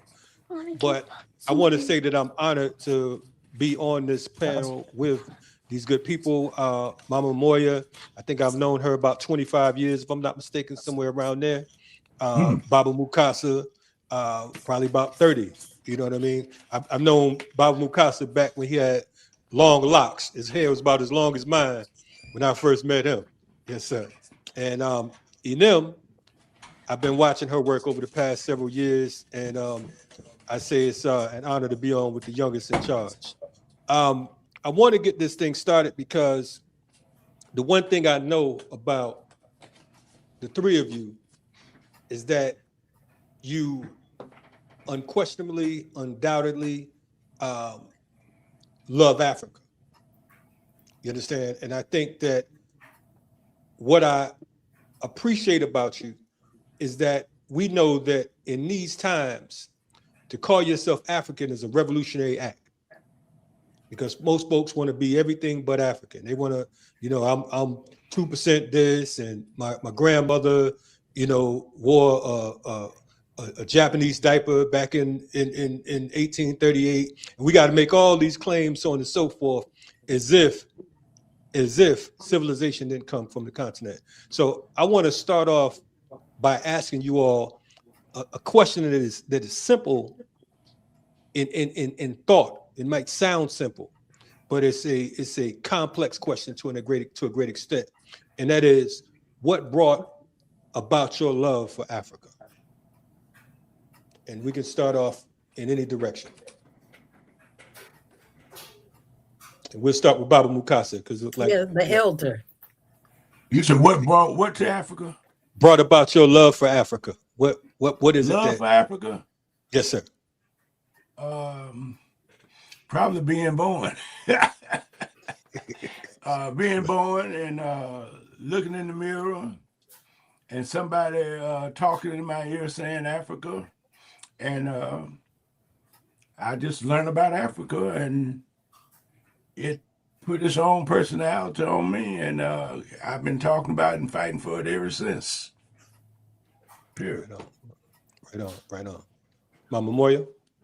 Yeah, you know, what I just grew up in the African community. I didn't know much about Africa, but I grew up in a household where we loved ourselves as African people.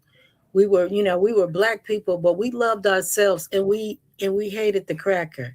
That was the conversation of my elders. You know what I mean? There was a distinction of who we loved and who our enemy was. It was clear, you know, even class struggles. And so when I got into, by the time I was in high school, which was the early 70s, you know, the commercials, you know, a beautiful people use Afro sheen, you know, we were wearing afros.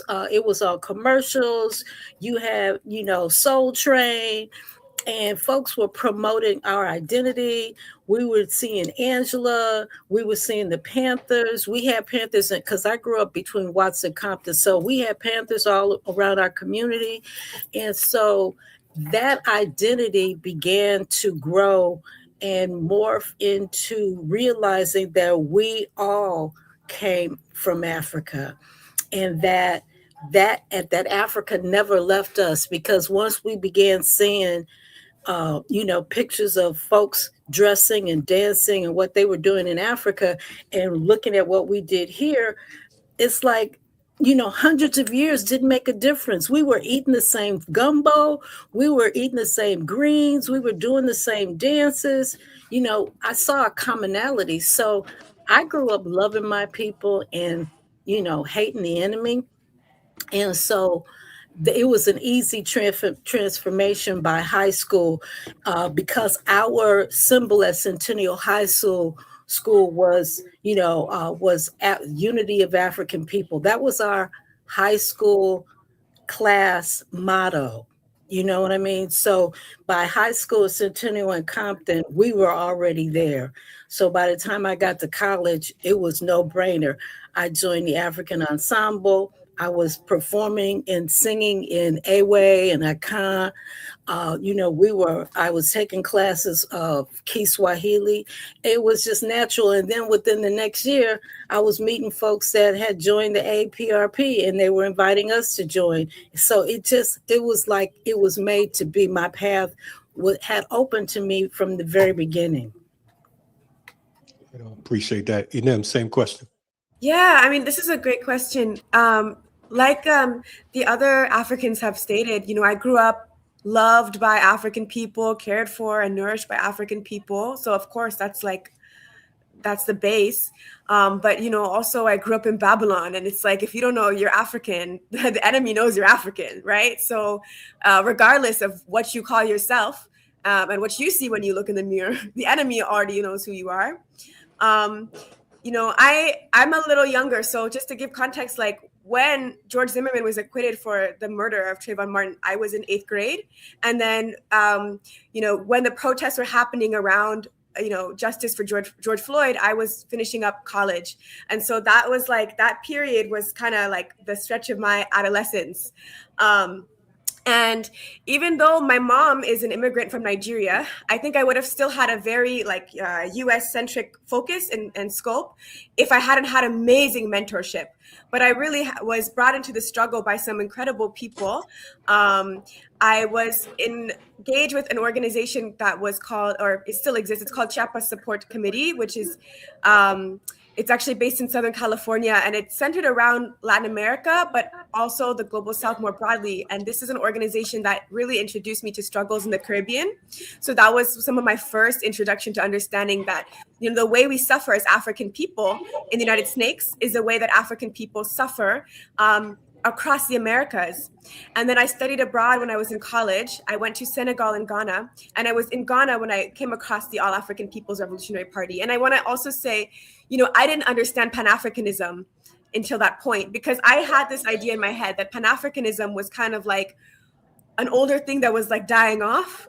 And I didn't realize until I actually touched foot in Africa that it's a vibrant movement of the youth that people are fighting for. This is something that's not just back in the day there were Pan-Africanists and it's over, but it's that is what the youth on the continent are struggling for day in and day out. So I was completely transformed by that experience. I mean, at that point, it's I had really no choice. It's to see the way African people are suffering all over the globe, and to see that there really is a clear solution to our problems. It's already been theorized, it's already been thought through, and we just really have to organize collectively to make it possible.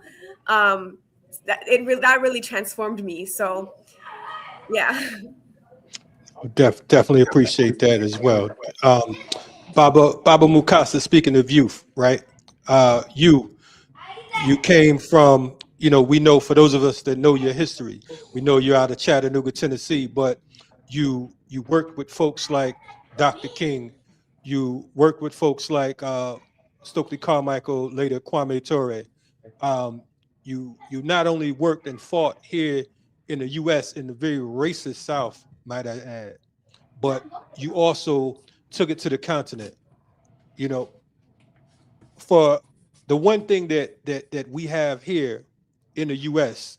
that they have over on the continent, that we have on the continent, is the fact that there's a distinct hatred for African people, and our enemy has such a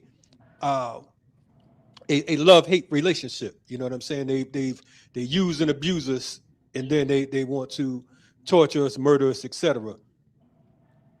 I want to ask you, because of the fact that you the OG of the bunch, what is it that they hate so much about African people? Why is it that they hate us so? Well, that's part of imperialism and colonialism, is to justify the mass murder, the thievery, of our resources and the oppression of our people, all the way down to starvation, mass murder, and what have you. So this is what we have known, and we have known it in every aspect of every area of the world that we have been carried to on slave ships or found our way into different areas. We're the most oppressed people, and that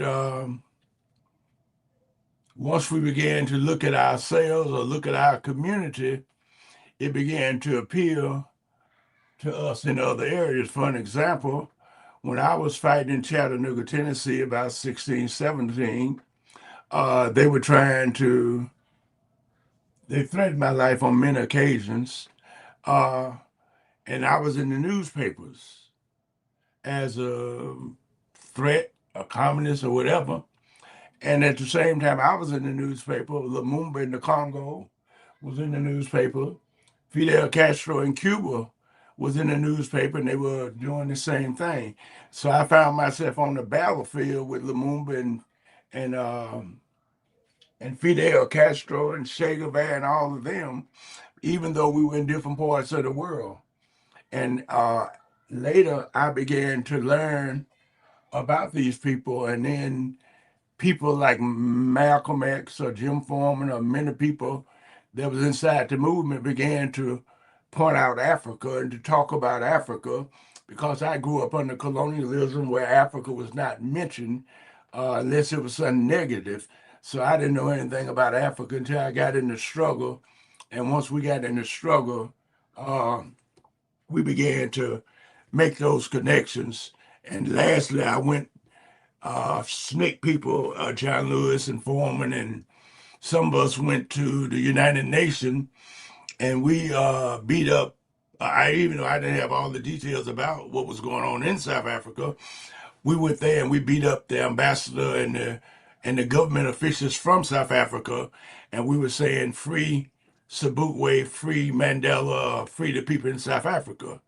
And that and then Miriam Makeba, Belafonte, and Sidney Poitier got us out of jail. So now we have a international connection. And by 1966, when we called for Black Power, it linked us to all the liberation movements around the world, and people like the Chinese, the Palestinians, the liberation movements in Angola, Mozambique, and whatever. And all of them began to identify with Black Power, and we identified with them, and we joined our struggle in. And once we saw what they were doing to the people there, then we saw that we were facing the same thing, and our movement joined in with the liberation movements in Africa, and we began to have and see that we have the same identity. And now we began to, from that philosophy that Malcolm and those preach, that we can't be free until Africa is free, because land is the basis of freedom, period. Right on. You know, before I let you go, you just said something that was so cool. He said, we went over there and we beat these South Africans up. He said, I ain't have all the details. You know what I'm saying? That's family right there. Like, you see your brother or your sister fighting, and you don't give a damn what's going on. You're going to hop in the fight. They could be wrong. You're going to deal with those contradictions afterwards. But you want to make sure that, you know that you are oppressing my people. So we got a problem. So we're going to go upside your head. I want to ask white people look like white people at that point. Hey. So it's very easy to go in there and bust them upside the head and say, leave my people alone. No doubt. But we got better details later on, and we become Pan-Africanists, socialists, and all those kinds of things. But we got better details as we began to fight. The fight bring on education. No doubt. I like that. Real quick, the question I was going to ask you, because you mentioned SNCC, and there's some folks that are checking us out. And SNCC, most of the time, folks hear the student nonviolent part, and so they turn deaf when it comes to that, and they don't know about H. Rap Brown. They don't know about Stokely or folks like yourself, and you mentioned Jim Foreman, etc. Give the people an idea coming out of Chattanooga. Give the people let us know like what really drew you to SNCC and what was SNCC's role in our liberation movement, because of the fact that oftentimes we hear a lot about the Panther Party and other formations, but when it comes to SNCC, it's kind of like, you know, like a cursory glance, and we keep it moving. Well, I didn't know much about nonviolent. Never heard of it before. Thought it was the silliest thing I ever heard in my life. But in Chattanooga, we didn't know anything about it. We went out and demonstrated when that movement began. Sit-in movement began and spread around the country. And we were in Chattanooga, and we went to high school and what have you. Went down to the Cresses, which is a public store, 10-cent store, whatever you call them. And we sit down and we were beat up and they were attacked us, and their mobs attacked us. The next day, we got our people together. We went down there about, looked like 1,000. And they met us down there about 1,000. And we broke out windows and bust folks upside the head, and they came in there and started beating us and bagging us up. And we bagged up to the main street called 9th Street, and we said, we in our territory now. And just like they were throwing bricks at us, boy, we started throwing bricks and whatever. But the point is that Chattanooga led the first rebellion in the nonviolent movement, in the sit-in movement. We had a riot, and then Dr. King and other people began, the NAACP began to run in and teach us about nonviolence, and which I thought it was stupid, but went there, and once I was introduced to it, I went across the South being nonviolent. Well, I was introduced to them, to SNCC. And once I was introduced to SNCC, it was formed this new organization.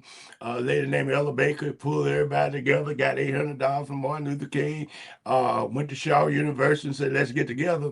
And she had helped Martin King form his organization. And she had told Martin and Ralph and Y.T. Walker that you in Montgomery here, and you organization, SCLC, and you're 3 people. You need a staff.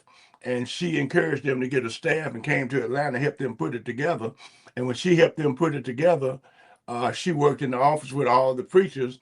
And by the time she got $800, $50 from Martin for the student movement to come together and form an organization, she told us, I work with them preachers and you don't want to be under. Form your own organization. So we formed the Student Nonviolent Coordinating Committee. And we were going to use nonviolence as a tactic, not as a way of life, but as a tactic. Otherwise, we'll take a lick, whatever. But if you come around the corner and do it, we're gonna mess you up. And so we did that, and we had that attitude. And some people still had guns and whatever, but we used nonviolence, and it was a great tactic. And that I like nonviolent. I'm nonviolent now. I burnt down more cities, threw more firearms, helped more people get guns, and participated in more struggles nonviolent than I did when I decided I was violent. And that's the truth. So we're in a battle. So SNCC, the Student Nonviolent Coordinating Committee, it just went with the people. And the different situations caused us to grow and grow and grow until we were in Cuba with socialists. We met revolutionaries from around the world, and we just internationalized our movement and what have you. And one of the greatest thing I've ever done is I was in Burkina Faso with this great little Pan-African lady here. And I was very happy. And so it's been great meeting all these great people. And the movement just kept pulling out great people. And more is continuing to be pulled out. And now, as my sister said, the youth of Africa is rising up, and no force on earth can turn us back. We want our land, we want our diamonds, our gold, our silver, our copper, our pearl. And what socialism means, it means turnip greens for everybody, beans, bread, water, 3 meals a day, medical treatment, a house for everybody, no light bill, no gas bill, no water bill, no drugs, no lies to the people and whatever. And this is what socialism means. And so we are socialists because we want to be honest and loving to the people. And our job is to build houses and meet the conditions of the people. And we ain't talking about no money because money ain't nothing but doo-doo paper with some enemy's picture on it. They worship money, and we were in socialism worship the people. So I'm a socialist, I'm a revolutionary, I believe in Pan-Africanism, being all of us coming together, don't care where we are in the world, down there in the alley, under the bridge, down in the South Pacific, in places we don't know about. We saying let's bring them all together, and together we can win. That's why they can't whoop Iran, because Iran is united. That's why they ran out of Ukraine, whatever, because they're united. And whooped them when they united. United States ran, Vietnamese, they united, they ran out, and they scared of Korea because they united, and they know they're going to unite and run them out. And everywhere they go and have war, they lose. And now we're making revolution in the Sahara states, and states are coming together, and we're going to drive them out of not just the Sahara state, but out of every inch of Africa. Until Africa's free, until Africa's liberated, we have no home, no economics, no nothing. We can only have a united Africa when we have our land, and then we can treat ourselves the way it needs to be treated. Long live Africa. Uhuru! Uhuru! See, that's what I was waiting for. You started off. I'm like, okay, he kind of relaxed today. They don't sound like. Yeah, all you have to do is give him that bug. That's all we did. Reverend, I want to take it to you real quick, Moya, because the name of the summit is Organizing is a New Cool, and as we already know, organizing been cool, but for folks who are late, we trying to give them a pass, right? You mentioned the All African People Revolutionary Party, and I know that everyone in this panel is a part of an organization or has been a part of an organization. I want to ask you. Tell the people what the AAPRP is, and also, what prompted you to get down with that particular formation out of all the other formations that exist? Well, there was no other formation when I joined in 1976. What we were able to do is we took the work from those youth that had been around President Kwame Nkrumah, who had actually written this handbook of revolutionary warfare. And, we need to go back and study. I always advocate for youth, study successful revolutions. We could talk about revolutions, but study successful revolutions. Study Ghana, because President Nkrumah had 9 years to build not only Ghana, but in a Pan-African way, to welcome Africans from all over the diaspora in Africa to help build Africa. He said that Africa's independence was meaningless unless it was tied to the liberation of all of Africa. And so this handbook that he wrote after the coup when he was in Guinea, it called for an all-African People's Revolutionary Party, that we unite all Pan-African parties under the umbrella of one unified socialist Africa, that Africa has no business dealing with capitalism and imperialism and neocolonialism. So for me as a student, and I was still in college then, it was the only logical organization. I was in the Bay Area, so the Panther Party had pretty much fallen apart from when I was there. The Nation of Islam, was there, but there weren't any Pan-African organizations there. And I hadn't met any organizations or seen any organizations that were looking at talking about the unity of Africa, the liberation of Africa, and then eventually the role of women in the revolution. Because that was the other thing that I was yearning for, is I grew up in a matriarch in the family. Women led our family. And so if I wasn't going to play a leading role in the revolution, it ain't for me. And so the APRP had the components. I mean, they had me on the road organizing before I was even a year in work study. And I'm doing orientations, in Oakland and San Jose or whatever, organizing. And so it showed me that there was an organization that if you study and you understood the line and you understood the commitment, and also what was unique that I didn't hear much is we had an African ideology. No one talks about ideology, but ideology is the core of our way of thinking, principles that guide us. And those principles also impact the culture. And culture is usually the driving force, the foundational force for any society. And so a lot of what we have done in terms of making mistakes was our lack of ideological commitment, our lack of cultural transformation while we're getting rid of the European, the British, the French, the Portuguese, the Italians.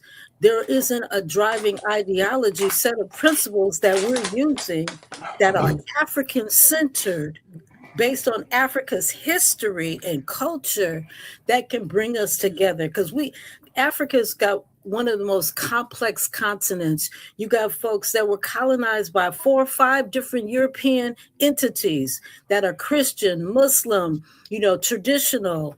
And so it's very complex. How do you unify and bring all those people together? It's the concept of ideology and principles and a revolutionary culture that really makes the APRP's line so unique. And so for me, it was only logical that I joined the APRP. And I have since traveled in different parts of the world and come back. And it's like, when you end up in Tripoli during the time of Gaddafi and you see the influence of Nkrumah on Libya and how it was impacted to influence and support. I mean, we met folks in exile that were given a temporary home while they were fighting for Southern Africa's liberation. Folks that was in Somalia that were in exile that were fighting for liberation. Folks in different areas that were in Libya that had been provided, exile while they continued to struggle. And Libya is supporting those revolutions. This was what Nkrumah had talked about. This is what President Touré had talked about. This was the semblance, and Nyerere, was doing the same thing in East Africa. This is the Pan-Africanism and the unity that these leaders of the African Revolution talked about that was in practice. And when you sit in Tripoli and you see all these comrades together, understanding the mission, we there, and we're seeing the manifestation of it in real time. I just did an interview with one of the brothers that went with me when we went to Libya for the 20th anniversary of the Jamahiriya, to talk about seeing socialism on African soil and to see people, even in North Africa, say, we African. We're on African soil. We African. We're fighting for the liberation and unity of Africa, and welcoming everyone there and wanting us to be a part of this revolution and join in with them, seeing no boundaries, no borders. This was real time. So this is the line of the APRP in its purest form, really connected to Nkrumah's vision, President Secretary's vision. This is where we're supposed to go. This is what we're supposed to do. And as long as we stay focused and continue to use our ideology as our guide, our principles, our objective, as long as we continue on that roadmap and expand, we continue to help unify the continent. And that's the role and the line of the party. Definitely appreciate that, Moya. I want to take it to Inem, because Inem is, she mentioned earlier, she said that, I believe you said you were in the 8th grade when Trayvon was slaughtered out here by this racist bastard. That's almost hard to believe, right? in the 8th grade when that happened. I'm listening to you and knowing that you are currently on the continent and you're in the Sahel region. And you mentioned earlier, and for folks that don't know, she does powerful work, her an organization out there. And so we definitely salute and commend you for the work you're doing. It's promising to see more of us coming, right? I want to ask you, because again, we're talking about organizing. What got you into organizing, but not only organizing because of the fact that you said that, you were here when Trayvon was slaughtered, but you're over on the continent and you didn't just go to, because a lot of times folks have this fantasy of Africa. I'm going to the motherland and, you're going to drink coconuts on the beach or some craziness, right? We have this mythical, magical imagination of what Africa would be, but you jumped into the work. You're in a space right now that is no stranger to resistance. So I would like, if you don't mind, one, to talk about what got you into this liberation front, particularly moving to the Sahel region, and what organizing looks like for the youth in the Sahel, and what is the current situation with the Sahel? Thank you. Yeah, I mean, first of all, I really have to give credit to the elders and the ancestors and the people who guided me, because I wouldn't have made some of those moves had it not been for like the mentorship I had, but also like the importance of organization, which has been highlighted, but it's so important. And so the All African People's Revolutionary Party really changed my life because, again, I had seen the suffering of African people everywhere, but I think that a lot of young people see what's happening and are frustrated, right? Like I was like angry, right? But it's like it has to be a solution. And so I feel like a lot of times, especially when we're in the snakes, like we are so focused on tearing this down, tearing that down, tear this down, tear that down. And that's legitimate because it's a settler colony. It has to be burnt down. It has to be destroyed. But then there also has to be this question of like, and then what? What are we trying to build? Like, what do we want beyond just like, this is bad, tear it down? Like, what are we actually trying to build up? And so for me, it was the AAPRP that helped me to understand, like, there is a vision of a unified socialist Africa.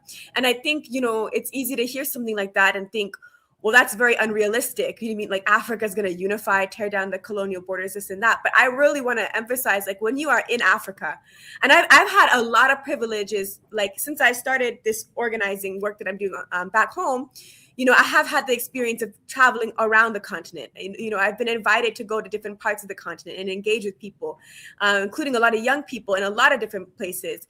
And I think, as much as people hear like, oh, we need a unified socialist Africa and think, well, that's not going to happen. I can say that I have been to, more than a dozen countries on the continent, and I have not been to one where I can't find at least some organizations that are fighting for this vision. Everywhere I go in Africa, everywhere I go, I see young people who are so crystal clear on the necessity of a unified socialist Africa and on the necessity of tearing down these colonial borders. And in the Sahel, it's incredible. I mean, to give context, I came to the Sahel. At first, I was just, I had been a little bit around West Africa, and I'd met people from Burkina Faso, and I had learned and heard a little bit about Thomas Sankara's history and legacy and wanted to learn more. But I came and actually moved to Burkina Faso before President Ibrahim Traoré took power. So I didn't anticipate some of the things that I have been able to experience. Like, I didn't realize, like, coming into Burkina Faso, how quickly things would change and how hot things are. I live in a liberated zone. And if you want to understand a liberated zone, that's something that Kwame Nkrumah talked about in the Handbook of Revolutionary Warfare. I actually have the definition here, so I'll read it. Nkrumah said that a liberated zone, these are places in Africa or zones where a puppet regime was overthrown by a people's movement and where a social revolution is taking place to consolidate political independence by promoting 1, accelerated economic development, 2, improving work conditions, 3, establishing complete freedom from dependence on foreign economic interests. And so I've been able to see just a huge national effort and Pan-African effort pushed towards both development and unification for working people and for farmers. To give an example of just the push for Pan-Africanism at the level of the people, after the revolution started in Burkina Faso, it started first in Mali, which is next to Burkina Faso, and then it spread to Burkina Faso and then Niger.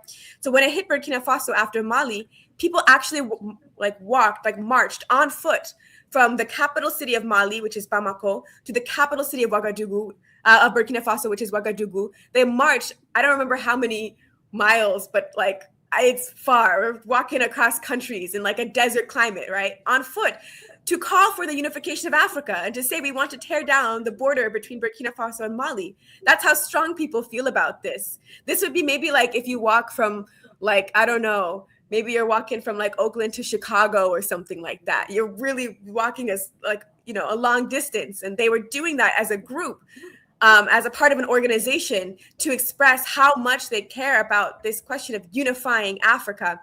And I think this is one of the things that really inspires me about the Alliance of Sahel States, which is what Burkina Faso, Mali, and Niger together are called collectively, is that they're so clear that it's not just about the Sahel. Like that, yeah, that's where they're starting, because that's what is in a material level, that's what was materially possible for them right now. But they're so clear, if you listen to the speeches, both the leadership and the people at the bottom, like this is for a unified Africa for all African people globally. And so, you know, we've had the tremendous privilege of hosting Baba Mukasa in the Thomas Sankara Center. Like he's come to Burkina Faso and we've been able to meet with him and to exchange with him. But he's one of many Africans that's coming from the diaspora right now to the Sahel and that are being welcomed and, you know, being brought in. And so there's much more of this interaction and exchange, and people are very, very excited about it. You know, people are really happy to see Africans coming, whether from the Snakes or from the Caribbean and other places. They're coming into the Sahel in this moment. And so there's a lot of this Pan-African energy. And not to go on for too long, but there's just like a couple more things I want to say. It's so interesting. When you grow up in the United Snakes, it's just like you can't really conceptualize or imagine like what is it like to live somewhere where you're defending the government. Like I've never woken up in the morning and been like, I have to defend the leadership of the country where I live. Like it's a different mentality to like be somewhere and it's like, oh, I want to make sure the leaders are safe. But that's one of the biggest things that has like I've had to like shift my mindset and realize it's possible to be somewhere where the government actually cares about the interests of the people. And then there's this mentality that's just so beautiful. It's really shaped by the revolutionary history, you know, with Thomas Sankara and all of that came before Traoré. There's this mentality where young people are really brought up and encouraged to be like self-sacrificing for the people. And so we work with a lot of young people at the Thomas Sankara Center, like even teenagers, and we'll ask them like, what do your parents think about the fact that you're out here, like you're here day in, day out, engaged in this struggle? And these people, like the young people will say like, oh, my parents are so proud of me. You know, they this is what they want from me. And I've even asked some of them like, well, what if, you know, push comes to shove, like, because these are countries that are, let me give context, these are countries that are at war. They're being attacked by, you know, French and US and Western backed proxies, these paramilitaries. They're actually like death squads. They're actually attacking these countries. So I've asked some of the teenagers, like, what if you have to pick up a gun? Like, what will your parents think? Like, what will your family say? And they're like, no, but they'll be proud of me. Like, this is what we're supposed to do. We're supposed to defend our homeland. And it's just to see that mentality. It's so incredible. And it's so humbling, you know? So I think that when you're in the Snakes, you get a lot of bad news and there's a lot of propaganda and everything's bad, everything's failing, and Pan-Africanism has no chance and it's unrealistic and Africans don't like each other and the Africans back home don't care about this. There's so much you hear. They don't like us. I just want to say, at least from my experience, like that could not be further from the truth. I wish that, you know, I wish for everybody to be able to really see like what the struggle looks like on the ground, because it's so beyond what you can really imagine. It's just so inspirational. And I think I get too much credit for some of what I've done, because it's honestly not even close to like some of what just regular people are doing every single day in Burkina Faso, Mali, and Niger to build a revolution for all African people. Wow, that was refreshing. That was definitely refreshing. And thank you for that. Baba Mukasa, Inem just mentioned that, Baba Mukasa is a globetrotter. I might talk to him here in Cuba, what I'm saying, call him back here in Burkina Faso, call him back here in somewhere, anywhere where African people are. Inem mentioned that, people talk about, Africans don't like us and all this type of stuff. And there's this separation between the chicken and the egg. You understand what I'm saying? You got folks that want, like, as I mentioned earlier, want to identify with everything. Why is it that, I posed the question about why they hate us. Why is it that we seem to hate ourselves? Because you have a good teacher. The white folks. They teach you to hate yourself, hate your hair, hate your nose, hate your lips, hate your skin, hate Africa, hate the culture of Africa and whatever. And they take it all out of you and they replace it with colonialism. And when they replace it with colonialism, they replace it with lies and hatred and different ideas that don't fit you or not part of your culture, your history, your identity, that make you love and fight for your people. But their job is to make you hate your people and then put a gun in your hand and tell you to kill your people. And that's what the neo-colonialists do all over the world. They got guns standing over diamonds and gold holding on their people, where the French, the British, and America, and Israel, and all of them coming to steal your diamonds and gold and watch you kill your own people for them. So the truth is that we have to teach our people, and our people, they knocked our people down to very low. And matter of fact, I remember I had to go around. I was one of the people that went around the country, around the country, just teaching people they were Africans. But before then, I had to go, and we were out there in the cotton field teaching people that the word black was all right. But we have been attacked in every way that a human being can be attacked. And you become a threat when you start telling your people to love yourself and giving reasons why they should love themselves and giving historical reasons why you are a great person from the great kingdoms and empires and all the kind of things you did for thousands and thousands and thousands of years. They don't want you to know that, because if you know that, then you know that you can overcome this and you can liberate yourself and go back to being who you are. But they put in us through the schools and the institutions foreign information that's against us, information that don't belong in our heads, in our philosophy, in our culture. And they take the African culture out and replace it with European. Like when I went to school, the few days that I went to school, they taught me about Lincoln, Washington, Jefferson, Pilgrims, and all those kinds of things. And later on in my life, I realized why I couldn't learn it. I was dumb. I was too dumb to learn about Lincoln and Washington and Jefferson and all them white folks. And then when somebody started telling me, and I couldn't even remember that stuff, when somebody started telling me about Ghana, Mali, Songhai, Zimbabwe, and that stuff just stuck in my head. And today I'm on the television talking about Ghana, Mali, Songhai, and all these great places of Africa and all the great civilizations and things that we have done. And this is what our people need to know, and this is what we have been going around the country for the last 50 years, just pounding this in our people and pounding in our people that we are one. We are one. And that we can solve every problem that we have with the liberation and unification of Africa. Once we run the enemy off our land, everybody get free houses. Like when I was in Venezuela, Maduro and invited the Chinese to come there, build 10,000 apartment building, and went out and round up the homeless people and put them in very nice apartment buildings, have a ceremony for them, give them the key, put schools in there, put medical centers in there and all that. And that's what we can do for all of Africa. If we run our enemy out, that's your goal in Burkina Faso. That's your goal in the Congo. That's your natural resources in the Congo. And we watch these people steal it and build cars and cell phones and everything off of Africa and leave you with nothing. So I'm saying that the liberation of Africa can solve every problem that we have as a people. And if I could just jump in right quick. Absolutely. One of the things that, I think people, people think that Europeans are naive. They knew exactly what they were doing. They knew they've been studying Africa, before the Greeks, after the Romans, after the Greeks and the Romans pillaged Kemet. They know our history better than us.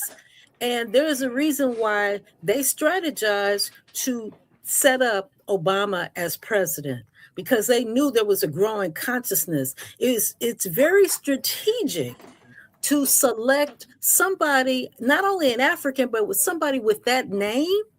They knew what they were doing, because years later, there are 29 AFRICOM bases in Africa, 29. And there are 10 other European foreign bases in Africa. And so they know exactly what they're doing. They know exactly who we are, what we built, what we created, the resources that are in Africa, the importance of the Red Sea, the importance, even the Strait of Hormuz. They know what they're doing. The thing is they know who we are, but we don't know who we are. We don't know our power. We don't know the resources and the capabilities that we have if Africa is unified. And that's our job. That's what we've got to do. We've got to, remind our people who we are, the importance of Africa on this planet, and the resources that, should they be properly organized, should we be unified, we could not only take care of Africa, but we could support other regions of the planet. We take care of the world. And that's the threat. We can take care of the world. Yes. The Congo is so rich, we can plant and feed the whole world and have much left over. I just also want to add real quick. I mean, because we're talking about why don't they like African people? Why do they hate us? Why do they teach us to hate ourselves? I mean, they don't have a choice. That's what's in their interest at this point. Africa is the backbone of the global economy, the global capitalist economy, the West economy. The West does not have economic power if they don't exploit Africa. So at this point, it's a question of their financial and economic interests depend on African people being disunited, depending on African people being self-hated, depend on African people not controlling their resources. We could not be having this call if it wasn't for the exploitation of the Democratic Republic of the Congo.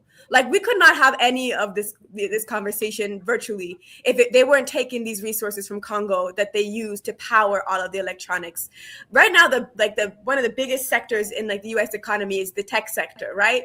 The whole thing falls if Congo controls its own resources. And so I think sometimes it's hard for us to really grapple with some of these ideas, because it's there's still an idea that maybe we can get a good leader in the US, maybe we can vote and organize for somebody, and that person will come to power and be an anti-imperialist or something like that, even if, they're in the United States or something. But you have to understand the interests of the United States and the US economy and the interest of African people controlling African resources are opposed to each other.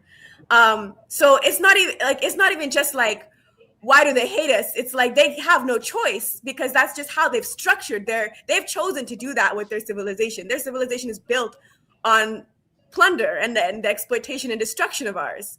So what else are they going to do? They can't, it's not a question even of morality. They can't even just change their heart at this point, because of the way they've set things up, that just means that their whole system crumbles. Just to give another example of that, 25 up until recently, so Niger has nationalized its uranium. It's one of the biggest uranium producers on earth. But up until that point, 25% of the European Union's nuclear energy supply, and that's what they use for power in Western Europe, came from Niger. And then 80% of the people of Niger had no access to electricity whatsoever. So it's genuinely, even if you look at the Eiffel Tower at nighttime, that's all lit up and glowing, and that's power that's sourced from Niger. I mean, Western Europe doesn't even have that many resources.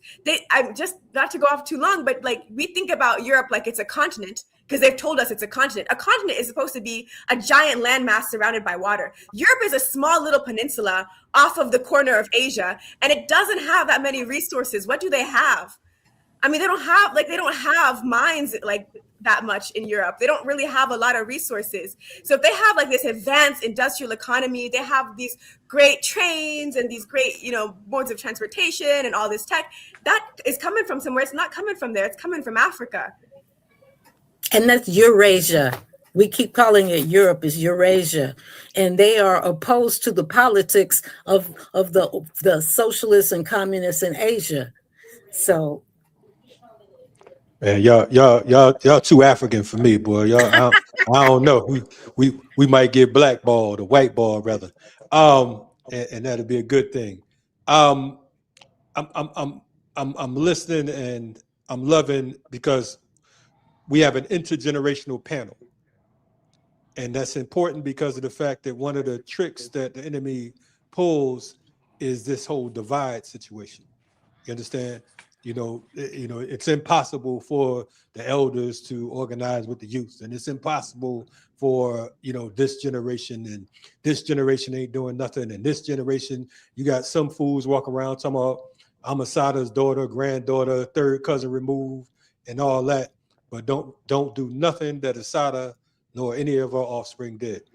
For folks who are coming up right now, we talk about revolution. The topic today is Mama Africa organizing against a legacy of mass slaughter.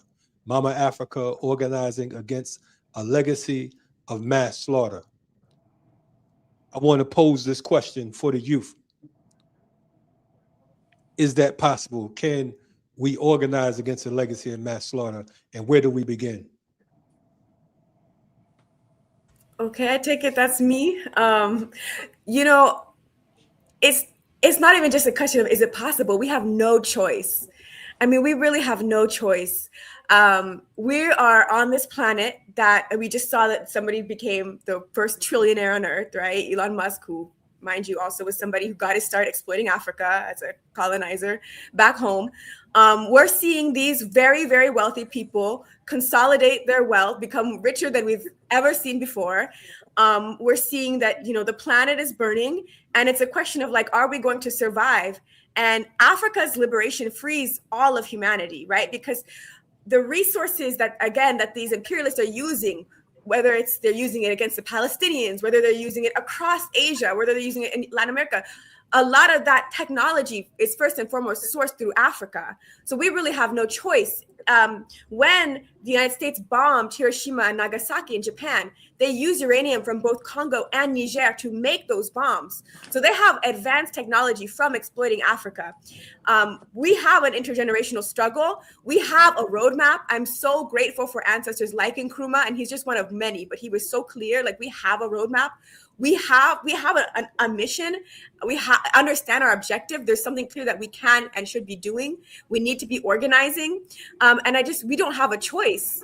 And even I think the question of is it possible? Is it not possible? First of all, I believe it is possible. But I also have this mentality that's like, even if the world explodes, I'm not going out without a fight. Like, I would rather that, like, African people, if we are, and I don't think we are going out, but I'm just saying, if we were to, not without a fight. Like, are you kidding me?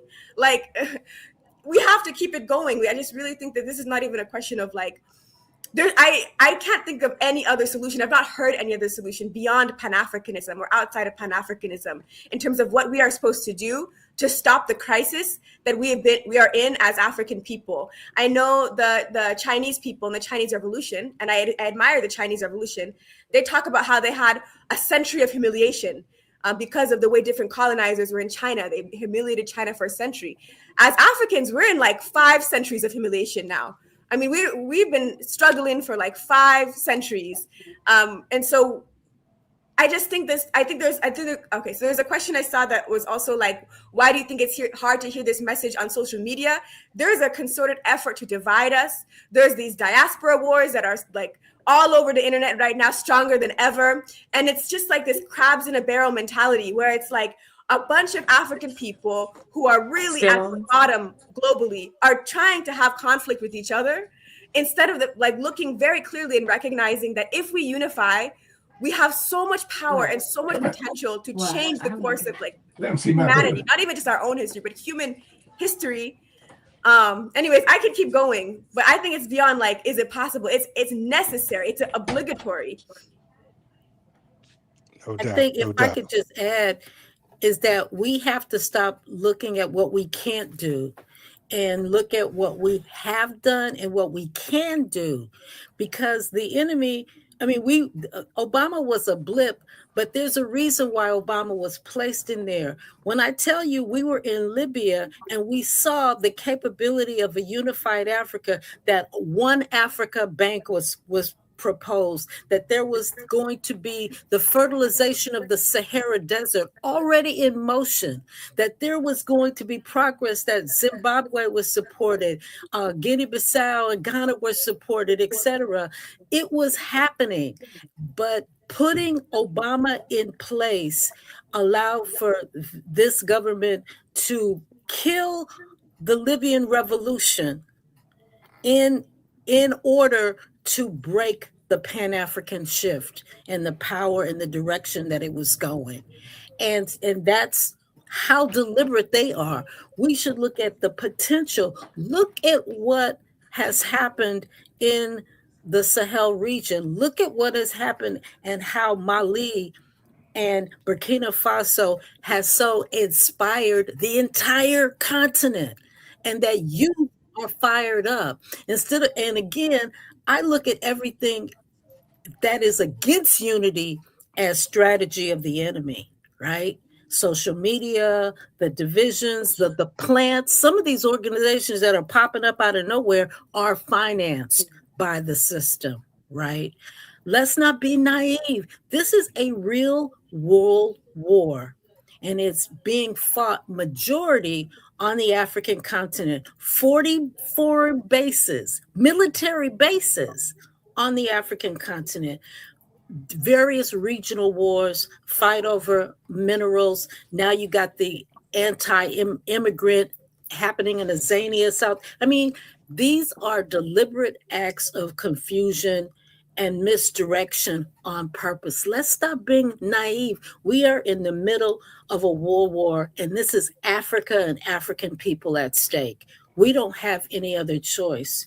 And for me, I understand the youth must play their part and women must play their part, because women are the majority and we are often the ones that are sacrificed. So we have to play our role as well. That's it. I'm sorry. I'm a student of the Reverend right there. The Right Reverend Mukasa Dada. Yes, sir. Yes, sir, brother. I want to ask you, because I think the sisters, they came through and ransacked the set. You know, they came through with some Molotovs and some grenades and whatnot. So I'm gonna have you just go ahead and level the land. For folks who are interested or who know the necessity, as Inem and Moya pointed out, of African revolution, and they just coming off the block, they just coming off the steps. What 3 freedom fighters would you say is a must that they study in order to get a correct analysis and an understanding as to why we need to bang? Well, it's been cleared by my sisters. They talked about Gaddafi and how neo-colonialists killed him. And Obama did more damage to Africa and African people, him and Hillary Clinton and the Democratic Party and the European powers. Now we have to put them together. And they did more damage and set us back many, many years for what he did. He was a criminal on an international stage, a criminal. And then we have to look at the Sahara State, what's going on right now. But we have to also look at Malcolm. He explained it to us and linked us very closely to Africa in his philosophy, and his talked about Lumumba in the Congo and what have you. And then we have to look at the liberation movements in Southern Africa, Angola, Mozambique, Zimbabwe, Frelimo, and other organizations, and Martin King. He woke up a lot of people, and that so it get wilder. Ella Baker, Fannie Lou Hamer, and thousands of names that we probably won't call on the continent, women, children on the continent, even who laid their lives down for us to do it. Matter of fact, just going on these campuses and colleges and in nightclub pool halls and teaching our people that they are Africans, then that's been a task. But all the information that I had came from other people that taught me. And that, like in Nkrumah, when he talked about going into a place and looking at a country or area that where the negative is greater than the positive. Then you got as neo-colonialism. You got to go in there and you got to organize, and politically educate people, ideologically, and all kind of other ways in order for it to reverse and make positive greater than the negative. And that's what Gaddafi did in Libya, and that's what Nkrumah did in Ghana, and that's what Lumumba was doing in the Congo before they murdered him. That's what Fidel Castro did in Cuba. That's what the Chinese Revolution did in China. That's what the Vietnamese Revolution did in Vietnam. And so, but we have to make the positive greater than the negative. And the situation that we in around the world is they pumping that negative at us. But in Burkina Faso and the Sahara states, the negative is moving past the positive is moving past the negative. And our people are proud of it all over the world.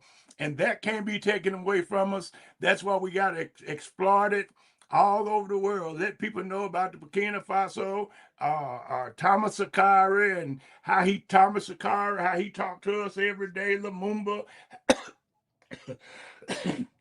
how they talk to us every day. And Malcolm and Martin, all of them, the voices are getting stronger because they're saying the right thing. They're talking about Pan-Africanism. Pan-Africanism means the unity of us. But when we talk about Pan-Africanism, now we're talking about socialism, making sure we help our people. And it's a class struggle. And many of our people are so brainwashed, and because they got a Chevrolet, a new bicycle, that they forget about our people that's laying in these ditches, laying under these bridges, laying in the deserts of in different parts of the world, hungry and starving because of what America, French, and all these imperialists are doing to them. So basically, I just say that I agree with my sisters, and they said it right, and I come under them. I used to teach them, now they teach me. That's what community and revolution do, right? And same with you, my brother. Man, listen, you my teacher. Man, listen. That's my teacher. Listen, I'm like over here. I'm full student mode. I forgot everything I learned. You know what I'm saying? But I want to say, man, you know, I'm listening to you all, and this for me, it's like like being baptized again. You know what I'm saying? In the fire, because we have to rejuvenate and we have to talk to people with sense, because unfortunately, sometimes we get so used to being around folks who ain't got no damn sense that we begin to think that something wrong with us. You understand what I'm saying? But I'm sitting here and I know that Moya was jokingly calling you the Reverend, but we damn sure got the revolutionary Holy Ghost here today. The ghost of Sankara is alive and well. And the fire has never gone out. Never. Ever since I joined when I was 19, and he ain't changed. Okay. Man, listen, that's all I can tell you. When I first met Mukasa, I knew who he was, but we was you was at UConn, you and Kathleen Cleveland. And I heard him in the hallway. I said, that's Mukasa. I didn't even know you was gonna be there. But I heard somebody talk about, hey, African, blah, blah, blah. I was like, oh, shit, that's Mukasa. I left the panel. I was on the panel, and I left to come hear what you had to say. I played it off like I was going to the bathroom, and I ain't get back to that panel yet. But anyway, we have about 10 minutes left. I want to give the audience the opportunity to chat. If you have any questions, to put it in the chat so you can answer them. Again, we got 10 minutes. We need questions. I know that some of y'all, and I'm glad we have it in the chat, because sometimes you ask folks they got questions, they'll give you more statements than questions. They're going to give you their resume. But we're talking to Mukasa, Dada, Moya, Mzuri, Pambele, and Inez Richardson about our mother, our first mother, our first love, and that is Mother Africa, Mama Africa. And we're grateful to be here, and we hope you are too. We hope that you're sharing, liking, sharing, and subscribing, because I've gotten a couple texts and emails while I'm on this piece right here. They're doing a serious job of trying to stop folks from logging on to what's going on right now. I've gotten pictures saying that streaming will begin soon. We've been on the air almost 6 hours. You understand what I'm saying? So we already know that Black Power Media is shadow banned because of the fact that we give you something that a lot of other platforms aren't going to give you. And that's just that. You don't have to like us. You don't have to agree with us. You don't have to be on the same page as us. But you damn sure should be in the same book, because we're in the book of revolution. And African revolution is where it's at. Anyone have any questions in the chat? Put them in the chat. We got about 10 minutes with this panel before we go to the next panel. Down with Zionism. Down with Zionism. Oh, down with Zionism. Got to go. Maybe I can just say something real quick as we're waiting for questions to come in, because what you just said reminded me of something, and also something Sister Mzuri said.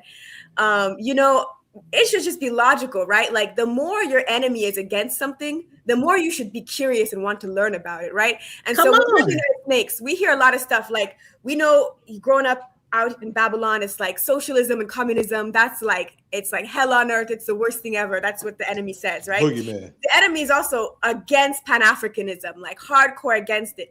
And I can give you some examples because Sister Mzuri reminded me of this. If you actually look at the emails, there was this whole scandal in like 2016, the Hillary Clinton emails, and it was hard to figure out what that was actually about and why do they care and all that. If you actually look what the email said, they talk about why they went to overthrow Gaddafi in Libya in those emails.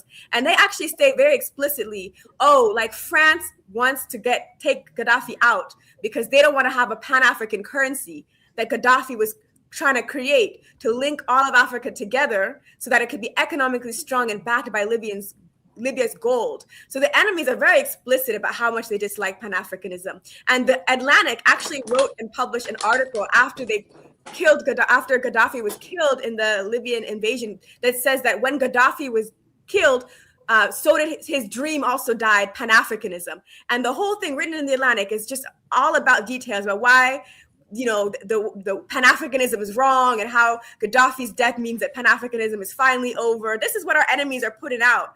So this kind of stuff, it should make you really want to learn more about what Pan-Africanism is and why it's so feared. We got a couple questions real quick, and I appreciate that. My one thing I'm gonna say, Inem, and to everyone, Gaddafi was not killed; he was assassinated. We don't give these crackers. We don't let them off the hook. We gotta let people know that we're talking about our dignitaries. We're talking about freedom fighters, so on and so forth. When they're presidents and all that, their dignitaries are taken out. They don't say they was killed. They say they was assassinated. John F. Kennedy was assassinated. Murder. Yeah, you know what I'm saying? Cold-blooded murder. So let's remember that. Down real with quick. America. Down with capitalism. Down with neocolonialism. That's right. Viva the African Hey, Revolution. Viva Fidel. Viva Che. Yes. Viva Thomas Sankara. Viva Lumumba. The hymn now, I can't stop. Hey, we could really end with that and we'd be good. But we're gonna take a couple questions real quick. Definitely, Mukasa, we love and appreciate you. This question is from the Absolute Black. I guess it don't get no blacker than the Absolute Black. How can African countries support our reparations fight? What steps should grassroots organizations take to connect? And then we have one more question before we close out. Anybody want to tackle that? I think us talking about the power of a unified Africa will address the needs, because we have to ask ourselves, what are we going to do with reparations? The real reparations, if anything, and they can't repair what they've done to not only Africa, but the planet. But we have to be able to do and develop Africa. And so I think the real question is, what are you going to do to help unify and liberate Africa so that Africa as a continent, because it's not a country. I mean, a lot of people talk about, can Africa support? Africa is a continent. We have to unify this divided continent. We have to expel those 40 foreign bases and all the agents, including the neo-colonialist agents that are throughout Africa. So to unify Africa, to liberate Africa of its enemy class and enemy countries, and to get us on one page requires everybody. So what are we going to do to make that happen? And once that happened, didn't we say this is a global war? This is the third world war. Africa is the center of the planet.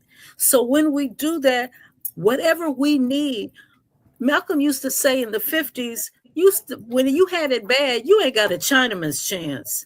Today, it's not one Chinese ghetto or no one Chinese person that can say we being oppressed and exploited that China don't come to deal with. Because you got to come deal with China economically, politically, etc. And so for African people, that's what Malcolm reminded us, why Africa is so important. What you going to do for the liberation and unification of Africa?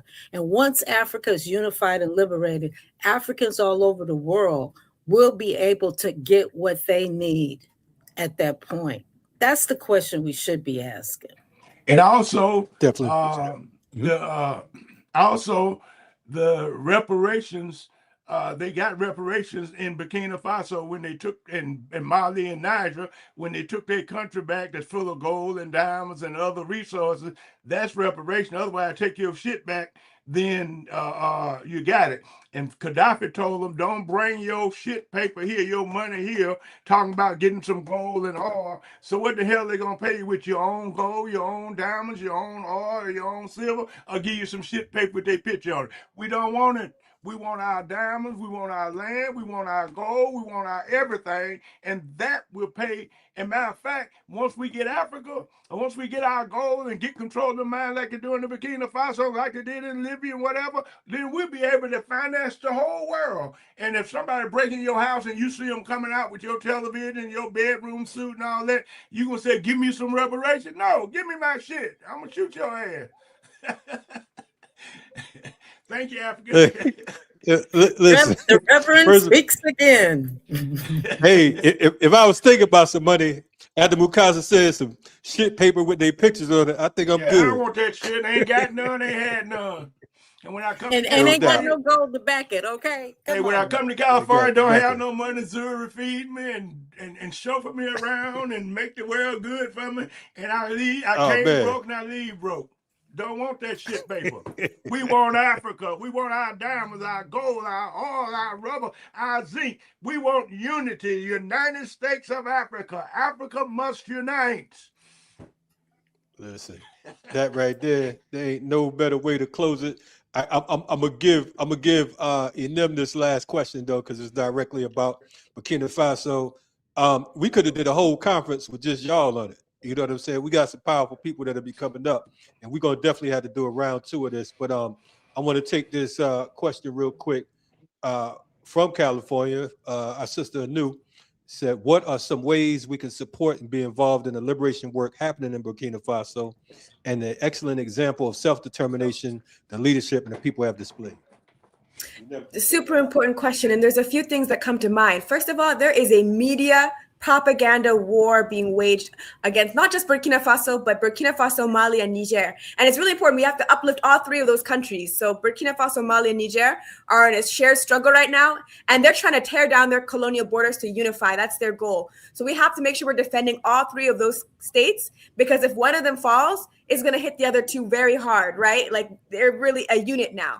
So the first thing is we have to resist the media propaganda. It's very strong. They're saying that in Burkina Faso and in the Alliance of Sahel states, these 3 countries, they say there's no freedom of speech. They say it's not democratic. They're saying, human rights violations, human rights abuse. This is what they say about all the revolutionary countries, mind you. So at this point, 2026, we should not be confused still. This is what they say about Cuba. They've been said this about Venezuela. They say this about every country that doesn't submit to the United Snakes, to the West, right? So let us not be confused, but they're doing it for the Sahel too. There's a lot of this crying out. They're trying to do divide and conquer. Let me just say, as somebody on the ground, there's no this tribalism, ethnic dimension, religious dimension, like that's not a reality in terms of like the day-to-day struggle. People are coming together to fight to defend this alliance. But of course, the media is trying where they can to create these divisions. That's their tactic. That's their job. So we have to resist that wherever we are, make noise to counter this media propaganda. They are, like I mentioned before, they're sending in death squads. These are financed, supported death squads that are well armed. They're actually, to give you an example, they have just said that they have a $2 million bounty for anybody who can give information about Mali's president. How do you have $2 million as a terrorist organization? This is an Al-Qaeda affiliate. They're saying that if somebody helps them capture Mali's president, they get $2 million. Who's financing that? How are you an Al-Qaeda group and you have $2 million? So obviously we know, like, the money's coming from somewhere. The arms are coming from somewhere. These are United really States. The United States, France, okay, this NATO bloc. And I have to add Ukraine. I know we don't hear a lot about like Ukraine being part of the enemies, but they came forward and they said that, they're financing and supporting these terrorists. So France, United States, Ukraine, we know that they're up in there. And so we have to fight against the propaganda. They're trying to paint a narrative right now that's like, ever since they kicked out France, they're crumbling. And see how these Africans need to have, European military occupation. They can't do it on their own. They don't talk about the successes. They don't talk about the zones that have been liberated. So please fight the propaganda. If you're interested in more information, you can check out Burkina Books. We do fundraising to support political education in the Sahel. We're trying to get, revolutionary Pan-African books all over the place, bring people together so they have meeting places where they can come to collectively study. So if you're interested in that, Burkina Books is our Instagram, and if you want to support us, patreon.com/Burkina Books, you can check that out. But wherever you are, whatever area you're in, you could always host some sort of like workshop, teaching, something that is bringing awareness so people know that these are revolutions that are happening on behalf of all African people, and that we should not believe in the media lies that are being spread. And support the revolution. Support the revolution. Join an organization. Connect with the movement. Join an organization. Get off the sideline. Join the movement and help the movement. The movement needs your help. That's right. Listen, I love y'all. Revolutionary love. We gonna win, as our OG and ancestor Kwame Ture would say. We gonna win despite ourselves. Right? Our we gonna fight keep is it for moving. Africa. Our fight is for scientific socialism. Long live Fidel. What could possibly be more important than liberating Africa? Like, what could you want more than the liberation of our homeland? Nothing. Nothing. Yeah. Number one priority. Diamonds and gold. Nothing supersedes it. Them diamonds and gold and oil and silver belong to you. You land out there under the bridge. You're already rich. You just have to liberate on. We're just here to continue the struggle of our ancestors. That's it. That's why I'm around. That's why I'm alive. That's why we support you, my sister. Inez. Ready for the revolution. And just one last thing. I want to say Marcus Garvey has a quote. He said, "I would rather die in this moment than not to fight for the liberation of Africa." That's Marcus Garvey. Listen, y'all been checking out. Another said that freedom fighters are up in arms and will lay their lives down before they lay their arms down. And Kwame Ture said, organize. That's right. We actually celebrate Kwame Ture's birthday is the 29th, so don't forget. Live no up, doubt. raise up. The 29th of June, definitely Kwame Ture's born date anniversary, and also July 2nd, France Fernando. So let us not forget. We say, long live Africa, free all political prisoners, and down with this rotten ass system. I'm gonna see y'all in the burn the jails and prison down, you say, right? Forward, free them all. Burn the jails, free them all. As we say in Black August, free them all. Everything that's in our way, burn it.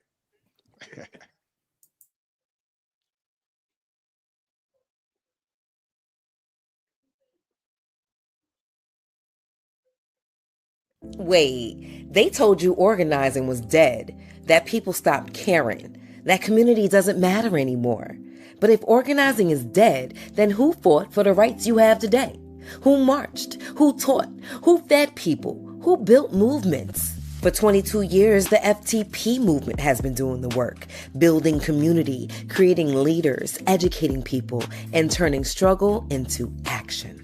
Now a new generation is rising, freedom fighters, organizers, movement lawyers, scholars, cultural workers.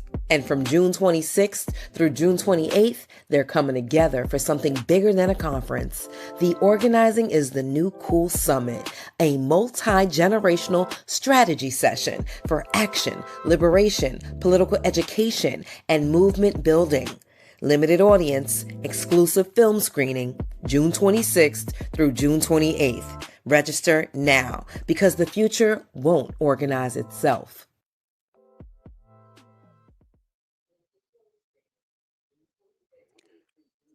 This is the Organizers New Cool Virtual Summit, and we coming with it. We got 2 more panels left for today, 6 tomorrow, 8 more panels. Make sure you like, subscribe, share, all that good stuff. The next panel that'll be coming up momentarily is Positions of the Soul, Reviving Ancient Kemet's Tripartite Healing in the Black Community. So make sure y'all stay tuned, stay on deck for that. I know there was a powerful panel that y'all just saw. Like I said, we'll be back in a few ticks. Don't go nowhere. Can we do it? We shall do it. Configure.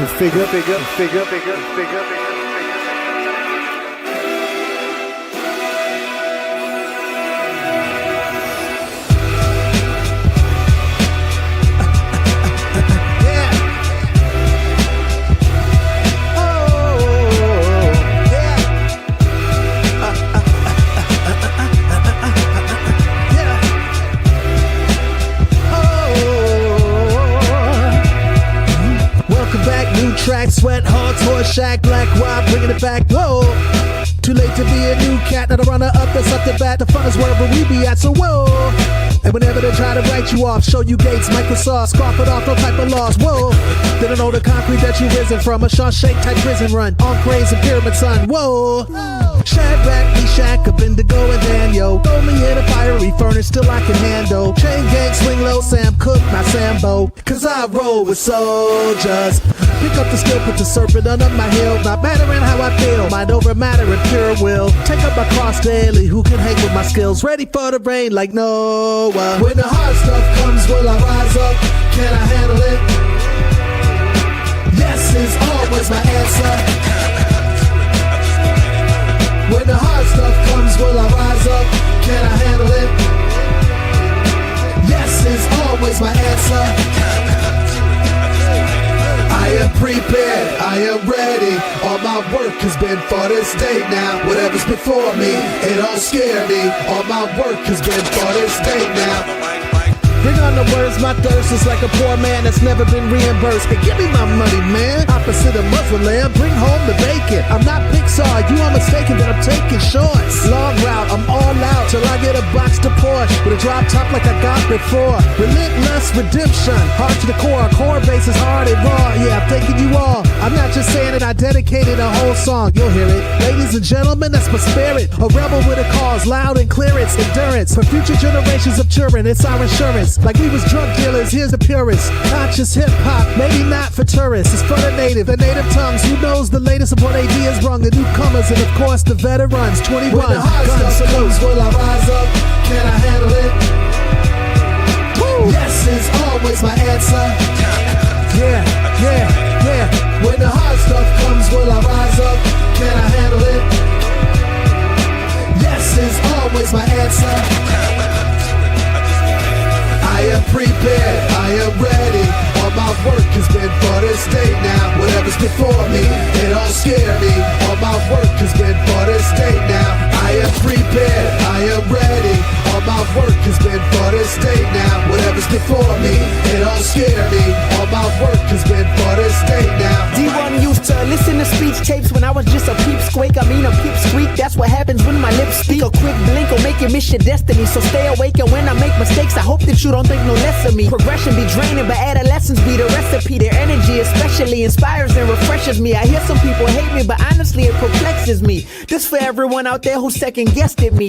God never quit on me, in fact he rescued me. Despite my flaws and shortcomings, he blessed me. We God's children, but the world made sinners. Picture Goliath falling like the World Trade Center. sinners. Yeah, we all winners. We all got some David in us. But as beginners, we grew up on them TV dinners. So we ready for whatever test the devil sent us. Cause we tapped into the greatness that lies within us. When I am dead, wrap the mantle of the red, the black and the green around me. For in the new life I shall rise up with God's grace and blessing. Look for me in a world when there's a storm. Look for me all around you. For with God's grace, I shall come back with countless millions of black men and women who have died in America, those who have died in the West Indies, and those who have died in Africa to aid you in the fight for liberty, freedom, and life.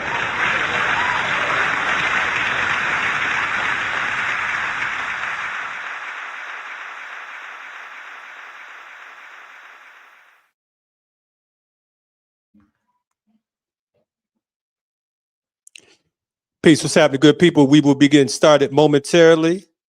Again, you're checking out the Organizing is the New Cool Summit. Stand by.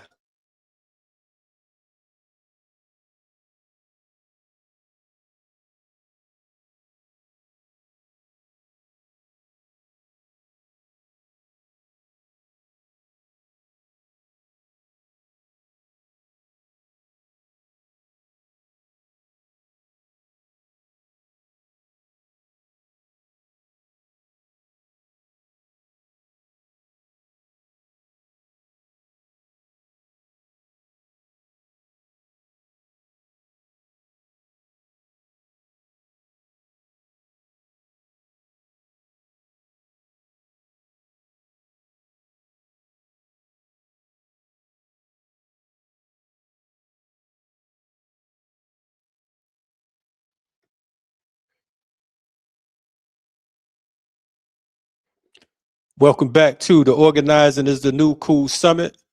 Our panelists are turning their cameras on and we're about to bring them on in a few ticks. Make sure you like, subscribe, share. We have 2 panels left for today. This one, and we have one more dealing with agriculture. I believe we have 2 more left. Hold on, let me check this thing out. We've been so excited today, moving around so much. Yes. We have 2 panels left today. This one and the next one. So stay tuned. About to bring these panelists to the stage right about now.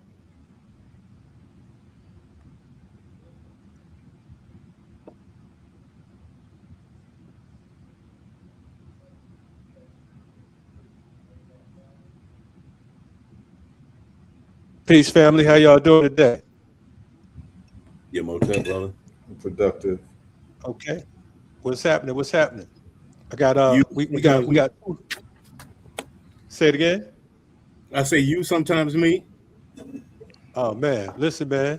This is a very special show because you got 1 Kalonji and 2 Herus on here. Mm-hmm. You know what I'm saying? So yeah, so I think we're gonna be all right. For folks who are unaware, we also have Pam Africa. She's in the mix. Wait for her to come back on. But this particular panel here is a panel that's necessary. It's called Physicians of the Soul, Reviving Ancient Kemet's Tripartite Healing in the Black Community. We definitely wanted to deal with healing, and I felt like it was very important for me to bring certain folks on deck. And so, what I would like to do is really get started with an introduction, and we'll start off with our brother Heru Ofori Atta, if you don't mind kind of giving people an idea of who you are and where you tapping in from, if it's all right. Yeah, bless up everybody. It's always a pleasure and honor to be on anything Kalonji is doing. Brother's been powerful for so many years, and the key has been consistency. So when Kalonji asked me to take part in this panel, all I could do was say yes. So I'm pleased and honored to be here. My name is Heru Ofori Atta. I am the founder and the owner of Herbal Results Industries. We manufacture and distribute herbal medicines throughout the world, and also vitamins and minerals. And so our flagship product is olive leaf extract. Many people probably already have seen it. If not, it should be in everybody's household. It is pretty much, I would say, the leaves of the olive tree are, if not the most, one of the most anti-inflammatory plants and herbs possible that you could find out in this world, and we've developed an extraction technique where we're able to extract the medicine from those plants very, very well. We also manufacture vitamin D plus K2, magnesium, zinc, selenium, and a few other products. And we've been compiling our results for the last decade and a half, where we've been able to achieve reversals in all types of cancer, high blood pressure, diabetes, epileptic seizures, autoimmune illnesses, and what have you. And I travel around the world giving lectures on reversing disease. And so it's always a pleasure to be able to speak to our people, man, and show people how they can reverse their illnesses from the comfort of their own home for cents on a dollar without side effects. That's our main focus at Herbal Results, and we're results based. So I would just tell anyone the best thing that you could do in terms of the use of your time to find out more about what I'm saying is to go to herbalresults.net and go to the testimonials page. You'll see testimonials, prostate cancer reversals, brain cancer reversals, lung cancer reversals, stage 4 liver cancer reversals, breast cancer reversals, endometrial uterine cancer reversals, and it goes on and on to the break of dawn. And our point is chronicling. And when you mentioned ancient Kemet, I was very happy to be on because our ancestors were very big on chronicling what they were doing. As a matter of fact, if they did not record and chronicle what they were doing and make pyramids that are undeniable, where when you go to space, there's only two man-made things that you see. You see pyramids and you see the Great Wall of China. And what our ancestors did was they built for permanency. And with that, they were able to paint messages on the wall that have not faded away in thousands of years because they built for permanency. And something tells me that they knew that something would happen to their people in the future. There needed to be some type of evidence of our greatness. So what we do at Herbal Result is we produce evidence of the results that we're talking about. So when we talk about we have cancer reversals, we don't write, testimonials from Sue from Kansas and you don't know who that is. We do video, long form interviews with people and they talk about where they live, what they do for a profession, their age, and people can track them down on Facebook and other places to confirm everything being legit and true. Because as far as illnesses go for our people, and I'll close here, the way things are going, the numbers are increasing in terms of heart disease, cancer. The World Health Organization says that they expect cancer deaths and cancer diagnoses to increase by 70% by 2050. And so if they know that cancer is going to be getting worse, high blood pressure, heart disease, diabetes, these things are getting worse, then it means that their methodology is not working. That's what it means. And so it is incumbent upon us to kuji chagalia our way out of this. And from a foundational perspective, for us to put our health in the hands of people who never meant well by us is a foolish position to be in. And so when I do give the lectures, I show people the scientific studies, I show them the methodology to get this research and the way to look at the medications they're taking right now and to look at the side effects of their own medication, because it really is about kuji chagalia and making sure that people understand that their health is not a spectator sport. Everyone has to participate in their own well-being and do not outsource it to people who mean us no good. Right on. I appreciate that. Before you go, second Haru, we got, since like I said, we got two Harus. I know that Mama Pam is out in the streets right now. Pam Africa is in the rain. Organizing. She in the rain. So we're gonna definitely have to hear from you first because of the fact that we know that you got like 8,000 things going on, and that's just how it go. For folks who are unaware of who you are, Pam, if they have been under a tree or under a rock and they ain't been on the block too long, if you don't mind telling people who you are, where you come from, and what you represent. I'm just offering some inside shelter. Okay, I'm Mama Pam, also known as Pam Africa of the International Concerned Family and Friends in the Move organization. And I've been doing this work I believe right now about 49 years, maybe a little longer. Um, right now, I'm working on, still working on the case of Moya and making people aware of, the fact that he's in jail, still in jail, and this government is still trying to kill him. And their hopes is that we forget one of the bigger things that the government has said that, they were shocked. In fact, they wrote a book how we duped millions into thinking that Munya was innocent. Now, anytime they admitting that, we have raised the consciousness of millions, but what they also said that they will wear us down in time. Pretty soon there'll be nobody saying Mumia Abu Jamal. Well, the numbers are small, but we make them big again. We have another event for Mumia, which will be this Monday. Dr. Ricardo Alvarez from California, who is Mumia's consulting doctor, and over the years, he had documented Noel Hanahan, who raised monies for the legal and for the medical legal for Mumia. We got all of Mumia's records, and it shows a conspiracy, a defeated at each attempt that they tried, because we always one step in front of them, and exposing everything that they've done. Here's an example of one. When Mumia had hepatitis C, it was a panther, a veteran panther. I believe his name was Joseph. Um, he's out of New York. I can't remember. He was with Doctors Without Borders, and he knew medicine. And when he was in Africa some time ago, he had developed hepatitis C, and he knew it when he saw it. But they was treating Mumia for something else, and it caused Mumia to go into a diabetic coma, and he was able to see it, and we wound up getting in court. Put in the case not only for Mumia, because the medicine for this hepatitis C was $1,000 a pill. And people were saying, you'll never get that for Mumia. And I'm saying, we're not looking for it for just Mumia. We talking about all our brothers and sisters and children and grandfathers and grandmoms that's in these prisons. We're working for everybody to get what is right.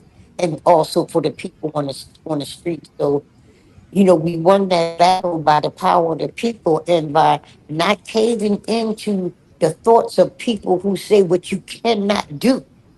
We all, people are taught to believe that you can do this and then how powerful this person is. And the person said, well, Mooney's still in jail. He's still in jail and alive. Mooney's doing in jail what he was doing on the street. That's educating, teaching, bringing people to an awareness of who they are so that when they come out on the street, they're a different person and they're, helpful to the movement.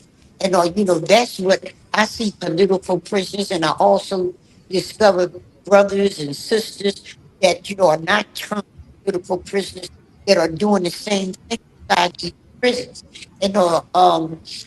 My being involved in this movement for years, I learned that this is a movement of, and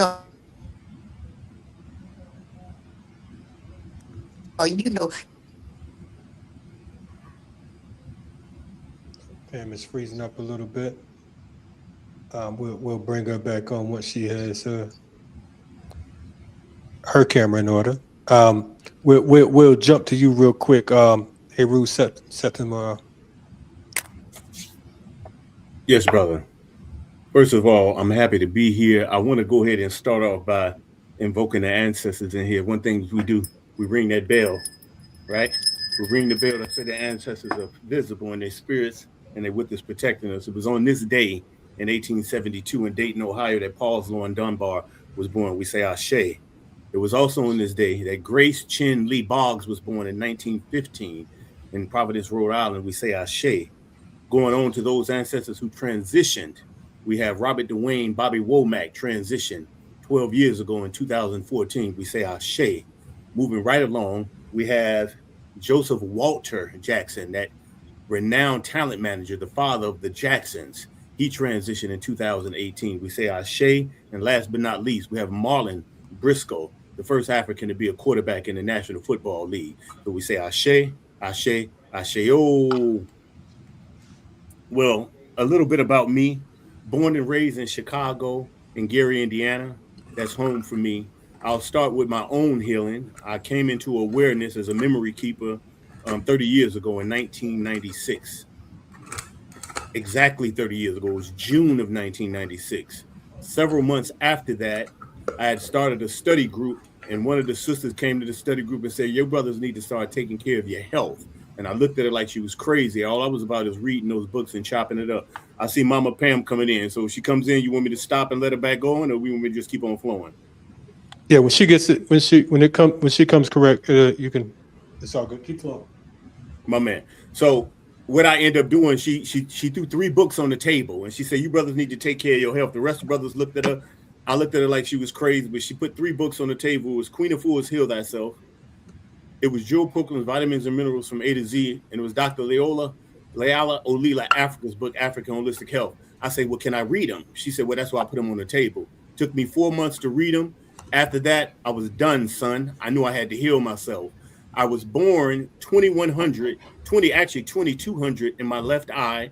After having surgery in 1975 at 4 years young, there was no anesthesia. It was ether gas that had to put me to sleep. Mom said, we're not going through that surgery again. You're just going to have to live with wearing pop bottle glasses and having 2100 in your left eye.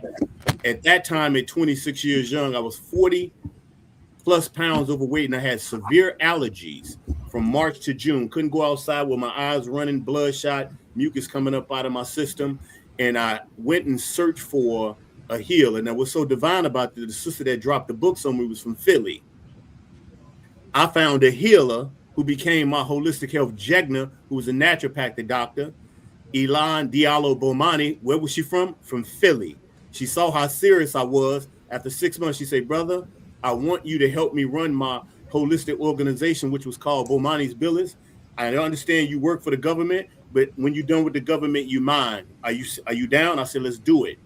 I worked with that sister for 7 years. Within 2 years of working with her, I cleared my eyesight, no glasses. I lost 40 plus pounds, and I cleared up all allergies, because allergies come from what? A toxic liver. From that, I began to heal others, because I was what we call a holistic practitioner that was apprentice. So without a portfolio on a piece of paper. Fast forwarding, 7 years into doing this work, working for the government, I went to Ghana. The ancestor said, you're going to go back and quit that good government job and you're going to school. So no plan. I was in Cali. I went out east because I knew I wanted to go to school in East. I started in Boston, finished up at Temple, got several degrees. My PhD is in Africana Studies. As a child of Ogun, I carry 2 machetes for white supremacy. My other machete is I end up sitting at the feet of the ancestor, Dr. Leala Africa, and got certified as a holistic nutritional counselor. So I've been actually educating individuals from the mind, that first brain, and dealing with cleaning them up and dealing with that second brain for 30 years now. I'm extremely happy to be here. I'm extremely happy to speak about my book. If I get time to be able to do that, I want to be able to run down what it is that I have in moving forward, because on October 7th, my book, Liberation Through Nutrition, Unveiling the Dietary Maroon from Within, is a very intergenerational conversation. It's a discourse that we must have, particularly at these day and times of when we're dealing with white supremacy and we're dealing with the far right. Thank you. Definitely appreciate that. Hey, Ru, Ofori Atta, you've been on the platform a few times. We go back about probably a good 3 decades or so. Back when we both had all black hair, you know what I'm saying? Things have changed a little bit, but I want to ask you, because of the fact that, of course, you know, I've known you from different, almost different realms. It feels like, you know what I mean? We've all gone through different transformations. It all adds up to be the same, but you know, we've been through different stops along the way, right? when we talk about healing, part of this particular program is dealing with the quote unquote physicians of the soul. It's called Physicians of the Soul, Reviving Ancient Kemet's Tripartite Healing in the Black Community. How important is it to be made whole, not just physically, but mentally and spiritually as well? Because I think that sometimes we have great intent, but when we lack one of those particular pieces to the puzzle, it's incomplete. And so, yeah. And it shows up in the body as well. So whatever's going on mentally, emotionally, spiritually also shows up in your hormones. I mean, it's like, it's something that's seen all the time in science. And so when we start looking at diseases, and that's why like Brother Malcolm's story is very poignant in many different realms of life. And so when we talk about Malcolm X, when he was in prison as Malcolm Little, he studied the dictionary. When he studied the dictionary, he got a good grasp on words, but he took it one step further. He studied the origin of words, which is the science of etymology or philology. And when you study the origin of words, it gives you a good sense of history. And so when we look at medical nomenclature, we start to notice two things. The main thing you notice is that all of the medical nomenclature is in Latin. And it gives you a sense of the history as to why is it in Latin? Well, it's because the Roman Empire conquered Western Europe. And the Western European languages, Romance languages, and the English language is largely Latin, particularly in the words that they would say count. So what happens is that whenever someone colonizes you, you have their educational system and their worldview and their language foisted upon you. And those people who get rewarded in that society are those who are most adjacent to the colonizer. So when the colonizer sets up a school, it will be in the colonizer's language. And when they set up a religion, it will be in the colonizer's religion. So for hundreds of years, the only people who could read the Bible in Western Europe were people who spoke Latin. And the only people who spoke Latin were the upper class people who were adjacent to the conquerors. So when you wanted to learn anything, you had to learn in Latin. So when you study medical systems and medical words and terminology, it's all in Latin, because to learn medicine, you had to speak Latin. Why am I saying this? Because when we start to look at the etymology of words and illnesses, the most populous illnesses end with the word itis, right? So what they do is they give you a Latin body part, and then the name of the body part in Latin, and then they add the word itis to end of it. Itis is a suffix meaning fire, flame, or inflammation, right? So therefore, and I'll say it all the time, so you've heard of laryngitis, right? Inflammation of the larynx. Dermatitis, inflammation of the skin. Conjunctivitis, inflammation of the eye. Meningitis, inflammation of the brain. Myocarditis, inflammation of the heart. Prostatitis, inflammation of the prostate, so on and so on. And that then gets us to ask another question is, if all these diseases are ending in itis, and itis means inflammation, and logically that means that all of these diseases have something to do with inflammation. And you start to find out that the root cause or root affiliate of diseases is inflammation. And you ask yourself, then what causes inflammation? So this is just using what you call a first principles approach to solving these problems. So you realize that inflammation is coming from only three sources. It's coming from injury, infection, or metabolism, which is just food, right? So injury, infection, food. And you find out that in modern society, industrialized society, 80% of inflammation comes from people's food. Okay, you start to figure these things out. And then the next thing that you do, Brother Kalonji, is you start doing interrogations on nature. And the interrogations of nature is you start planting things and start watching how things grow. And you start observing life in a real way. And you start to develop an approach that's an integrated approach to life. So, what first principles thinking does is it's a way of solving problems extremely quickly. People who use first principles thinking will always outperform people who do not. So, first principles thinking asks you to do two things and two things only. It asks you to, number one, find out what are the immutable truths of a certain problem set. So, whether it be a scientific problem, an engineering problem, a mathematical problem, a finance problem, economic problem, a personal problem, a relationship problem, a job problem, it's all the same analysis. And the analysis is, one, what are the immutable truths of this problem set? The immutable truths gives you the playing field. So almost like a football field, right? You never pay attention to what's out of bounds. Those are the laws. The laws govern what's inbound, the immutable laws. And so you never do a football play to throw the ball at Randy Moss out of bounds. It's always what's inbounds. And what happens is a lot of times when people confronted with problems, particularly the medical system, they focus on everything that's irrelevant and don't focus on what's actually relevant, right? So when you define what is the most relevant laws in a problem set, you focus on that. Then the next question is, what are the limiting factors? And in every problem, there's either one or two main limiting factors. And so what we found out in health is there are immutable truths of health. Everything needs sunshine. Things needs water. Everything needs air, right? Some form of air, whether it's carbon dioxide air or oxygen air, but you need some form of air. But the point is that these are the immutable truths. And then what are the limiting factors to an organism's growth and well-being? There are two limiting factors: toxic inputs, and two, not enough nutritive inputs. And when you solve for those two things, you can do that with a fruit tree. When you want to grow a fruit tree, because I always tell people, I live on a mango orchard. So I grow mango trees.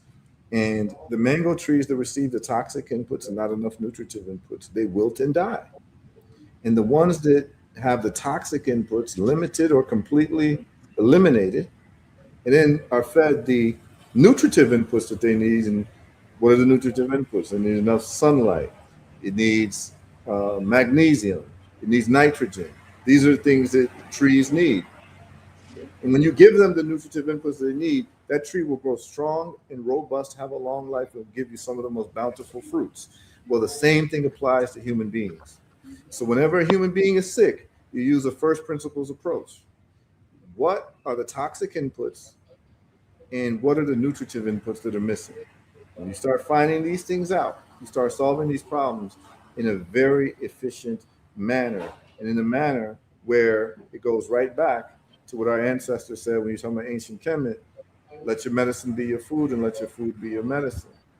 That is understanding toxic inputs and nutritive inputs. Right now, in industrial society, your food is, industrial food is both your poison and it is the thing that is lacking in nutritive inputs.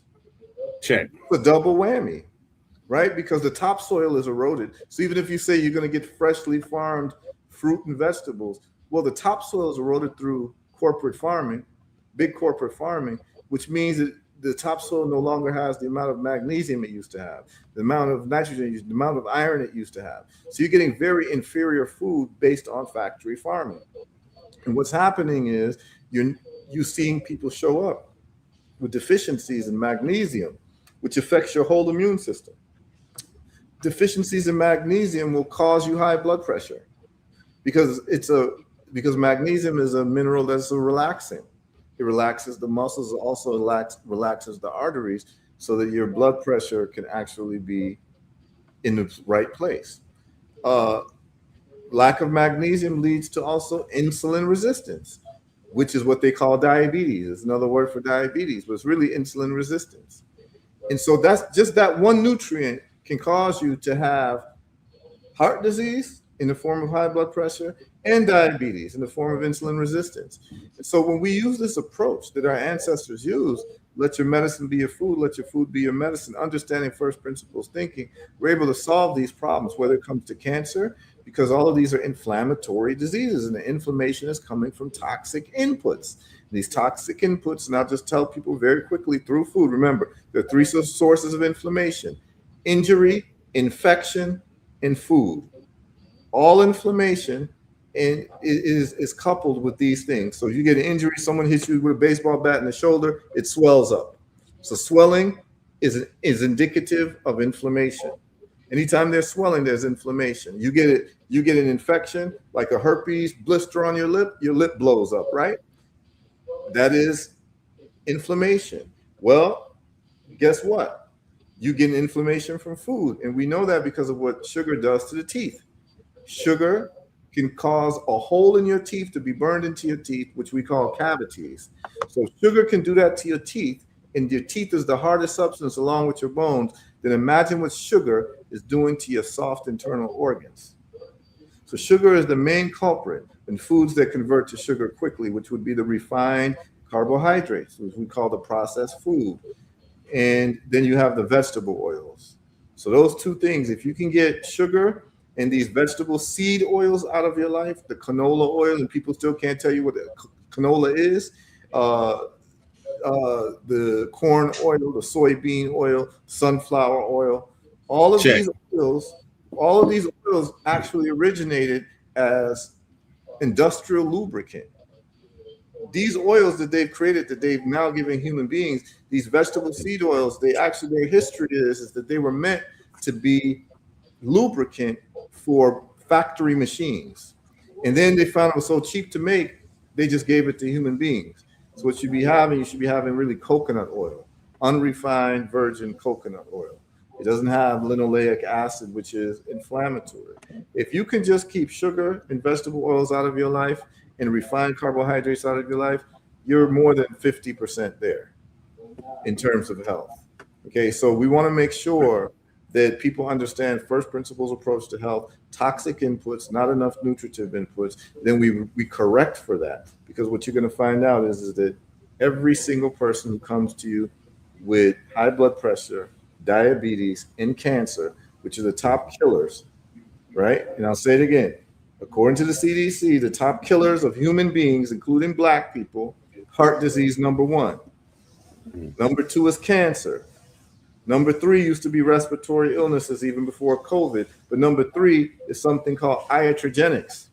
Come on with it. It means death by doctor or death by medical system is the third leading cause of death in the United States, causing, according to Johns Hopkins University, which means that the only thing more dangerous than being in the hands of the hospital system is to be diagnosed with cancer or heart disease.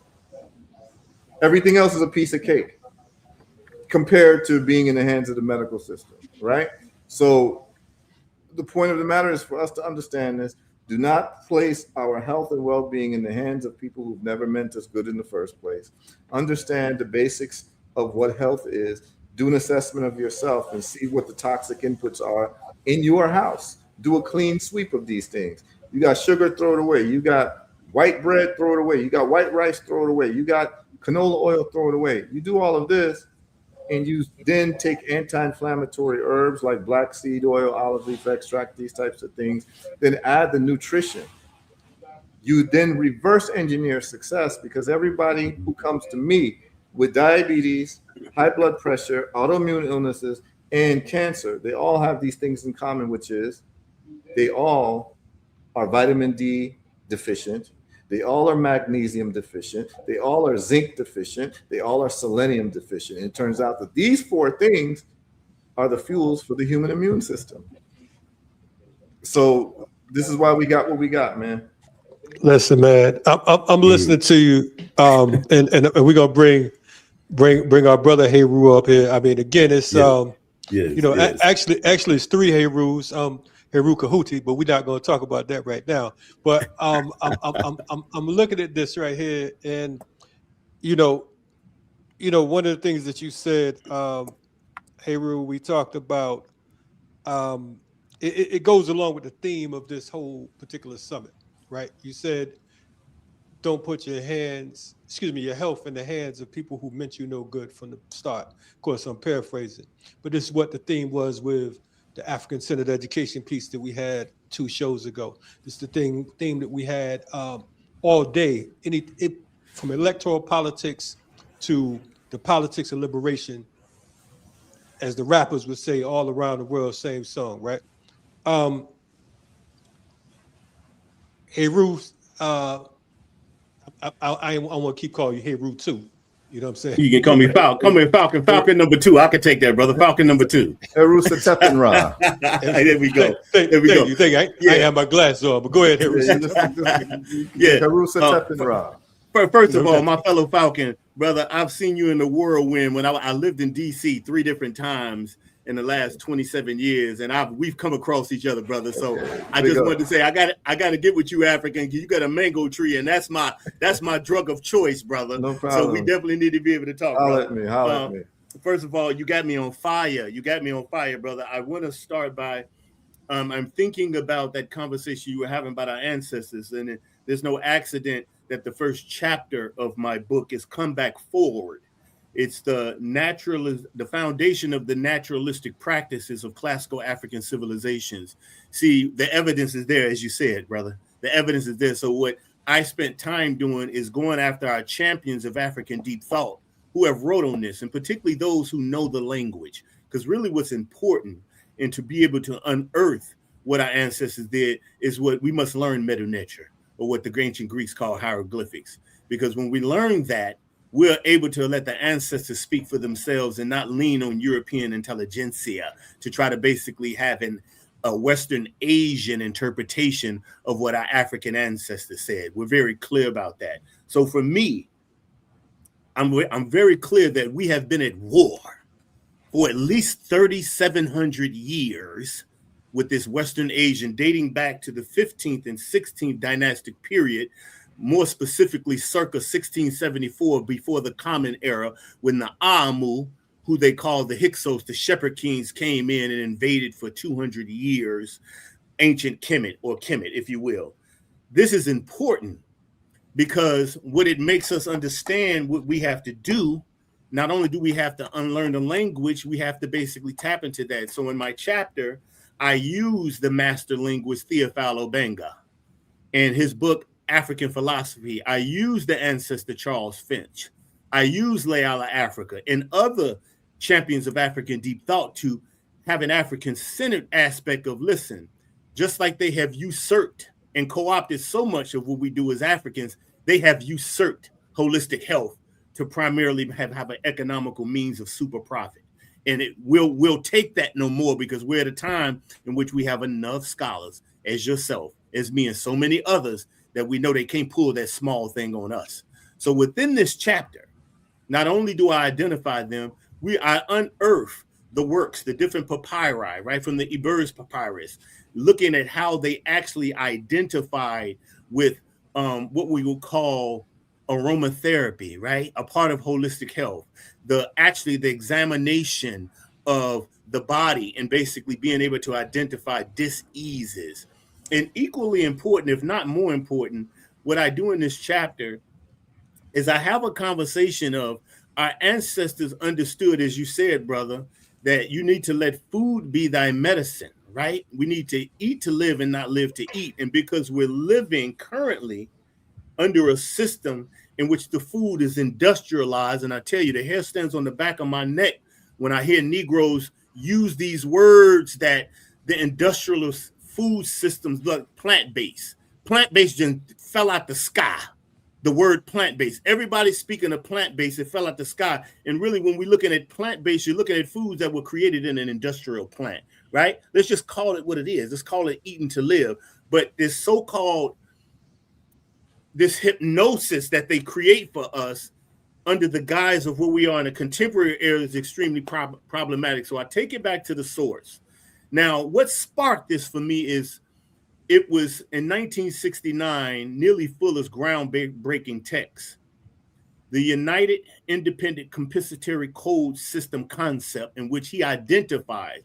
Now, this is an ancestor now who, after 55 years of studying white supremacy and racism, said he had to write about that. It took him 23 years just to think about it before he began to write it. And he wrote it. And he said, well, you know what? Let's simplify it for our people. And let's call them people's activities. We're dealing with institutions. And he said, if you want to see a glaring example in the pervasiveness of white supremacy and racism, alphabetically, we can look at economics, we look at education, we look at entertainment, we look at labor, we look at law, we look at politics, we look at religion, we look at sex, and we look at war. And for me, I sat on this while I was in grad school, and I was forced into glory to see it without even knowing what I was going to write on. And I said one day, I said, well, the one thing that's missing in that groundbreaking treatise is health. No conversation about health. So I said, let me sit on this and think about that. So I began to tease it out through thought, through deep thought, and then began to write that said, we're on the front line on every aspect of those institutions about governance, about getting liberated, being revolutionary. And in my estimation, the final frontier is taking control of our nutrition, taking control of our food systems, taking control of what we actually eat and how we eat it. In a word, taking matters of health into our own hands. We are there. How do I know we're there? In dealing with this settler colony, let's even just go back. We've had 4 cycles. It's very cyclic how Africans getting sick and tired of being sick and tired, in the words of Fannie Lou Hamer. We can take this thing back to 1866, when Africans basically began to have their intricate independent part of basically being freed from human trafficking and chattel slavery. We see this happening. And until we get to the point, there's 22 Africans that get into Congress and they begin to basically have political governance. They begin to say, well, let's go ahead in 1866. We're going to create the first civil rights bill. Then we're going to basically make public education free. They began to implement laws to be able to have this governance under a system at best that was oppressive. We fast forward after they dismantled that so-called white America trying to do right by the wrong of 13 years from 1866 to 1877, we see another 50 years in the early 20th century in the 1910s. We begin to kick up dust, those Harlem radicals, if you will, with the big brother, Cuban Henry Harrison, A. Philip Randolph, Cyril Briggs, Richard Benjamin Moore, Marcus Mosiah Garvey. They began kicking up dust, and everything they left in their revolutionary action as workers and thinkers. We fast forward another 50 to 60 years, we begin to see what? You see a quiet, systematic moving of a civil rights movement, but it wasn't until the 60s and the 70s. And it is this moment that we get not only that revolutionary output by Africans, by the African liberation movement. There was one text that said, I need to write it for us and by us in 1967 by Elijah Muhammad. And 5 years later in 1972, he gives us volume 2. We begin to see a resurgence of saying we need to take matters of health into our own hands. So I wrote a chapter called Elijah Muhammad's Call to Arms, giving a homage to that African to be able to wake up. Even Negroes in the church, in the Christian church that were eating pork and swine, end up becoming motivated and enhanced and influenced by that. Why am I bringing that up? We are currently living right now in that 4th cycle. We can say it was with the murder of Trayvon Benjamin Martin in 2012, February 26th to be exact. We begin to see a momentum, not quite like the 60s and the 70s, but a momentum nonetheless. And I would say 2 years after that, I saw with my own eyes, as I moved here in Atlanta, Georgia, to start writing my doctoral dissertation, I began to see a resurgence, a revolution of holistic health. And how do I know it was a revolution? Because our babies start getting on the front line. You look on social media now, we see our babies, the same age as the brothers and the sisters. If I'm not mistaken, Brother Kalonji, me and you the same age, brother. You've been sitting on this front line for 40 years. That means you were a sophomore in high school, brother, on that front line doing the work. We have them now doing it. We see them on TikTok. We see them on Facebook. We see them on Instagram doing that work. So we're in the midst of it. So I sat back after writing a doctoral dissertation, and I sat back for 8 years. And I said, now it's time to pick up that dissertation and write. Now it's time to write, to fill in the gaps, to catch up to the present day. to say right now it's about dietary governance. So my work is an examination, and I put Western medicine and I hold it up to the limelight, the magnifying glass, and I kick its ass. The chapters, I gave you chapter 1.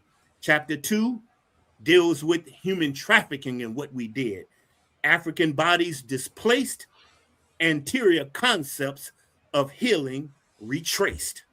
Chapter 3, quote unquote, scientific medicine unveiled, holistic medicine upheld. In this chapter, I use their own information, their scientific journals. I found one that dates back to 1901 that they said you shouldn't be eating meat and it's tied to dis-ease and you should refrain from it. That's 121 years ago. I used their data against them.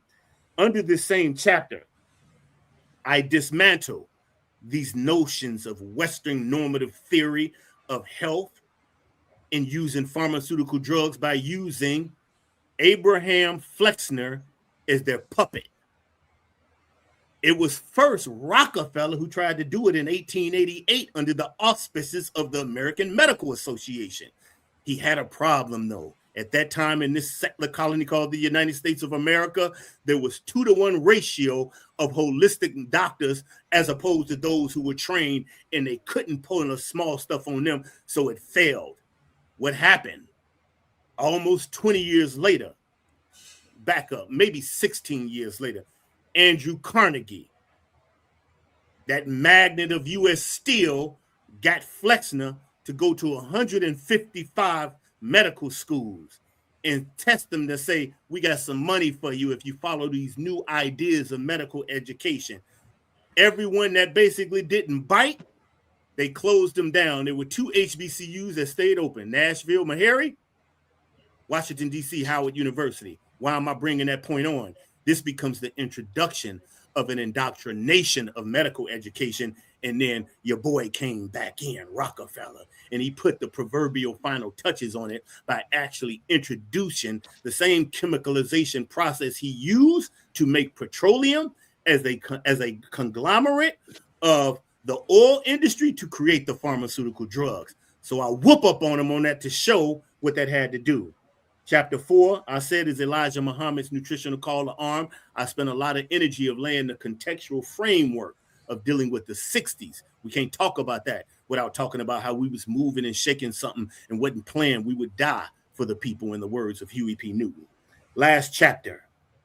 The chapter is called Upholding Dietary Governance. And in here, we have a critique on soul food. Not soul food. We need to be dealing with soil food.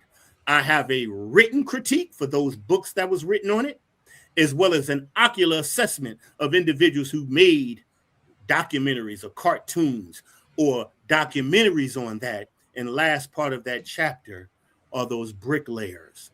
Who was our champions? Going back to Alvinia Moody Fulton, Dick Gregory, looking at Dr. Sabi, looking at Dr. Paul Goss, looking at all those individuals who basically came before us, who laid the groundwork to have us where we are right now. So it's just a small contribution. That's all it is to the Africana intellectual process. And I use my Jegnan colleague, Greg Kamathi's CAR Africana Studies framework with the number one being governance. How do we see ourselves as we walk with our left foot forward, leading with our E, our heart and our mind to stump evil? Thank you. I appreciate you laying it out. This sounds like a really powerful piece. I want to take the time real quick to acknowledge 2 folks who are joining the Ancestor Realm. One, we got word a little bit earlier that Mother Khadija Farrakhan, the wife of Minister Louis Farrakhan, for 72 years, made her transition. But I also want to, we send our condolences to their family. 72 years is no walk in the park when you talk about marriage. But also, I want to point out that, as I mentioned earlier, one of the reasons that I do what I do on this side of the track, as far as the when it comes to media, for lack of better words, two of the people that I honor and respect, Gil Noble, but also our brother Tony Brown from Tony Brown's Journal. I got news that he made his transition yesterday at age 93. So I definitely want to acknowledge those two losses to our community. And thinking about it, I remember one time I was, this is a side note real quick, just thinking about Tony Brown. I never, excuse me, I never met him in person. We were actually getting on the same train in New York in the 90s. And I was standing right next to him, but I was so geeked that I didn't even say anything to him. I was just standing there like, oh man, that's Tony Brown. You know what I'm saying? So, you know, I wish them a peaceful journey, as they would say. Moving right along, hey Ru, there was a question from the chat. There's a few questions from the chat, but one, you talked about sugar, and Sister Anu asked, what are ways to kick sugar addiction when trying to bring internal balance and starve cancer? Ways to overcome withdrawal, ? What are the indicators the body gives you to know the detox is working? Okay. She said a lot there. She mentioned sugar. She mentioned parasites. I'll leave the question on the stage so you can see. Go ahead. Yeah, so she mentioned sugar, she mentioned parasites. All those are great questions. And so it's not coincidental that she mentioned sugar and parasites. Parasites feed off of glucose. They feed off of sugar. And I would just say that if you have not done a parasite cleanse once every couple of years, you could just assume that you have parasites. They're ubiquitous. They're in your food. If you've ever been to a farm, if you walk on soil, you can get a parasitic infection in many different ways. And if you have pets, if you've been around pets, you can get a parasitic infection. There are different families of parasites. You have protozoas, you have nematodes. Nematodes are probably the most prevalent ones that you find. As some of you may know, I've written a book that we have on our website called The Successful Eradication of Cancer Using an Intracellular Parasite Theory. And what I was able to do is I was able to show the connection between parasites and cancer, where there are studies all the way from 1891 called The Parasitic Origin of Cancer in New England Medical Journal. And then I also have videotape by a German doctor called Dr. Alphonse Weber. He's a pathologist, and he took the blood of all the cancer patients that he had access to, alive or dead. And when he looked at the blood through a microscope and through a certain staining process, he was able to see intracellular parasites in the blood of all cancer patients. And there was no tumors that didn't have these parasites. And it gives a lot of insight as to the parasitic nature of cancer that has been known for at least the last 100, 200 years. And then I also augment that with more recent studies that show the parasitic nature of cancer and how anti-parasitics work against cancer. So if we're finding the parasitic connection to cancer, this is actually the reason why we're able to get so many reversals that we have on our website, is that we use an anti-parasitic approach to cancer. And what we do is we starve the cancer of what it likes, which is mainly sugar, glucose, and that is evidenced by a PET scan. That's the only way a PET scan works. They inject you with fluorodeoxyglucose, which is fluorescent radioactive glucose, and cancer cells and parasites feed off of glucose 20 times faster than regular cells. So whenever there's glucose available, the parasites and the cancer will eat them first. And then because it's radioactive and fluorescent, it lights up, and then they scan you, and anywhere they see the light, that's where they say that's the cancer. And so parasites love sugar. So one of the things that you do is that you have to understand, most of you who have cravings for sugar, it's not even you, it's actually the parasites, because the parasites take over the gut, which is the second brain of the body, and then it also affects you in the mind. And as a matter of fact, there's many brain parasitic infections, particularly one called Toxoplasma gondii, which is an infection that you can get from cats mainly. And that infection has a lot of research around Toxoplasma gondii and any types of debilitative brain conditions, Alzheimer's, dementia, ALS, Parkinson's, and so forth. And these parasites that are in your body, if they're never addressed, and the thing is that it used to be addressed in our communities globally, whether it be the South in America, Mississippi, Alabama, South Carolina, Georgia, those places, or the Caribbean or Africa, we always had a grandma who would give us a washout, either with castor oil or turpentine or what have you. Deworming children is a big thing in Africa and the Caribbean as well. But when we reach adulthood, we stop going through the deworming because we're too big to be forced to do anything by grandma. When it turns out that grandma had much more knowledge about health than these doctors from Harvard, right? Because when your body is infested with parasites and is never, ever dealt with, it shows up in the form of cancer, lupus, multiple sclerosis. And we see this. You can look at the work of Dr. Alan McDonald, who shows that multiple sclerosis is a parasitosis. He's also seeing this in Lyme disease. He's seeing it with glioblastoma. He's seeing it with other forms of autoimmune illnesses and what have you. And so the sugar craving many times is not your own craving, it's the parasite. So the best way to be able to conquer sugar is to take anti-parasitic medicine. In the form of herbs, olive leaf extract is very good because olive leaf extract kills a wide range of parasites. It kills nematodes and it kills protozoa. Whereas there are some parasites that only kill one type. Anti-parasites only kill one type of parasites. And so typically people could use clove, you could use green walnut, and you can use Artemisia annua. And that's Dr. Hulda Clark did a lot of work with that. So I would say to people, now that I've kind of explained it to you and how serious parasites are in terms of the diseases that show up, autoimmune cancer, all that stuff, you're going to want to, you could take olive leaf extract. And what you're going to do is you're going to take it for at least a week.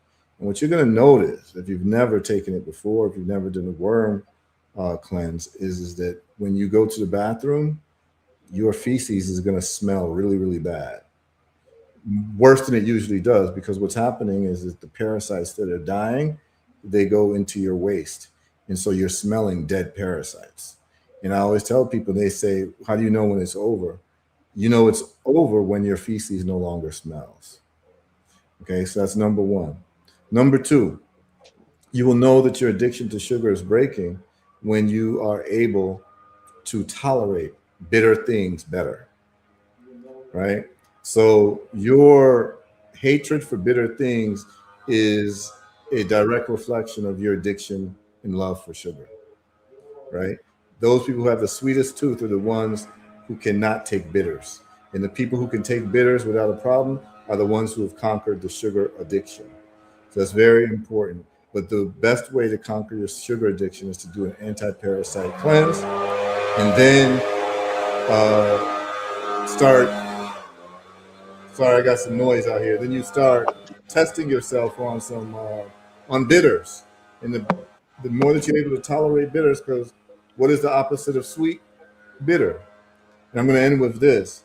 They found studies that I have in my book, by the way, that cancer tumors actually have a bitter taste receptor. And when the bitter taste receptor is activated in the cancer tumors by taking something bitter, the tumors actually engage in a thing called apoptosis, which is suicide. So bitter things is an enemy and anathema to cancer and to parasite, and the sweet things feed it and fuel it. So anytime you feel like you gotta get up in the middle of the night, go to the refrigerator, eat that donut, that's not you, that's the parasite. that's making you do these things. And so to do a parasite cleanse on a regular basis is absolutely important. It will release your sugar addiction in the fastest way possible. Definitely now, appreciate that. One thing I know I took a second. The question that you asked about the mental part of health. I segued, so I didn't get to that part. I just wanted to tell people that stress through the release of cortisol. So cortisol gets released and it causes inflammation. So it's an inflammatory hormone. And so whenever you're under stress, you actually go through an inflammatory episode in your body. And so what you want to do is you definitely want to relieve yourself from stress. Remember, we're talking about toxic inputs. Inputs can come in the form of food. It also can come in the form of the things you hear and the things that you see, right? And so you literally can listen to music that's going to spike your cortisol. You literally can get into arguments with people. So being around good people is important because that won't spike your cortisol. But if you're around people and you're frustrated all the time, that's why people get sick when they, based on the amount of hours they go to work. Because what happens is that your cortisol is spiked because you're in an environment you don't like, around people you don't like, doing a job you don't like, having to deal with a boss you don't like, receiving a salary you don't like. So that whole thing is spiking your cortisol. And so imagine your cortisol is spiked at least 8 hours a day, and then you've got to drive in traffic for another hour or two. So that's basically you're spending half your day with a spiked cortisol system, and then you can't sleep because you're under stress, and so you're getting bad sleep, and so that raises your cortisol. And so what you asked is a very good point, is that people need to get into the habit of designing their lives, to avoid stress and to avoid toxic inputs. So you avoid toxic inputs, and you start dealing with food not based on excitement, happiness, joy, but you deal with food based on a utilitarian worldview of food. In other words, what food is going to help me extract the most nutrients that my body needs? That should be your orientation to food. But if food becomes something that's exciting, fun, I don't want to be bored by food, then what happens is now you have an emotional attachment to food and not a logical attachment to food. And what that emotional attachment does is that you become a very undemocratic person. What do I mean by that? You have many, many organs in your body, but most of you allow your tongue to run a dictatorship. You allow your tongue and your taste buds to run a dictatorship over the rest of your organs. What I mean is that before you put something in your mouth, if you allowed your many, many other organs to vote, those organs would say, please don't eat that donut. Please don't eat those crackers and cookies and white rice and drink that, soda.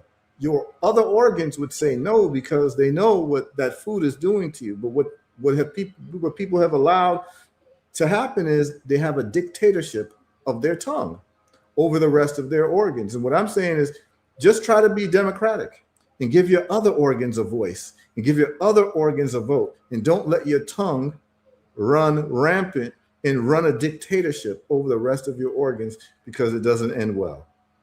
Now, you know what, to that point, right? And I'm glad you said that, because the tongue is a motherfucker. You know what I'm saying? Because it run a dictatorship. You said it don't end well.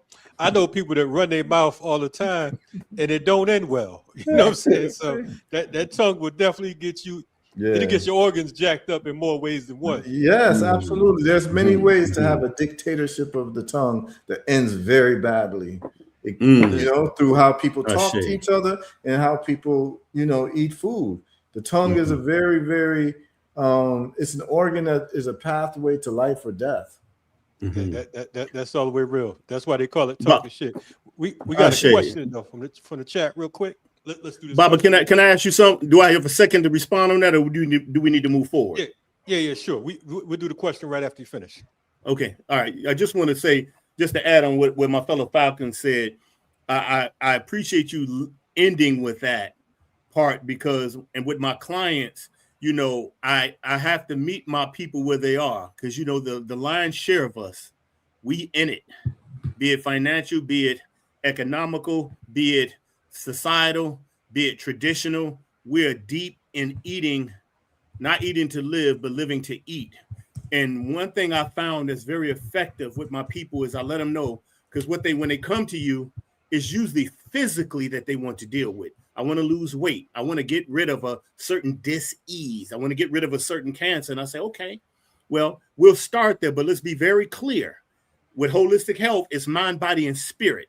So when you begin to release physical toxins, you have to understand those physical toxins from the toxic food that you ate serve as a blanket. And they serve as a blanket over a toxic emotion that basically drove you initially in the first place to eat foods that are no good for you. For example, if an individual is stressing, be it the relationship, they haven't resolved the past relationship and they keep repeating the same thing, there's a gravitation to dairy products, right? They have got to have that cheese, right? Got to have that milk, got to have that ice cream, or they got to have that candy, or they got to have that bread. These are all foods that are ultra processed and very toxic that actually make you want to eat certain things based on a mineral imbalance that you have. So what you end up finding out is my clients will start cleansing and they'll run. I didn't like the way I felt when I was fasting. Well, what do you mean? Talk to me. Well, you know, I got real depressed. I started thinking about something that happened 10 years ago, or, you know, I just can't take it anymore. I said, well, pause. Let's talk about that. When you remove those same foods that you went after to help you cope with the toxic emotion, that blanket was removed through the physical toxins out of your rectum and you got rid of them. But guess what? You left naked, your toxic emotion. Now you have to come to terms with that. And as my fellow Falcon said, this is where you have to have certain tools, right? Because if you're trying to rid your body of certain physical toxins, you need as many tools as you can so you won't cut, shoot, or smack somebody, be it meditation. I do a weekly sweat. I've been doing that for 4 or 5 hours for the last 25 years. That, as a Black man in America, as an African in America, I feel it by day 6. I got to go sit in there. So these are the things that we have to utilize, exercise, or what have you, because it assists us to be able to deal with these physical toxins. Thank you, brother.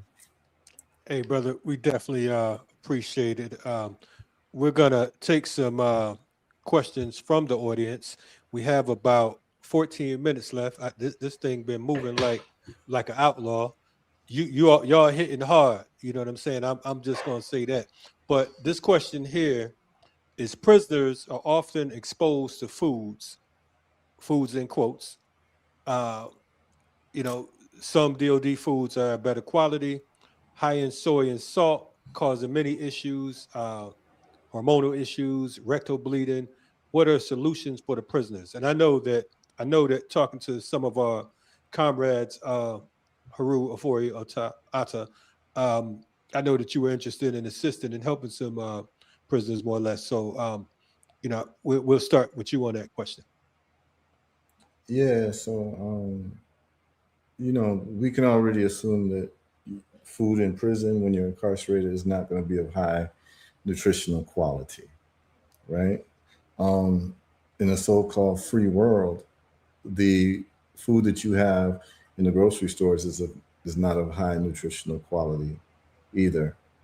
I know that in prison, there are certain types of diets that you can demand based on religious reasons, and then also based on health reasons. I would say, so like, you know, I hear about our good brother Mumia having diabetes. I'm very clear why he would have the diabetes in prison. But if the medical system does not understand what the true cause of diabetes is, their only recourse for him is to take insulin. That's it. They don't really have a good dietary approach for diabetes because they have no problem with you eating sugar. And the reason why I know this is because I've dealt with many of my customers who've been in diabetic comas in the hospital. And, you know, they'll call me after the coma, but they'll tell me what they ate while they were in the hospital for maybe a week. And they're being fed everything that a diabetic should not eat. And then when they'll ask the nurses and the nursing staff and the nutritionists, they say, well, if, and what I mean by that, they're being served Jell-O, they're being served Captain Crunch cereal, they're being served pound cake, you'll find this in the cancer ward as well, donuts, cookies, crackers. So eat what you want, be happy. And if your sugar goes too high, we'll just inject you with more insulin. And the problem with that is that this person is insulin resistant in the first place. So imagine an alcoholic he's resistant to alcohol, which means he has to drink more and more alcohol for him to get effectively drunk. And what you're going to do is give him more alcohol to increase his resistance. And so the treatment of diabetes is completely ass backwards. And I myself, and I've said it, like if Mumia's team ever wanted, I would be happy to provide him for free with our olive leaf extract, our vitamin D, and our magnesium, which we've used to reverse people's diabetes, where we've had people who are on 5 different medications, with blood sugars as high as 700, 684, A1Cs as high as 13, 14, those type of crazy numbers. And within 2 months, we're able to get them off of all their medication. And their blood sugar is normalized at like 98, 99. Their A1C is at 5.6. Anything 5.7 or lower, you're good. Between 5.7, 6.3, they say that you're pre-diabetic. Anything over 6.3, you're seen as diabetic. So I come to people come to me with double the numbers. And so the problem is that you can be in an environment, but if the people who control not only what you eat, but also how you think about illness are in charge, and that gets into your mind, then you think, I'm diabetic, but I can eat whatever I want. I'll just take insulin whenever my blood sugar spikes, without them explaining to you the role between sugar and insulin, what insulin really does, why you've got high blood sugar. You've got high blood sugar because your insulin don't work anymore. Your insulin is a U-Haul truck. It's supposed to move sugar from the blood into the cell for energy, and it used to do it well when you were younger, but your U-Haul truck got broken. And now that U-Haul truck is only carrying half the sugar that you get from your food, from the food that you're eating, the donuts, the cookies, the crackers. You used to be able to eat when you were 20 and you were fine, but now you're 40 or 50 or 60. You may be incarcerated, you may not be, but your body has developed a resistance. So that U-Haul truck now only carries half of the sugar it used to carry because it's a broken down truck. So now what happens is you've got sugar left over in your blood. And then when they take your blood sugar, you've got high blood sugar. That's why, because you got sugar left over in your blood, your insulin's not working anymore. You got insulin resistance. So I'm going to say this right now. Someone like a Mumia, if his team was interested, I could work with him for free. I'll send him the products for free. The olive leaf extract, the vitamin D, and the magnesium. See if we can bring his blood sugar down to a normal. We've been able to do it time after time, person after person. Usually it would take 30 days to do it. But people need to understand what is triggering insulin resistance. Stop calling it diabetes, just call it insulin resistance. Because once you call it insulin resistance, the person may now have the curiosity to find out what is insulin and why is my insulin resistant. See, we see diabetes, you don't know the word, like diabetes, what does that mean? Like you associate it with high blood sugar. But when you say insulin resistance, you're now naming the mechanism of action. It's more educational. It's like what they say flu season. It's not flu season. It's low vitamin D season, right? Because flu season is during the winter when everyone's vitamin D is low because it's too cold. People aren't outside. Vitamin D is the main nutrient for the human immune system. And when you get low vitamin D, you get a depressed immune system and you are subject to opportunistic infections. That's why you have the highest rates of death from all-cause mortality in the coldest months of December, January, February. But they call it flu season. They should name it correctly, but the educational system is trash. So people don't actually learn how to heal themselves in any meaningful way, where we have to outsource our healing to a third party. In this system, it's a third party that's been nothing but antagonistic against us and our existence. So I'm saying all of that to say that, if you're in touch with Mumia's team and they're interested, they can go to herbalresults.net, go to testimonials, see our diabetes reversals. And if they're interested, I'm willing to sponsor his healing absolutely free. Ashe. Baba, if I may add, I'll just, it's important to have that conversation, particularly on the inquiry that was so important. I was fortunate enough to be the spook that sat by the door here in Atlanta. My Jegna, Dr. Nathaniel Norman, had told the individual who was in charge of the Andrew Young Higher Education Prison Initiative right here at the federal prison that Marcus Garvey actually was sent to before they shipped him out up out of here. And then Matula Shakur was in. So I walked in there and the security guard, the CO, never met him. And he just saw something. And he said, man, you want to see where Garvey is? I said, what? He said, do you want to see what Garvey is? Because it's sectioned off. It's a historical marker. So he took me in there. He wouldn't let me walk up to the third floor, but he let me look right at it in the whole nine. And he said, that's where he is. I said, okay, well, let's get to work. Well, I was there in 2023 before they got rid of me because I was very clear on what I was going to do. I was to teach Africana history, but I was going to give them a deep study in holistic health. So what I end up having them do in particular aspect to this inquiry is I told them, I got them ready. And I said, I want you to go to the cafeteria and I need everybody in my class to grab everything that you eat that's processed. If you can't get the meat, they don't let you take the meat, anything else. I need you to bring everything to class. Now, I was holding them to that, but I wasn't really keen that they were going to do it. I came to class and they had several tables laid out with every food item that they had. And we spent 4 hours going over what's the problem with that. Now, the question was, well, what do? We behind these bars, we're in this plantation. I said, well, think about, let's utilize the example my fellow Falcon brought up before. El Haj, Malik El Shabazz, Baba Omar Wali, Malcolm X. I said, you all have to get comfortable with fasting, reframing from eating that and tap into your inner strength. And also I began to give them supplements. Like, listen, you got family, bring some spirulina in here, that micro algae in here, which is citrus magnesium, right? My fellow Falcon talked about that's where a lot of that magnesium deficiency comes from. So I told them certain things to get your family to bring them in here to see if they can basically get it through the system. And if so, how to go about eating it or what have you, because it's a dirty game. It's a nutritional crime. They're doing everything in their power to keep their minds in prison and to basically truly have their bodies be able to basically expel before their minds do. I appreciate both of you brothers. We got about 3 minutes. So in closing, if you have a website, we ran through this time like we flew through like falcons, right? I see. We have another panel coming up, our final panel of the day.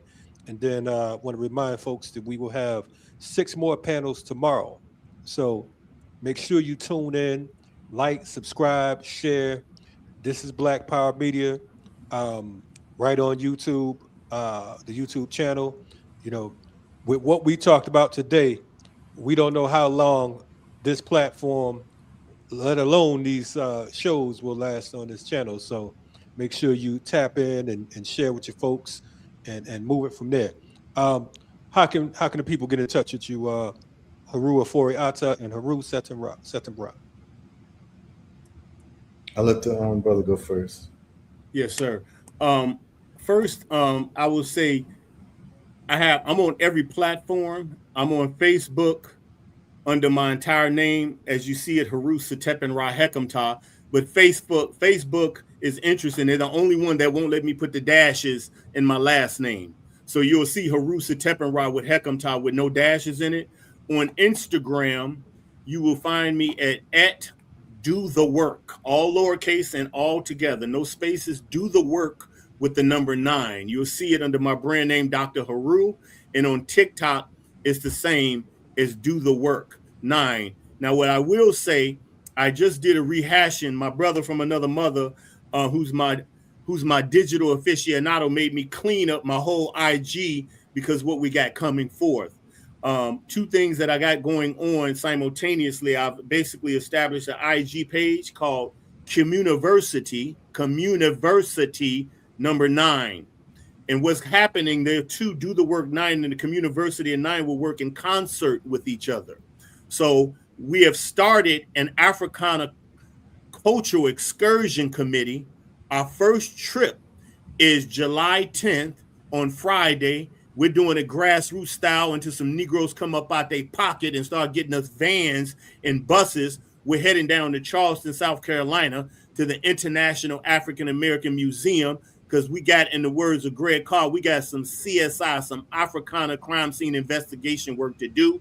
We got to uphold Morris Brown. We got to uphold Denmark Vesey and so many others.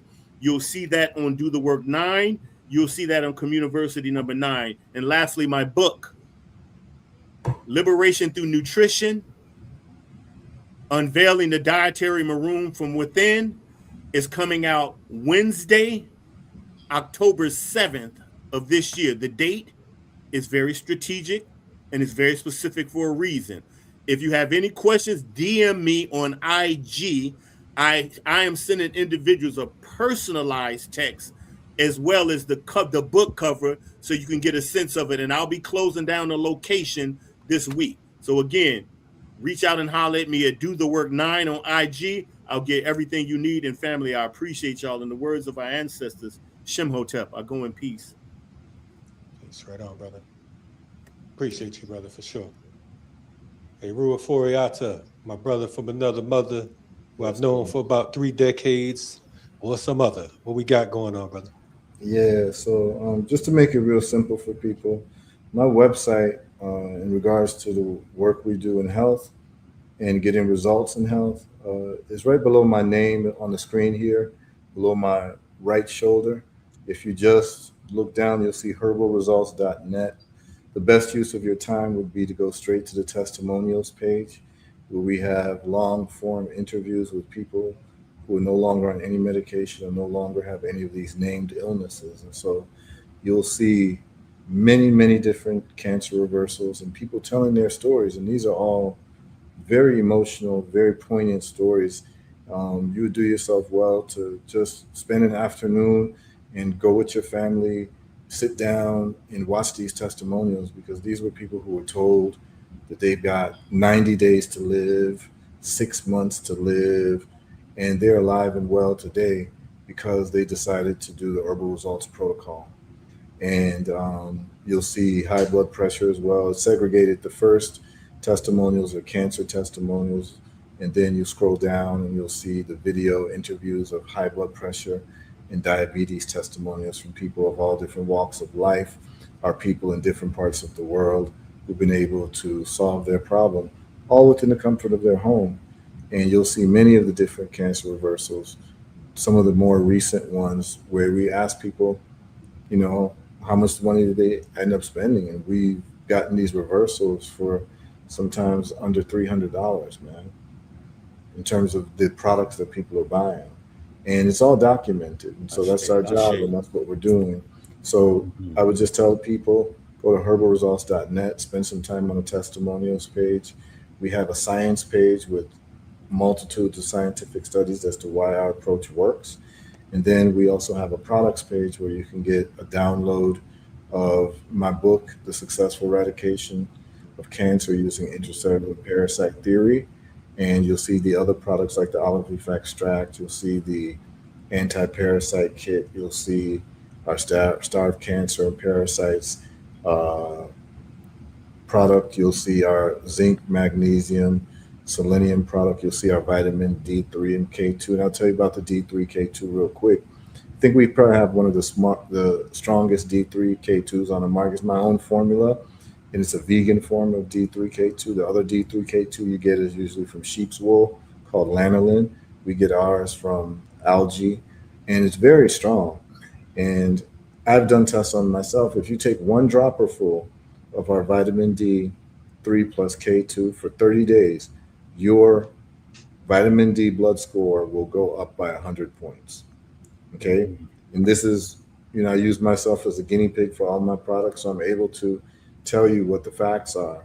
Most of our people are vitamin D deficient, walking around with vitamin D levels below 20, which means that you have no functional immune system and you are subjected to opportunistic infections. And if you could just get your vitamin D levels, the magic number is 150, by the way.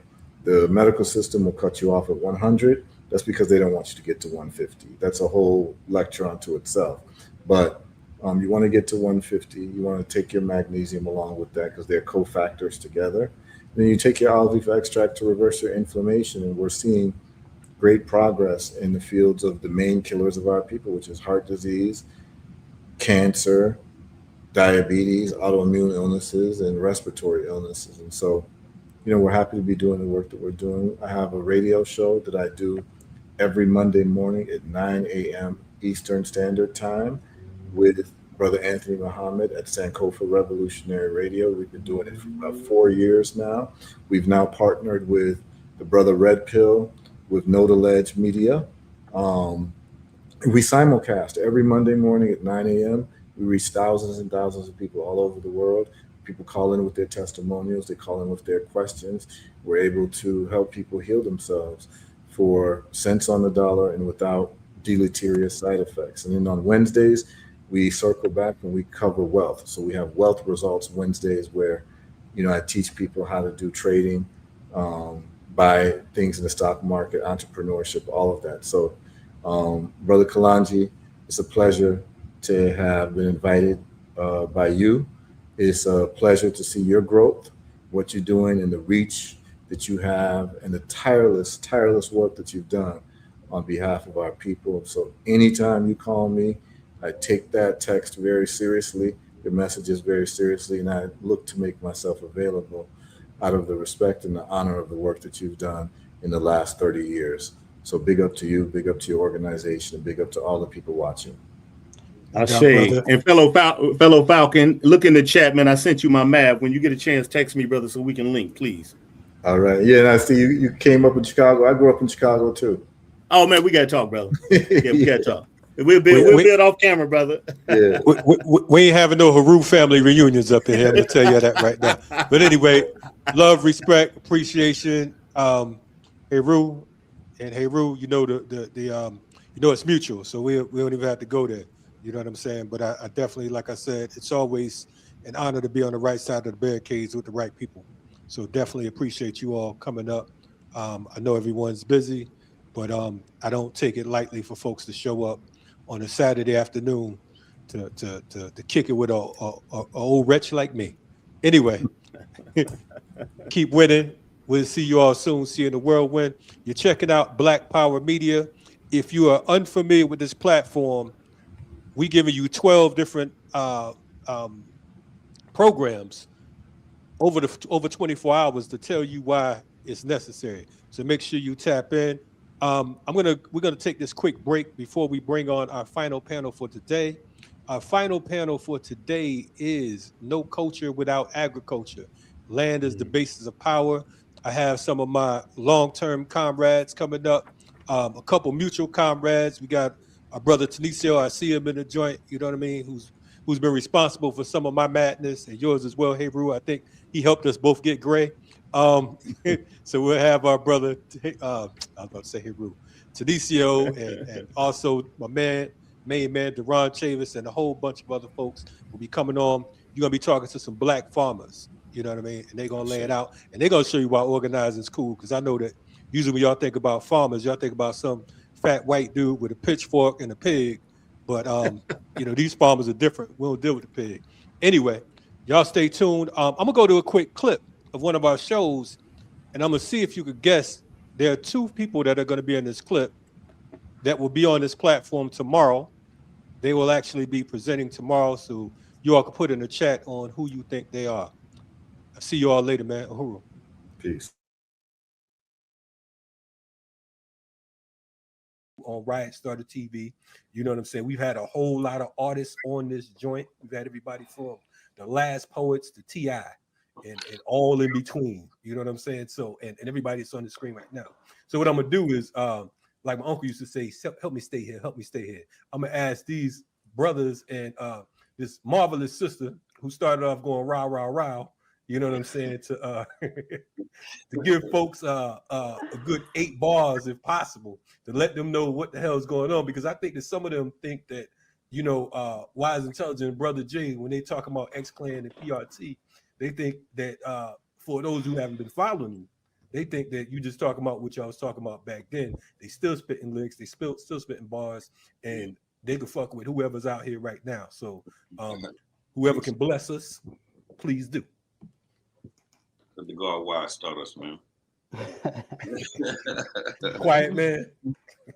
We don't got to get into the shit about a best rapper ever. I'm a spitter from an era where you couldn't compare a peach to a pera, apple to an orange, a rose to a thorn, an ignorant motherfucker to a god being born, a virtuous daughter to a hooker selling porn, a gangster off the corner to a Hollywood fraud, caught up in the mainstream trying to be hard. Rap's black magic, that proverbial thorn, and a side of oppression when the lights turned on. It's all necessary from Pac to Sean John, from me the black god to the lost Barbie doll, the one with all the issues on stage in the thong, carrying on like it ain't nothing wrong. It's all black music's records, songs, but this is for the record. I will give it to them all. Any pussy with a penis, any jitty with the balls, when a roof ripped off, from the god you gotta call. You can ball till you fall, you can buy out the bar, keep tricking with the bitches trying to burn down the mall. You can summon historical oracles, either try seeking no research to figure me out. I'm an anomaly, dead in the doubt, phenomenally running my mouth. This is my house, I call it a shrine. It's how I define this magic of mine. It's more than a rhyme, ahead of its time, a lyrical map, a spiritual guide. This black music is the black magic, as talisman is the high priest. I can resurrect the dead, insurrectionist, revolutionary. Every time. I understand that. You just blew me out the chair. You can be quiet anytime. Go ahead.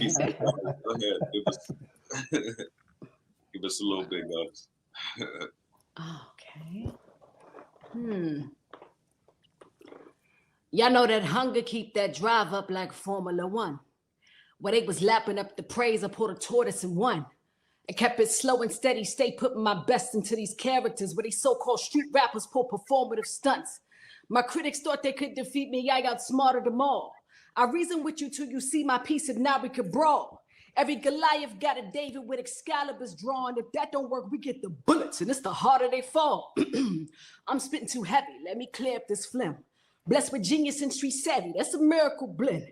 That's how I'm queen of this establishment. Your chances are slim. My lyrical gravity grab and take you for a spherical spin. Never had a plan B. Now my dreams is full grown. Had 9 lives and ate my field with a wheel of pure stone. Kept the 7 in the crescent for supporting this 6 sport. Now the 5% in rock like wolves and full moons. And be forewarned that 3 times a charm, homie.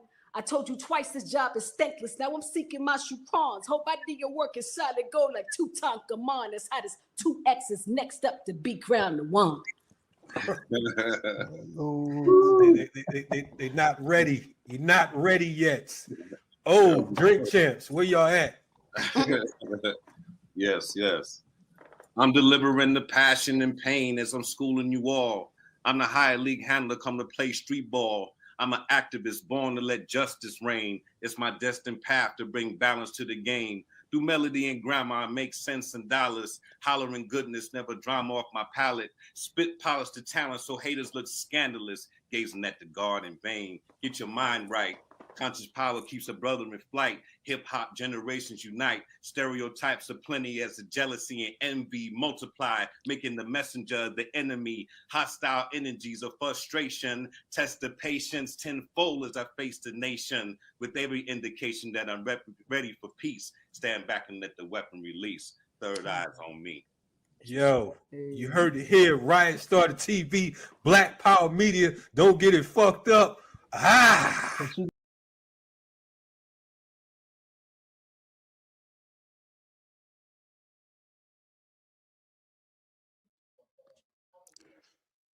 That's right, y'all. This is the final episode. This is for today. We have this summit's been going on. It's been going on since 10 o'clock this morning, 10 EST. This is organizers' new cool virtual summit. Our next panel is No Culture Without Agriculture. Land is the basis of power. We want you all to make sure you tune in, tap in, subscribe, share, like, contribute, all that good stuff, and know that we are coming with more. As I mentioned, tomorrow we will be back from 10 a.m. EST to 10 a.m. EST to 7 p.m. EST. And we will have everyone from veteran Panthers like Ruba Ben Wahad. We will have cultural workers like Abby O'Doon from The Last Poets, Brother Jay from X Clan. I told y'all to guess, but y'all didn't guess. We have Brother Jay from X Clan. We'll have Cyrock on board tomorrow. We'll have Ruba Ben Wahad, if I didn't mention him already, Dr. Ricardo Alvarez, who was mentioned earlier, and a whole gang, whole plethora of other folks, Davey D, and a whole lot of other folks will be rocking with us tomorrow. So make sure you all tap in, tune in, and stay tuned. Next up, I'm going to take it to my brother, Deron Chavis, and a panel that he has on No Culture Without Agriculture, Land is the Basis of Power. Make sure y'all share this. Peace, peace, peace. What's going on, everybody? How y'all doing? How y'all doing? How I get on here? Hey, what's the science? Peace and power, everybody. Thank you, brother Kalonji. Appreciate the alley-oop. We out here broadcasting live from the former capital of the Confederacy. Today I'll be your host, Deron Chavis. Happily Natural Day. Happy to have an opportunity to share space with some genius level organizers and urban agriculturalists or sustainable regenerative agriculturists and land reclamation specialists and land stewards from across the country. So let's jump right into this thing, man. We only got an hour worth of time, and I know we got a lot of perspectives and experience in the room. I'm gonna give an opportunity for each person to kind of introduce themselves. I'm gonna start directly to my right with Brother Tanisio.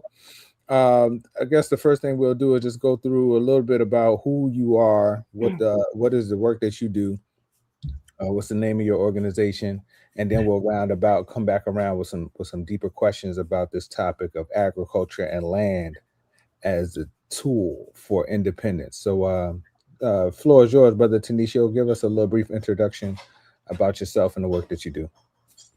All right. Well, give thanks for having me. Blessings to all the panelists and blessings to all viewers. My name is Tanisio Natana Sanima.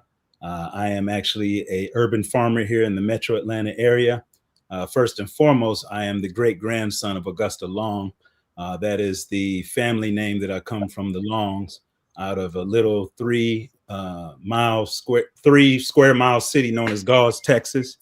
And why I bring that up is that we are centurion landowners. So we've owned land since 1882.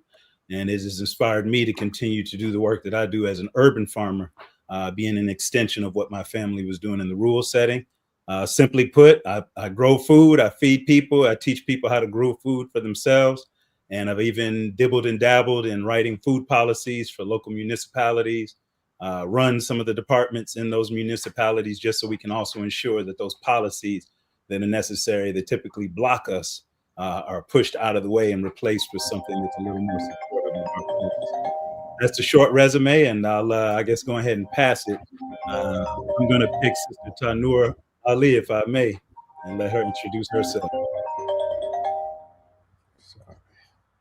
Peace, peace. All right. Yes. Go ahead, Tanura. Thank you for joining us today. For sure. Thank you for having me. Thanks, Dr. Tanisio, for passing it to me. I am Tanura Ali with I Logic Red Clay Collective down in West Alabama. I am, I've been saying I'm a farmer and a land steward for a long time. The land steward really, really, really sets in. I am in the process of working with a couple of cooperatives and developing land-based institutions. iLogic is the Institute for the Love of Genius and Community.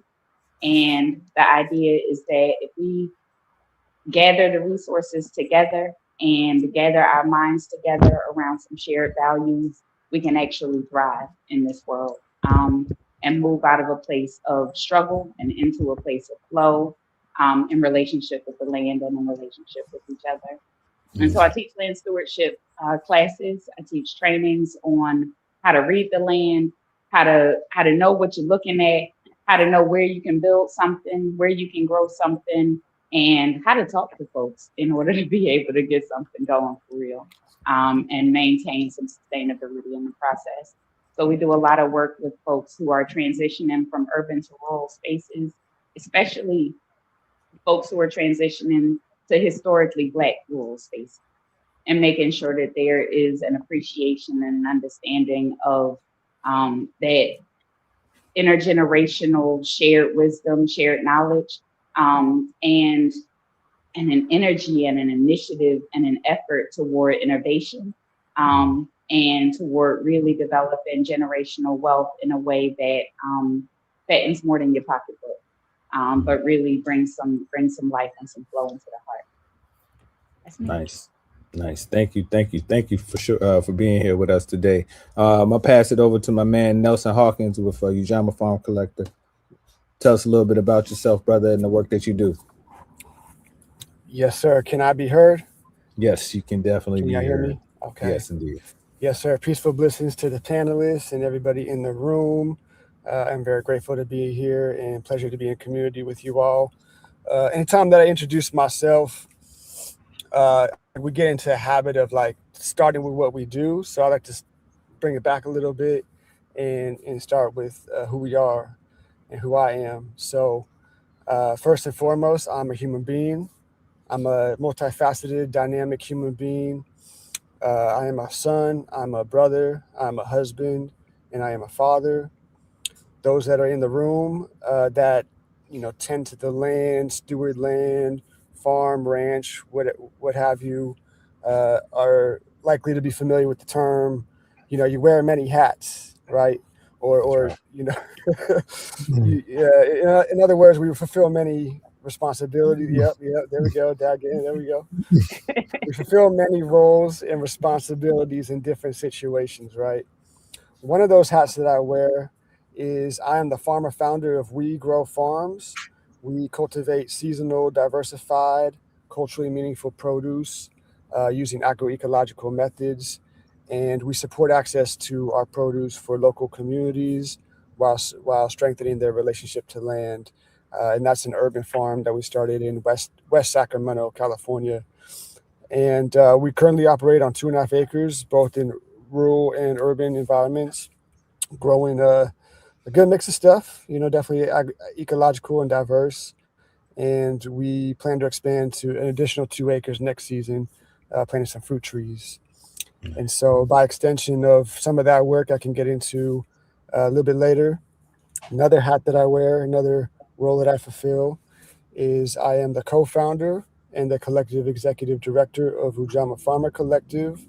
We are a Black farmer-led 501c3 nonprofit organization, and we exist to fulfill our mission of supporting access and securing access to resources, specifically land, infrastructure, and ownership of our shared resources for the success of Black farmers in the greater Sacramento region. And my role as collective executive director is focusing on agricultural projects and the programs that we're developing. And so we're in our third year, very young organization, and I can get into some of those details as we get into this conversation. Another hat that I wear is I am the former chair of the California Agricultural Land Equity Task Force, which just completed our final policy recommendations for the state of California to address the land inequity crisis. And if anybody's interested in going through some of those policy recommendations, tap in with me. They're specific to California, but there's a lot of resources there that can extend throughout wherever you're at, wherever you're located. And so with that, I park my tractor, I land my plane. Pleasure to be here with y'all. Yes. And to Kenya, Sister Kenya. Good, thanks. Uhuru family. So nice to be in the space with you all. Ooh, it's one of those days where it's like, oh, it's nice to be with some familiar faces. Like, just I feel the love, and I appreciate y'all. For the viewers, my name is Kenya Crummell. I'm based on Lenape land, also known as New Jersey. I'm here representing the National Black Food and Justice Alliance. We're a national organization that is an organization of organizations. So we are organizers We build institutions. We amplify the voices of Black farmers and land stewards and people in the food system, such as co-op, Black co-op operators. My role in that space is the director of Black Land and Power work group. And so I am focused on the land justice aspect of the organization's work. There's food sovereignty, and I'm specifically responsible for our land justice work. And so that encompasses removing land from the speculative market so that Black farmers have land, defending land that we already have, and many facets of doing that we can get into later. Making sure that folks have the skills that they need to sustain their operations, and also connecting them to resources, whether that's capital or other kinds of resources to operate their businesses. Yeah, that's me. Thank you. Let's go. Yeah. All right. So look, thank you for everybody making the introductions. Again, this is a truly national panel. We got folks on the East Coast, people in the Deep South, people on the West Coast represented. This conversation about land, and with the title, Brother Kalonji came up with this, No Culture Without Agriculture. It means something special to me because of one of my OGs, Baba Tariq Aduno, who gave us the wisdom about how imperative it is for us to center agriculture in our movement as it relates to Black liberation. All of you have tapped into this conversation explicitly. You will call forward based on your relationship to land and the relationship to agriculture specifically. I want to start this conversation off in the right way. I don't want to take for granted that people understand how important it is for us to be engaging with agriculture, right? We're the last panel of the day, and I want to make sure we put this on the record. Why is agriculture important to you, and what brought you to this work, right? What was it that sparked you to engage with land as a tool for the liberation of Black and brown people? What brought you to this work? I'm gonna spark it off and pass it to we're just gonna keep going around in this circle. I'm gonna pass it to Brother Tenicio first to jump into this conversation on that note.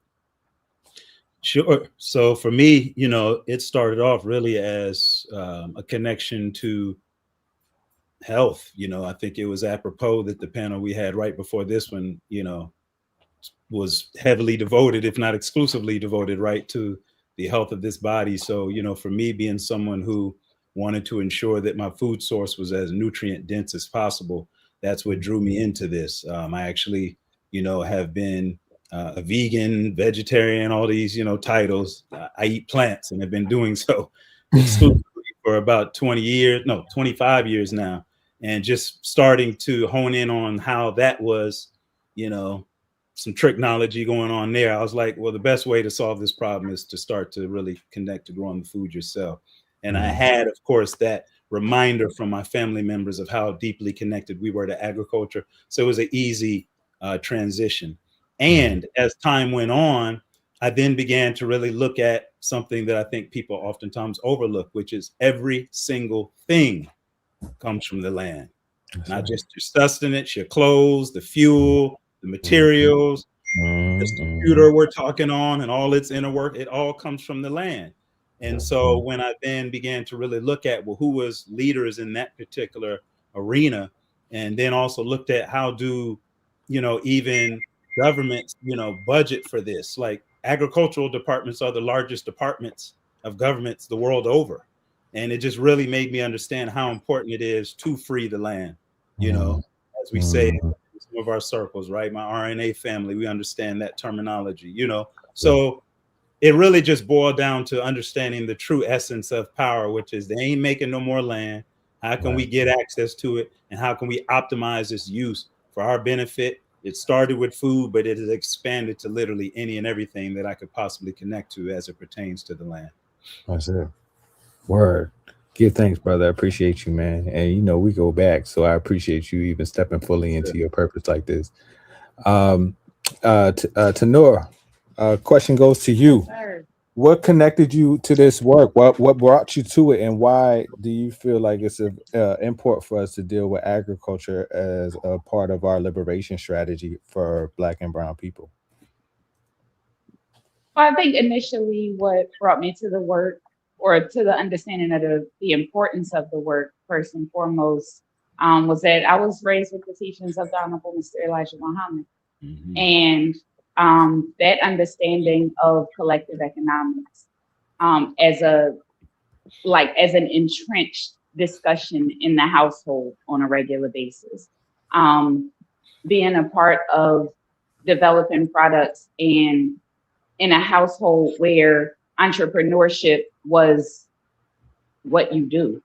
You know, you are going to be productive in your time and in your energy, and you're going to make sure that you're developing something that's going to be a benefit to the folks around you. Was kind of that seed that was planted in me early. And I'm also a poet and a dreamer. And as a small child, I was sitting in the window in South Philly, and I heard hooves. I heard horses coming down the street. And I looked out the window, and the Black cowboys were, I mean, it was like they were coming in droves. And it might have been 10 of them in real life. But what I saw was that we can do anything, that we can be anything that we decide to. And that set me on a path in my life going forward. I went to an agricultural high school, saw a high school just outside of Philadelphia.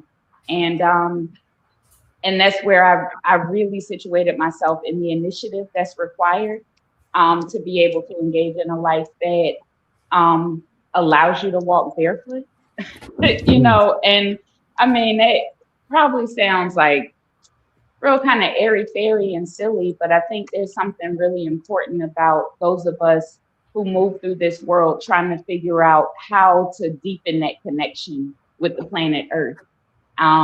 Whether we're in the hood, in the concrete jungle, whether we are at work, whatever we're doing. And so for me, it was a love of horses that got me into it. I studied equine science in high school. I raised horses, trained them, drove carriages, rode the whole nine. And then I fell out of love with equine science when I saw the abuse that is absolutely necessary to get an animal that is automatically threatened by something being on their back to allow you to get on their back whenever you feel like it. And I connected that engagement with slavery, all total, with the idea that it's okay to destroy someone else's spirit for your own means. And so that led me into a life of trying to figure out how to not be destructive of my own spirit and the spirits around me. And then that led into community organizing. I was homeschooling my children, started doing community gardens in my neighborhood when I moved to South Georgia. And then it grew from there, you know, especially living in subsidized housing, working with community gardens, and get into a place where it became really clear that at the point where people start feeding themselves, they become a threat to this environment and to this society and to these structures. And so at that point, I recognized the absolute necessity to have land in Black hands. And that's where my energy went. That's where my flow went. And it's brought me to this place of stewarding 104 acres of land with a team of 9 very dedicated people from across the country who are finding their way into the woods in Alabama to build something powerful. Let's go. Thank you. Thank you, Tanora. Brother Nelson, Tell us a little bit about what brought you to this work and why you feel land agriculture is important to our movement for freedom as Black and Brown people. Yes, sir. Anytime I reflect on this question, I think about my younger self. My younger self would be very shocked to find out that I spend most of my waking hours growing food on the land in agriculture, what have you. And so it's somewhat painful for me. I grew up in an area that was relatively rural in the foothills in Northern California, predominantly white. So as a biracial kid growing up in that area, it's very alienating and isolating in some ways. Most of the time, those that were interested in agriculture and involved in agriculture, 4-H and those type of things, were not so friendly to Black and brown folks, to say the least. So, but because I grew up in a rural area, it was very, I had a deep love for the land and nature. And that was, in a way, my solace and my safe haven from some of those folks, to say the least. And so what was a transformation for me, knowing that I have a deep love for nature and the land and engaging through that way, what transformed it for me, though, was when I was about to graduate high school, my mother got diagnosed with breast cancer. And so that opened up my eyes on like what we consume, what we expose our bodies to, especially what we put into our bodies, what we eat, that can cause cancer and other diet-related, illnesses, diseases, and things like that. But also what we can put into our bodies that can help heal those things. I shout out the last panelist. There's a lot of insight that was shared about the parasites causing cancer. Like there's so many, I acknowledge that there's many other, causes of cancer and things like that. But that's what transformed it for me. And it did not sit well with me. I'm like, I don't know how my food is grown. Or, I felt very ignorant and powerless and being like, okay, I'm still depending on these systems that are destroying the planet, that are extractive and exploitative in nature and dominating. And so I did everything that I could to get as much experience from like-minded farmers, growers, land tenders, stewards. I went to school. I got all experience that I could to catch up and just dive in, because I knew that this system did not exist. Like there's thousands and thousands of years of people tending to the land in a natural way. And so tapping into that was something that I was very motivated to do all around, whether it be, engaging with the land and growing food and cultivating, or looking, zooming out and looking at the whole food system as a whole. And land is the basis. Land is the foundation of all civilizations. And it's important for us to have our own space where we can be safe and free and thrive together. Thank you, brother.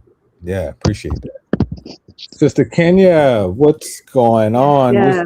The mic is yours. What brought you to this space, and why do you feel land is important to our strategy for liberation for Black and brown people? The ancestors definitely brought me to this work, and I out of all y'all, I'm the baby in the bunch. I only been at the Alliance for 5.5 years, but I do feel like my path was, I didn't know it at the time, but it was all preparing me for this work. My family does have land that goes back 4 generations in South Carolina, but and I always had this interest in food as medicine and all that kind of stuff. And I also my formal education was in economics and policy, and so those things sort of combine. I use all of those things in the work that I do at the Alliance, and in knowing the history in this country of land theft, of what happened between the 1920s and 1990s, and all the land that we acquired, or 98% of the land that we acquired that was snatched from us due to domestic terrorism. Like that calls on me in our efforts to regain access to that land. That calls on me to pull from my economics and policy, and I did decades of program management and building up the capacity of organizations. And so I use all of those skills, and I am I'm just so grateful that I found this space. You know, it's like I'm grateful, even though I did decades of work in community development. You know, whether it's workforce development or affordable housing, like, you know, this is getting to the root issue. Like, as Brother Nelson just said, like the land is the basis for our independence. You know, for everything that we need. And so I feel that this is my purpose. Like I was drawn here to do this work with the guidance of my ancestors, and it's just something I feel like that I will be doing until my last breath. It's just critical for our survival. Yeah. Thank y'all. So, you know, this is a really interesting moment, man. We're at the 250th year anniversary of America KKK, right? We know that this settler colonial experiment started with the dispossession of indigenous people and the extraction of labor from people of African ancestry in this country. I like to think that, you know, when this whole sojourn, this situation started, you know, it's not, the America's 250 years old, but the oppression of African people, the Western Holocaust against the transatlantic slave trade and all that is at least 500 years or longer, right? But land is a central piece of this thing, and I think from my experience, living in activist spaces, living in movement spaces, it's been a breath of fresh air to be in spaces with folks that resonate on the importance of place, right? And the act of producing food, which requires you to be in place for some, you know, extended period of time, right? In order for you to get a harvest and a crop. And I'm curious how you all have experienced, you know, this conversation about being in place in the act of growing food, right? Or growing things in general, because like Brother Tanisio said, you know, our timber comes from the land, our clothes come from the land, the resources inside of our computers and all that type of stuff comes from land. But specifically for the folks that are watching, how have you dealt with and or experienced like this conversation about land tenure? When we start our farms and things like that, it's a huge issue. This question, I'll spark it off and pass it straight to Brother Tanisio to kind of dig into this. I think this is a critical conversation point for today. You know, I think one of the first things I had to do is not overwhelm myself with the idea of I have to have a whole bunch of land for two reasons. Number one, you know, using, as you say, the America's definition via the USDA, you know, even they say you only need to have 1/100th of an acre for them to be able to really support you in what you want to be able to do, you know. But also I said to myself, okay, what did Big Mama and Pop support themselves on? You know, I always like to joke with people who are like, yeah, you know, you being plant-based, you know, and saying that, you know, it's better to eat this way and that way. And I'm not a proselytizer. Sometimes people, I think that that's what I am, but I'd really just like to share what I see as an opportunity to help them, right? And I'll say, you know, they'll be like, they ate this and they did that in the fourth. I say, yeah, you're right. Now, let's say you go to, you know, American Deli, get 10 flats, fried hard, you know, lemon pepper, you know, it works on it. And you do that every other day throughout a week.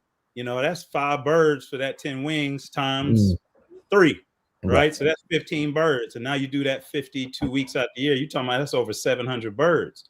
I'm like, Big Mama and Pop didn't even have the capacity to eat like that nor produce like that. So the scale that we've all, you know, seen is so daunting sometimes when we're trying to figure out how to establish place, both literally and proverbially. I think sometimes it's much easier to scale it back down to what's manageable. And literally, like in a setting like Atlanta, I can't speak for other places, but like in Atlanta, we're so fortunate to have like just land everywhere. That one of the main things I've always tried to encourage people to do is what one of my good brothers down here, Eugene Alala Cook, says, which is grow where you are. If you got to put a tree in the ground and just tend to that tree, you know, and beyond just the physical work of tending to land, if you are somebody who's an economist, support the work, you know, grow where you are. You know, if you're somebody who's a lawyer, right, get involved on the policy side, you know, done in the Pickford versus Glickman case, right? They may not be the growers, you know, or during the civil rights era when, you know, SCLC and SNCC and all of them had to come into a town and they knew they were going to get locked up. Be the landowner who's going to say, you know what, I'll put up my land as collateral on the bail. Grow where you are, right? Support the movement in ways to where you can establish your place in this movement beyond just having dirt under your fingernails. Like, you should be able to get involved in this work in some way, shape, or form.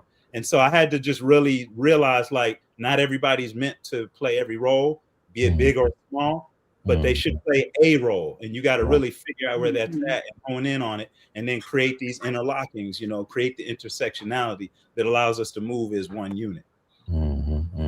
Yeah.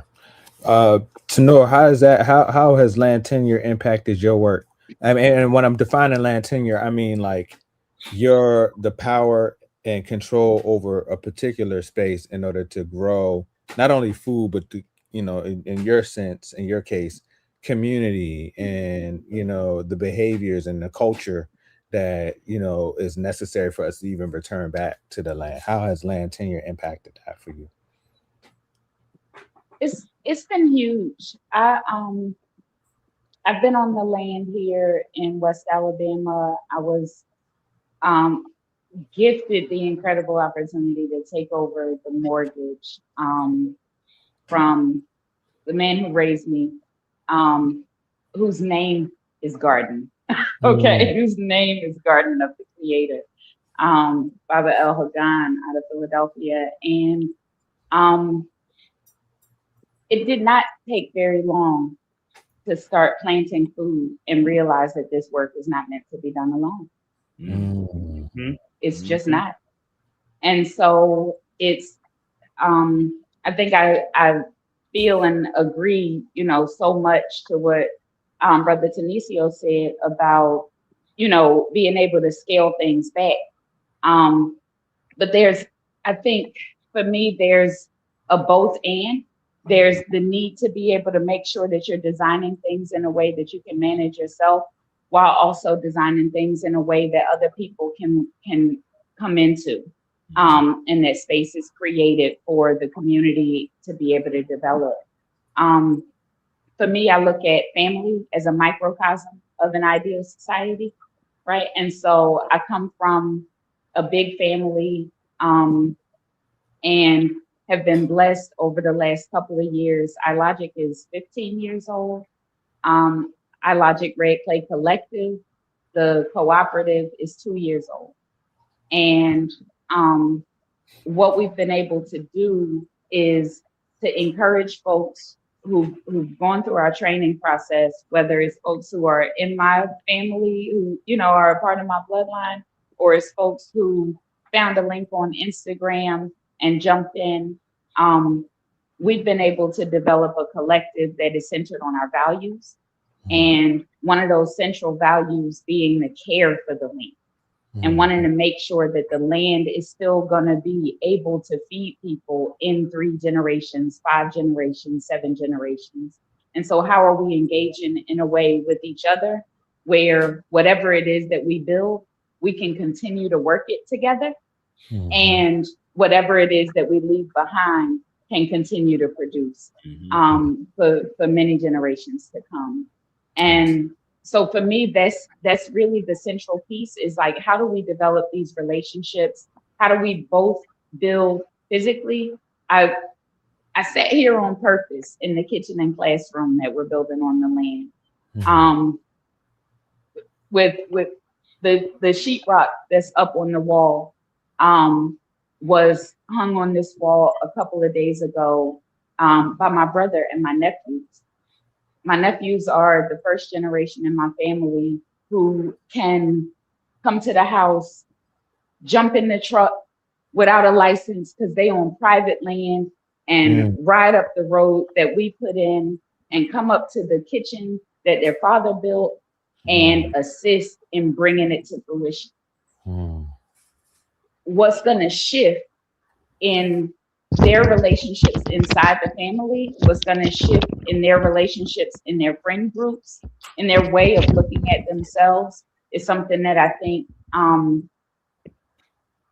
that's the goal, right? Like that's the move, that's the energy. They know how to tell if the wire is hot, and they know what to do about it. Okay. And so I think about these tools. I think about when you say the tenure of the land, I think about the tenure of the community. I think about our ability to do problem solving, to address issues, to see what needs to be done, to center ourselves around a plan collectively, to center ourselves on the values of how we engage with each other. And it ain't nothing but up from here. Right. Yes, no, that was powerful. Thank you for sharing that. That's I'm putting a pin in. I'm gonna put a pin in that. Brother Nelson, what how has land tenure impacted you in your work? Whew. Yeah, that's a hard one to follow right there. I like to add a few things from my perspective on that, but that resonated with me deeply, and you'll see why as I get into it. Before I get into land tenure, though, I look at it as connection to the land first. We can get caught up in these definitions, and tenure is one of those things, but it's important. And I'll get into like my relationship of it. But before I get into that, what I say is, food has the transformative power to bring people together and to heal communities. And I have the privilege and the honor to witness that every day at my urban farm. It's in a neighborhood that has had some challenges in the past and is changing and everything.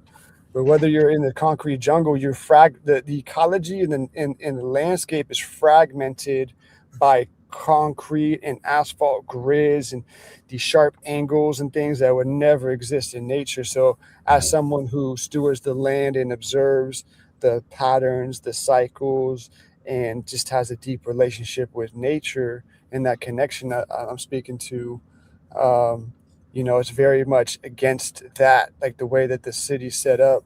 So observe the behavior of people going by. And I'm reflecting back when we started our urban farm and we broke ground, people, it's like hustle bustle. People just trying to get to where they're at. People are honking, people are stressful, people are yelling at each other, things like that or whatever, more or less. And so people don't interact with each other. But having green spaces, having spaces that are growing, especially in the city, I noticed that people slow down. People go out of their way to walk by, even if they're not, trying to get produce, or they don't like vegetables or what have you, and however people engage, people go out of their way just to see the green space, something grow and seeing the food. And then people interact with each other differently. Even complete strangers will walk by and have conversations. And even the neighbors around us would be like, oh, I remember when I was growing this, or are you growing this, or can I get some seeds? Or, there's a natural reciprocal relationship that happens between humans and the land. And that's reflected on how we connect to and steward the land. So as someone who is a land steward, right, and is deeply devotional to replicating and mimicking natural cycles within an agricultural ecosystem, for lack, more or less, nature has lasted how long? Yeah. And when we get into these, like when we get into tenure and how that's impacted me, and where I started is like, I'm observing all these things going on, and I'm building the soil. I'm adding a lot of organic matter. I'm engaging the community. I'm building something that will outlive myself. And it's good, whether I'm there or not, or I move on to a different spot or not, or stay there long term, like whatever I'm doing with the land is going to build it up. So whoever's going to be there after me or with me or over, you know what I'm saying? It's going to be better for them, you know, building the soil. But when it comes to land tenure, we don't have land tenure at that space. I was fortunate to get into an urban farm incubator program. That's how I got my farm business started, right? As I was getting experience and doing all that. So as I got the opportunity, that's how I started with my urban farm. But then like about 5 years into it, well, that program was temporary anyways. It was like 4 or 5 years. They help you out and then like expect you to move on and other farmers coming in. So no matter what I was doing was going to be beneficial for the next farmers coming in. But there's a apartment complex. It's affordable housing that owns the land, and they've been really supportive of what we're doing. But affordable housing is very much needed, especially in California. And so they let us know that they're planning to build housing on that land. And you can't build housing on soft, loose soil, you know, that's taking years and years to build. So land tenure is especially important for those of us that are building, like was mentioned, for generations, like 2-3 generations. Although we may not come from the belief, the spirit, or the culture to say like, oh, we own land, or you know, like we belong to the land doesn't belong to us in that sense. But in the sense of like having a space where we can have our own self-determination, we can have our own sovereignty to build from long term that can outlive us. We have to be able to have some control over it long term. Can't get kicked out.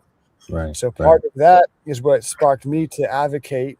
Although, you know, I got mixed feelings. I got trust issues, as we all should and do with the political system as it exists, you know, especially in California, or I don't say especially, but yeah, California is its own thing. But because of that experience, and not just for me, you know, urban, you know, farmland in urban and rural areas is getting threatened to development all over the place. Affordable housing, of course, is a different situation. So often housing and agriculture get pitted against each other, but it doesn't have to be that way, right? So we're still working with them. But ultimately, if you don't own land or have some control over it, those that do call the shots. That's the part. Like I didn't have no say in them kicking us out. They're letting us do our thing and they're supportive until they actually build, right? But anyways, my point of bringing all that in the importance of land tenure as it relates to this movement and this work is we need to have secure land tenure for us to build roots and build something long-term that's going to outlive us and is going to be worth our time to really put into the soil and pour in something that's going to, you know, outlast us and outlive us. Yeah. So yeah, you hit it right on the head, and it's the perfect segue for Kenya. So Kenya, you know, and I know, you know, you alluded to it earlier in your comments about land dispossession and land theft and domestic terrorism that has stripped Black people explicitly from ownership of land. And we also know, just bringing it back to what Tanisha talked about as far as like Black landowners putting up money for bail for activists and things like that. We also know about SNCC and the Freedom Riders, you know, everybody going down to the South actually living on or staying on these farms in order to do that activism. We know that that land has been a framework, you know, for not only for the building and growing of connectivity for people, but actually pushing our community forward in these cultural mores. I want to hear a little bit from you, Kenya, about how your role in the alliance intersects with helping increase access to land and control over land. Talk a little bit about what that work looks like for you and why, you know, or how the alliance is like working to make sure that we have that staying power in place in order to build these type of systems and grow these cultural paradigms. Sure. A lot of folks mentioned some keywords, tenure, you know, just it's intergenerational considerations and collectivism are key in the work that we're doing, right? And education. And so first of all, like there's one thing to secure land, but it's another, you know, to acquire new land and make sure it's secure. But let's just make sure we holding down the land that we already have in our names. And so I, you know, I'm work on this issue, and I have heirs property in my own family. I have not been able to convince family members, look, we need to put this into a trust or something. Like, we're not even living on this land. We don't know what's going on down there. Like, how are we protecting our land? And so that's one important conversation. We are in our second year of just a land defense fund. Do you need money for an attorney? Do you need to get a land survey done? Do you need to put up a fence? Do you need security cameras? Like, there's so many ways that we need to make sure that I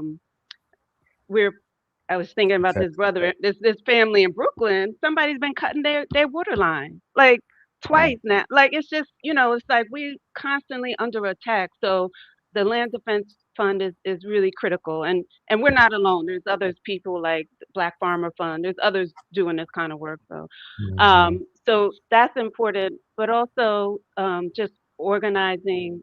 We're doing this regional organizing, right? So it's important that we're all that we build trust, like we build relationships. Somebody talked about like community, like we have to be able to trust each other and work to support one another, whether that is just looking out for each other or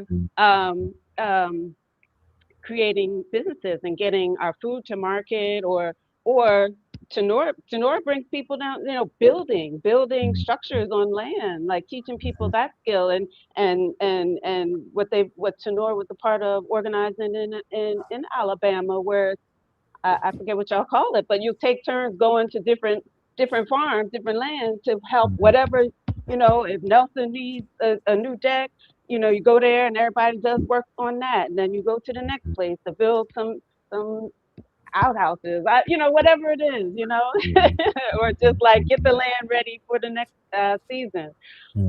So just, I think that we spend a lot of time on building relationships. We have a council because, tension's going to come up, just like a Emotion Transformation Council, just like when we butt heads with one another, how can we resolve it and keep the work going instead of just letting relationships just fall to the wayside? Because, I know the saying is we all we got, but we all we need. You know what I'm saying? Like we got to work together, because we can't mess around and let whatever or whoever infiltrate. So we got to look out for each other. And then also, I was going to talk about just access. Like I whenever, and Tenora, I know you feel this way. Like, I know some people keep applying to USDA, but I feel strongly like if nothing from 2025, and we saw how they just flashing programs, like we have to build our own thing, and our own collective funds or whatever it is. We have a resource commons at the National Black Food and Justice Alliance, but we have to find ways to pool our money to make these make sure that we can feed ourselves. Like it's too risky to depend on these grants and loans or whatever that are not that we can't rely on. So just we have built some, the resource commons in a way that we hope is non-extractive. For those who don't know, we have about 70 member organizations and a couple dozen other individuals who are members of the Alliance. And so, I lost my train of thought. Resource commons. So we work with our members to access capital for up to 10 years. That I'm talking like 1% to 3% interest. Like, where are you going to get that from? And grants and mutual aid. So there's just so many different ways that we do our best to make sure our members have what they need, and aren't forced to go to sources that may just turn their backs on them without any notice, just to take away what they promised. I'll stop there. No, that was good. That's great. So, just to, frame this, we're coming around to like the last 20 minutes or so of our conversation, I want to what I'm hoping that people leave from this conversation with is that, you know, we as movement community, right, across the nation are building, you know, intergenerational places, right? And we're building our power to not only acquire those spaces, but also to keep those spaces within our community and grow them for generations to come. This conversation about culture, though, right? And the culture that's necessary for us to be in place together is something that I feel like is unique for land stewards. It's different for folks that are transient, moving, you know, from place to place, you know. Yeah, I think about community in the sense of like, these are people that I'm in a geographic place with, right? And I'm building, you know, a thing with, you know, principle, struggle, conflict, you know, the practice, right? We get into these internet spaces as activists, and there's a lot of, I think this, and, you know, this is my idea. These are theoretical things. But with land stewardship and the act of agriculture, it like shapes this conversation for us in a different way, right? Because it's not just, you know, I got these ideas. It's like, okay, these are the things that I can tangibly taste, touch, see, and feel. You did. So for all of us, you know, or people that are in this space, like, what will be, I guess, your I guess best practices for us building the culture necessary for our community to grow, you know, beyond just, okay, we healthy physically, like how do we grow the culture, right?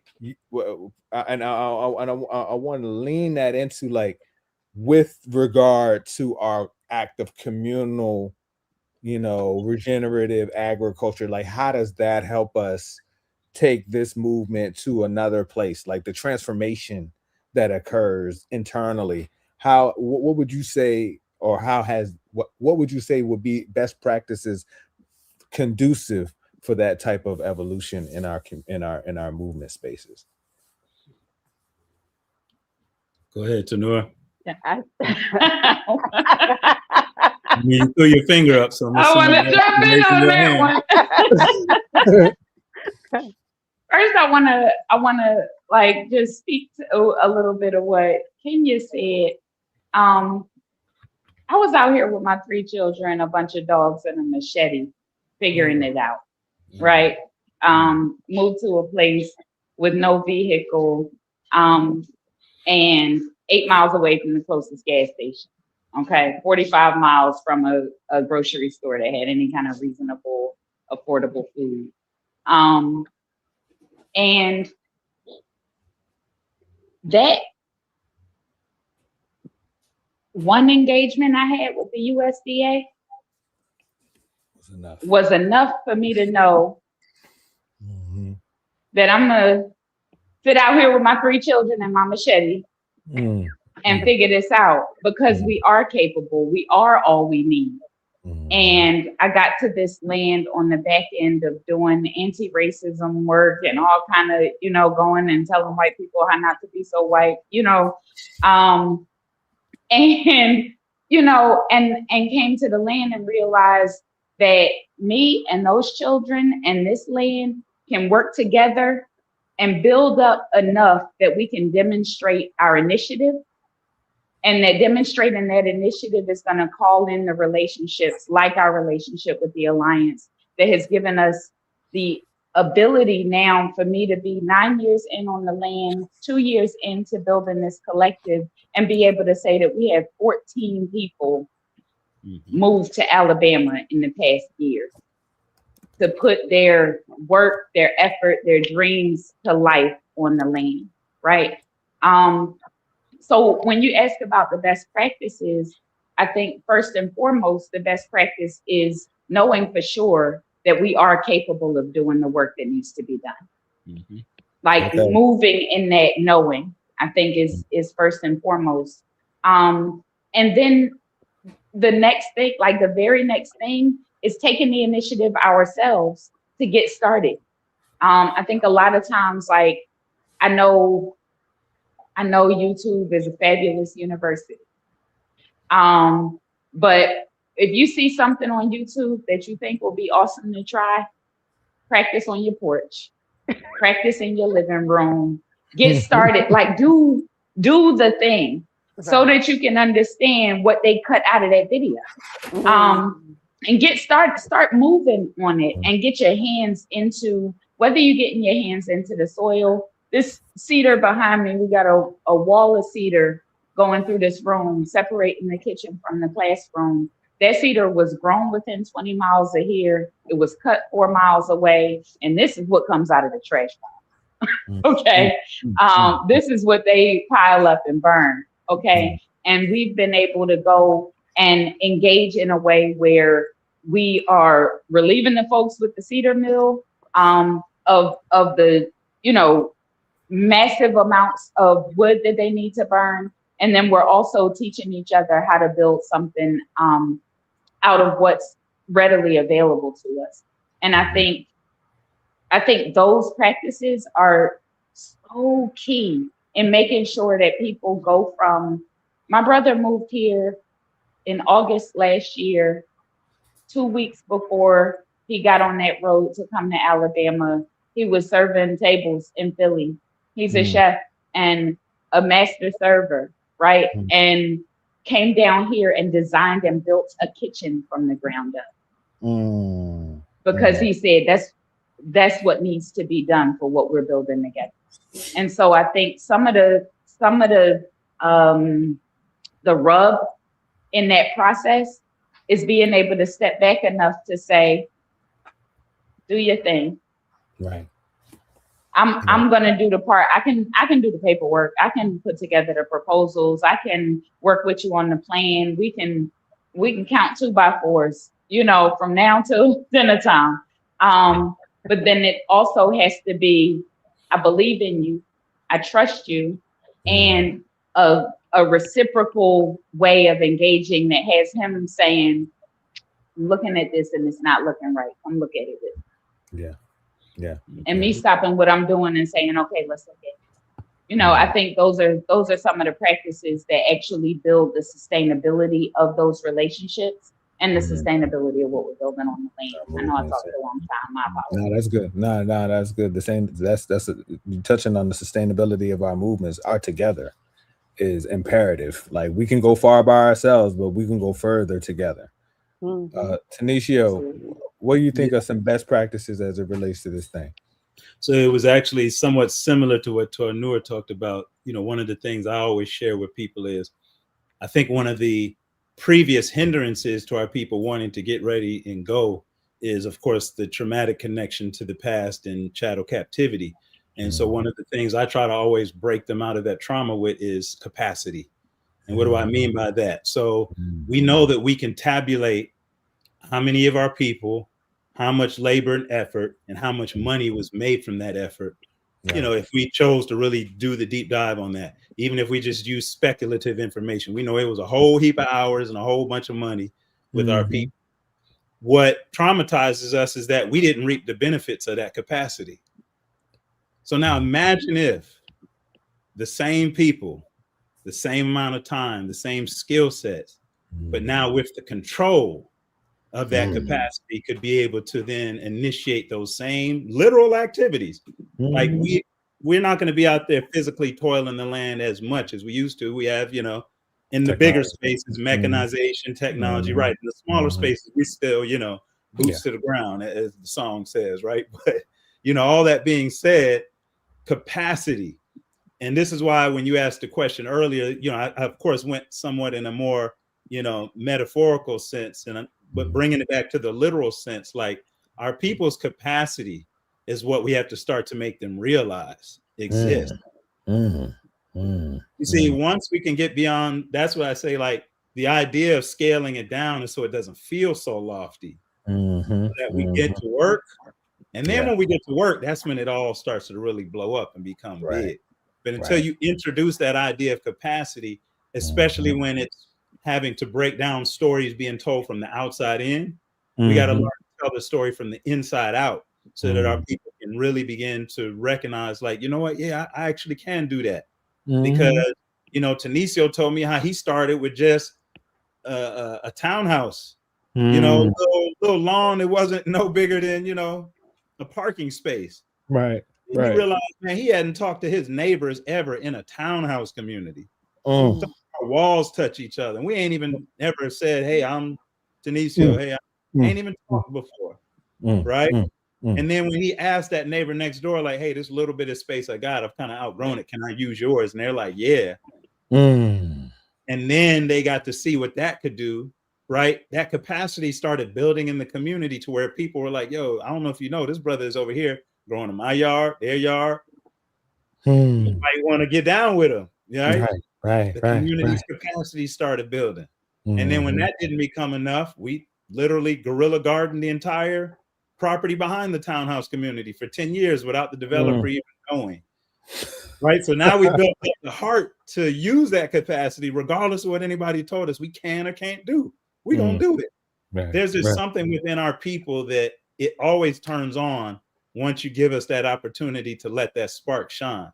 And so for me, that's the key, is just the best practice is like showing people in the smallest way first how they can get going, and they're going to take it wherever they're going to go. And I'll close with a kind of a shameless plug, if you will. Like, we're doing that right now through a program I have called Grow Pro, where for those who are in Atlanta, you know, we have a pretty well-known restaurant called Tassili's Raw Reality. And that restaurant is a raw food restaurant that's at a house. So the house has land, but it's in the city. And as a result of it being around for so long, I realized, like, wow, people go in and out every day buying agricultural products, but they don't realize how much that little piece of land could actually do if it finally gets developed. And so we ran a training program the last 2 weekends, and tomorrow's the last class, where I showed 14 people how you could turn that land into an actual, you know, a true farm, like not only just through its production capacity, but through registration with the USDA, you know, despite again all the issues with them, just showing them it can be possible. And man, when I tell you, like, just the ideas that are already coming out of people's mouths and out of their head about what they're going to do beyond that class, if I had not shown them that, like, you can do it with this little piece of land and at this restaurant, it don't have to be at a house, it don't have to be hundreds of acres, but the person's like, but if I have hundreds of acres, I could still start with just, you know, 1/100th of it, right? You sure can. Capacity, like, our people can run with those ideas once they know the capacity is there to do it, and that we work together. So that's the best practice for me, is just making us believe we have that ability and not talking about what we can't do. There we go. Let's go. Yes. Yes. Kenya, what you think? What's some best practice for us building community and as it relates to this agricultural work? Like, what are some things that you see? What are some things that you are thinking about as we engage in this work at the Alliance? There's a couple of things I wanted to touch on. A farmer, as new people are exploring this farming and land stewardship, like, they're like an artist can be great at painting or sculpting or whatever, but there's a whole business side to it too. And so if it's not you, at least have a partner, somebody who's good at spreadsheets and keeping the receipts organized and all that kind of stuff. So you can't just focus on just the farming and getting the food out. Like, who's marketing and making sure you got someplace to go sell your goods, right? And so that's just really critical to, sustaining your business. And also, I was going to talk about governance. Just like, we've seen several examples of people coming together as a collective. Okay, we got 100 acres. Let's get into it. But first, like, who's playing what role? What are the expectations? What are the repercussions? How can I get out of this agreement? Like, maybe I decide I do this for 6 weeks, and I'm just like, I gotta go. Like, I need to go back to the city, whatever. So just like get your governance agreements together, please, and so that you can maintain relationships, even if somebody has to walk away, or you have an agreement on how you're going to deal with conflict, because you're gonna have conflict. So those Mhm. are two things I'll say. Yeah. Nelson, you still with us? I know you dropped off the call. You still with us? Yeah, can I be heard? Yes, you can. We can hear you, brother. Okay. What's some best practices Okay, cool. for you? Okay. Yeah, my bad. My connection's not that great. I'm gonna keep my camera off just in case. Sure. Yeah, a few things come to mind. Those were all gems. What I heard when I came back in, resonating with everything mentioned. To add to the discussion, a few things come to mind. One is legacy, another is reconnection, and another is systems building specifically. And thinking about that for legacy, I'm very grateful that I live on the land that we're building Ujamaa Farmer Collective and our programs on. It's in rural, just outside of the Sacramento region, and I have my young children there living on the land. And then it's just being normalized that they get to walk outside and see, oh, this is where my watermelon comes from, and they can just go and pick it, or tomatoes, or what have you, whatever we're growing, and it's normal to them. Oh, we're living on the land. We can go outside and connect with the land. So passing that on and getting young folks started as soon as possible, and just normalizing that connection. And back to the reconnection to the land, and along with that, like we've many different reasons, painful reasons, we've been disconnected from the land. And so having our people have space where we can grow together, even if it's 1/10 of an acre, 100th of an acre, like we were talking about, like having some piece of land that we can build from, we can connect with and grow together is important, right? And specifically for us, it's there's a lot of healing that needs to be done. So reconnecting to the land through that way will help us build that culture back in, and normalizing it in a way that we can uplift each other. And then systems building comes to mind for me, thinking about how we build this long term, is we really need to build systems that our own systems to make the oppressive systems obsolete as much as we possibly can, right? So we're talking about food systems. Not like what was mentioned, not everybody has the capacity to be the grower, to cultivate or steward the land, right?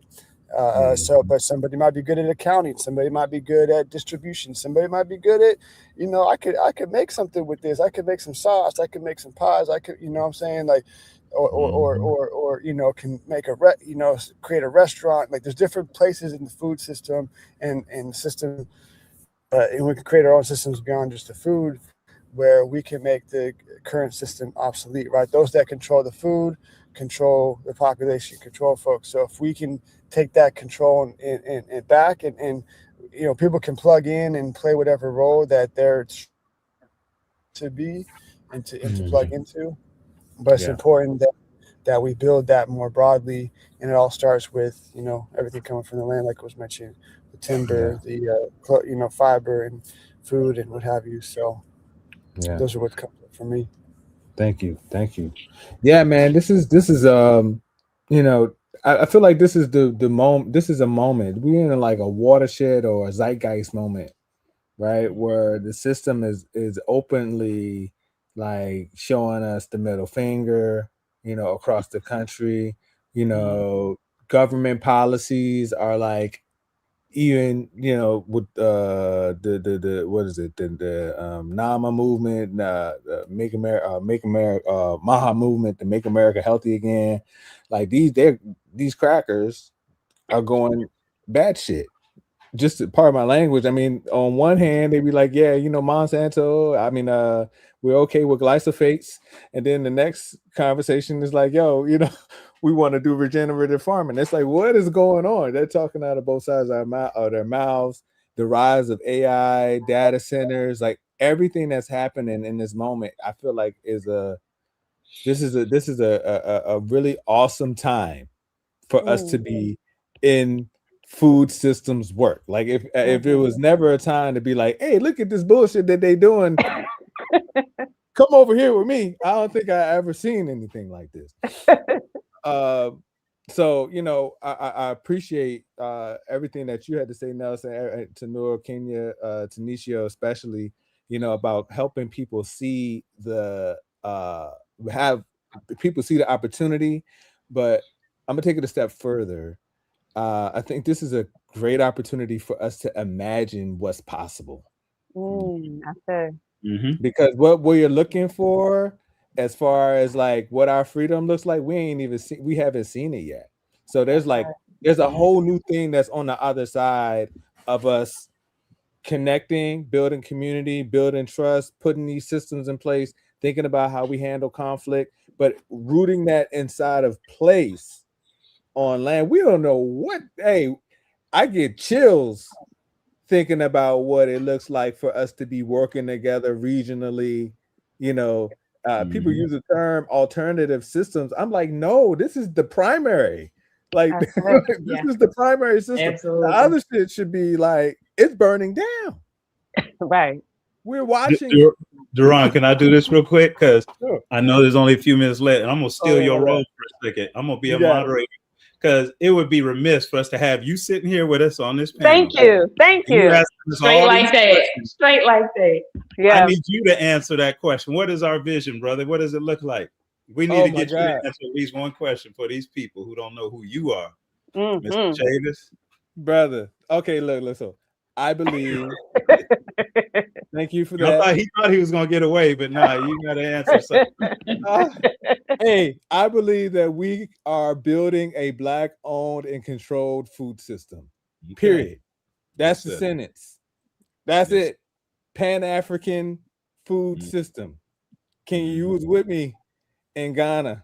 Yes, and when we sat down and did that exercise about who's growing what, we had people from the Virgin Islands, people from the United States, people from the continent, all in the room, and we listed out all of everything that you could possibly eat was in that network of 6-7 people. And I came home and I said, you know what, man? The fuck is we talking about? Like, we got everything we need. Everything that we need is there. What we don't have are the relationships, right? And the muscle memory of how to be in right relationship with one another. And the little pieces of infrastructure that just will glue us together in a stronger way. I've been, ever since I went to Ghana with over at Kasi with Habasha, my whole thought process about this shit has metamorphed. I'm like, yo, this is what I'm doing. I'm trying to scale up systems.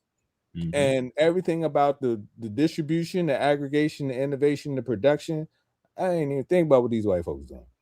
Like, I'm like, yo, let's get this land, let's train these people, get them on these spaces, get them the resources that they need, and then help them see, like, bro, there's more possible. You just scratching the surface. You just started this shit last month. Like, imagine what happened when you lock in. You know what I mean? Like, helping us really see. Like, helping us really, like, our imagination has been crippled by this system. Like, we even are afraid to dream. You know what I'm saying? Like, what does it look like to dream, and then put a plan to the dream? That's where my head is at. So I ain't go. I'm gonna leave that there.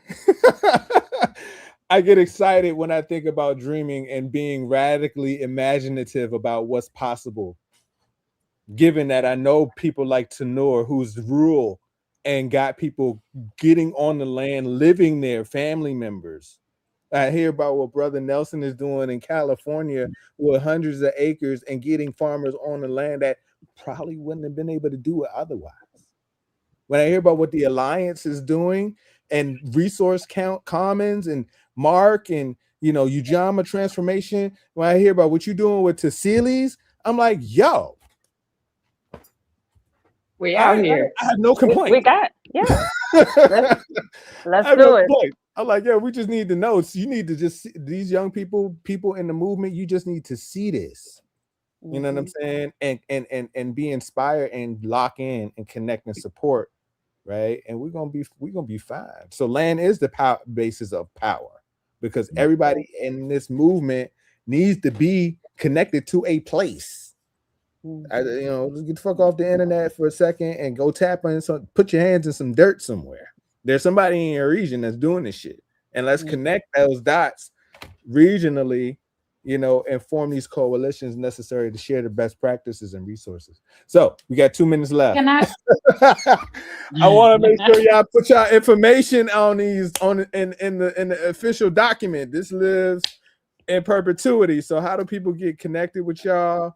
How do we get in? How do we connect with the work that y'all are doing? How do we support it? What are your channels? All that type of stuff. Kenya, you go first. Okay. Kenya at blackfoodjustice.org. Yeah, that's the easiest way. Kenya at blackfoodjustice.org. Tanor. Official iLogic.org and iLogic_Solomon's Garden on Instagram. And I just want to take a quick second to say everybody who's watching this right now, and when I say right now, I mean at whatever point that you're watching this, I want you to go to blackfoodjustice.org and contribute, because what is being done in the Alliance is what's making it possible for folks to come together and actually do the building. Making those funds available, making the process of figuring out governance available, making the technical assistance available, so that folks like me can be able to say, "Now I don't deal with USDA, don't need to," is a really powerful thing. And so I just wanted to make sure to take a second to say, everybody who can, do contribute, and if you can't, pass it on to somebody who can. And check us out on Instagram, iLogic_Solomon's Garden. Baba Tanisio, what you got, bro? How do we get in contact with you and connect with the work that you're doing out in Atlanta? Sure. These days, via my website, which is www.cleanincorporated.org. We've got several programs tied to land management. Clean is an acronym for Community Lifestyle Education, Agriculture, and Nutrition. So all the programs are in some way, shape, or form tied to that. And yeah, you'll see our contact information on there, which is info@cleanincorporated.org. But again, cleanincorporated.org. You can get all the info, as well as on social media, _clean or @clean_incorporated. Boom.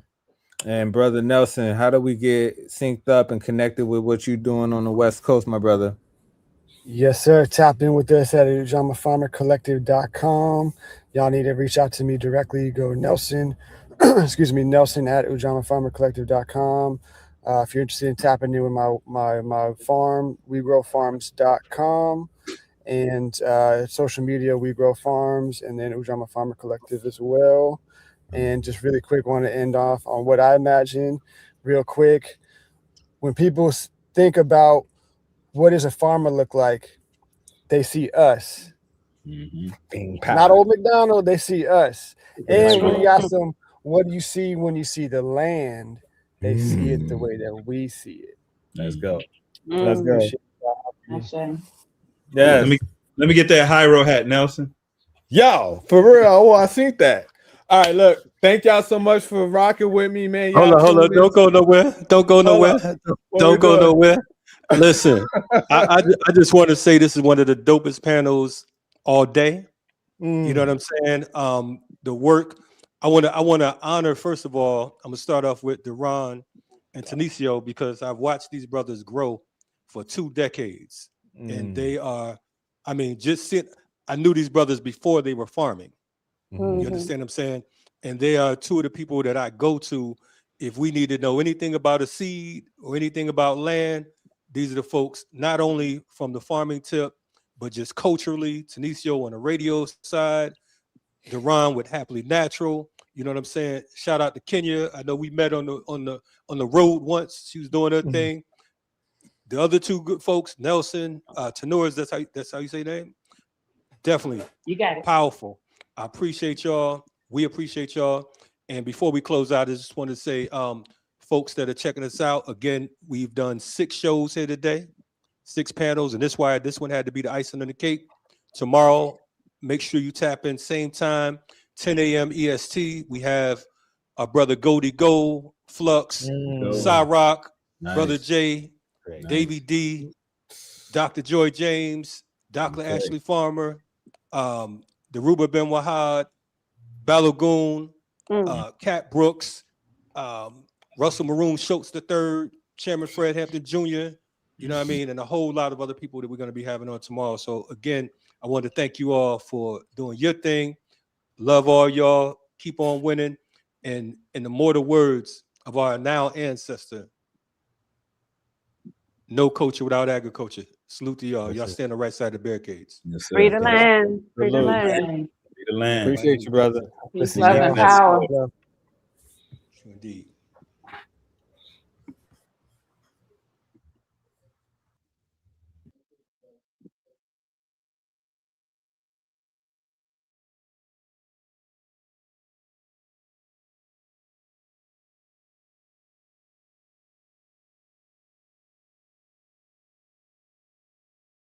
Wait, they told you organizing was dead, that people stopped caring, that community doesn't matter anymore.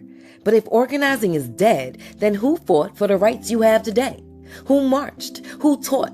Who fed people? Who built movements? For 22 years, the FTP movement has been doing the work, building community, creating leaders, educating people, and turning struggle into action. Now a new generation is rising. Freedom fighters, organizers, movement lawyers, scholars, cultural workers. And from June 26th through June 28th, they're coming together for something bigger than a conference. The Organizing is the New Cool Summit, a multi-generational strategy session for action, liberation, political education, and movement building. Limited audience, exclusive film screening, June 26th through June 28th. Register now, because the future won't organize itself. May appear a confusing blur of activity, each ant doing its own thing, but it can't be. Somehow the ants coordinate their actions so that large insects are overwhelmed, killed and carried back to the base. Peers is dying and my people are suffering. The money's still low, you should see how they budgeting. Watch what comes out your mouth. People are suffering. It's elementary, they want us all gone eventually. Peers is dying, people are suffering. The money's still low, you should see how they budgeting. Peers is dying and my people are suffering. Cause the money's still low, they want us all gone eventually. I swear to God, living in this economy's like a robbery. The government taxing me when they owe me for my property. You niggas act like you happy to live in poverty. When I feel like a king, they gotta make these fools acknowledge me. I'm royalty and loyal to the feeling of it. The contrast make it look thuggish. We talk, walk, and look ruggish. Naturally, nothing sad to see. We all a part of this tragedy. I'm mad at you, so why you mad at me? We headed for the times of the 9. Watch out, 6. Sun cycle on the rise, moon cycle out the mix. Living on this planet of the snakes and the crucifix. Pardon yourself as I unk my way through, marching with my A-boom boom, making my debut. Like great balls of fire, nothing could save you in these replenishing times. I honor my dead, making my ancestors proud when it's off with your head. Does my pencil possess potential to change mentals? Yes. Show what you can in this pack with the essential less. What is essential to keep it as sharp as against you? Yes. What is essential to keep it like a temple? Blast, alter the temple, keeping the beat simple and fresh. While they whimper and rash, I'm intuition like the simplest gas. Into tradition, I'm on a mission until I transition to give the up and coming a better existence. I seen a beggar scorn reaching for a point or two. The older we get, it switches up the point of view. And they anointed you, leader of the free world. Desolate minds refined to the B-girl. The most benevolent is evident who I be. Graffiti on the wall, the crew drew Ali. Zoo to our key, shifting on the paradigm. Raise the vibration, then go prepare the mind. Define magnificent red gem, dig deep. The omnipotent, all-seeing, I just peep. The game plan, I pray for niggas, amen. Fat Sharpie, spray can, a made man. With suede bands, no street skate, no beat taking. For Pete's sake, he's a beast quaking, the scene shaking. No mistaking, the ants conquer the elephants. FTP, RBG, the rest develop.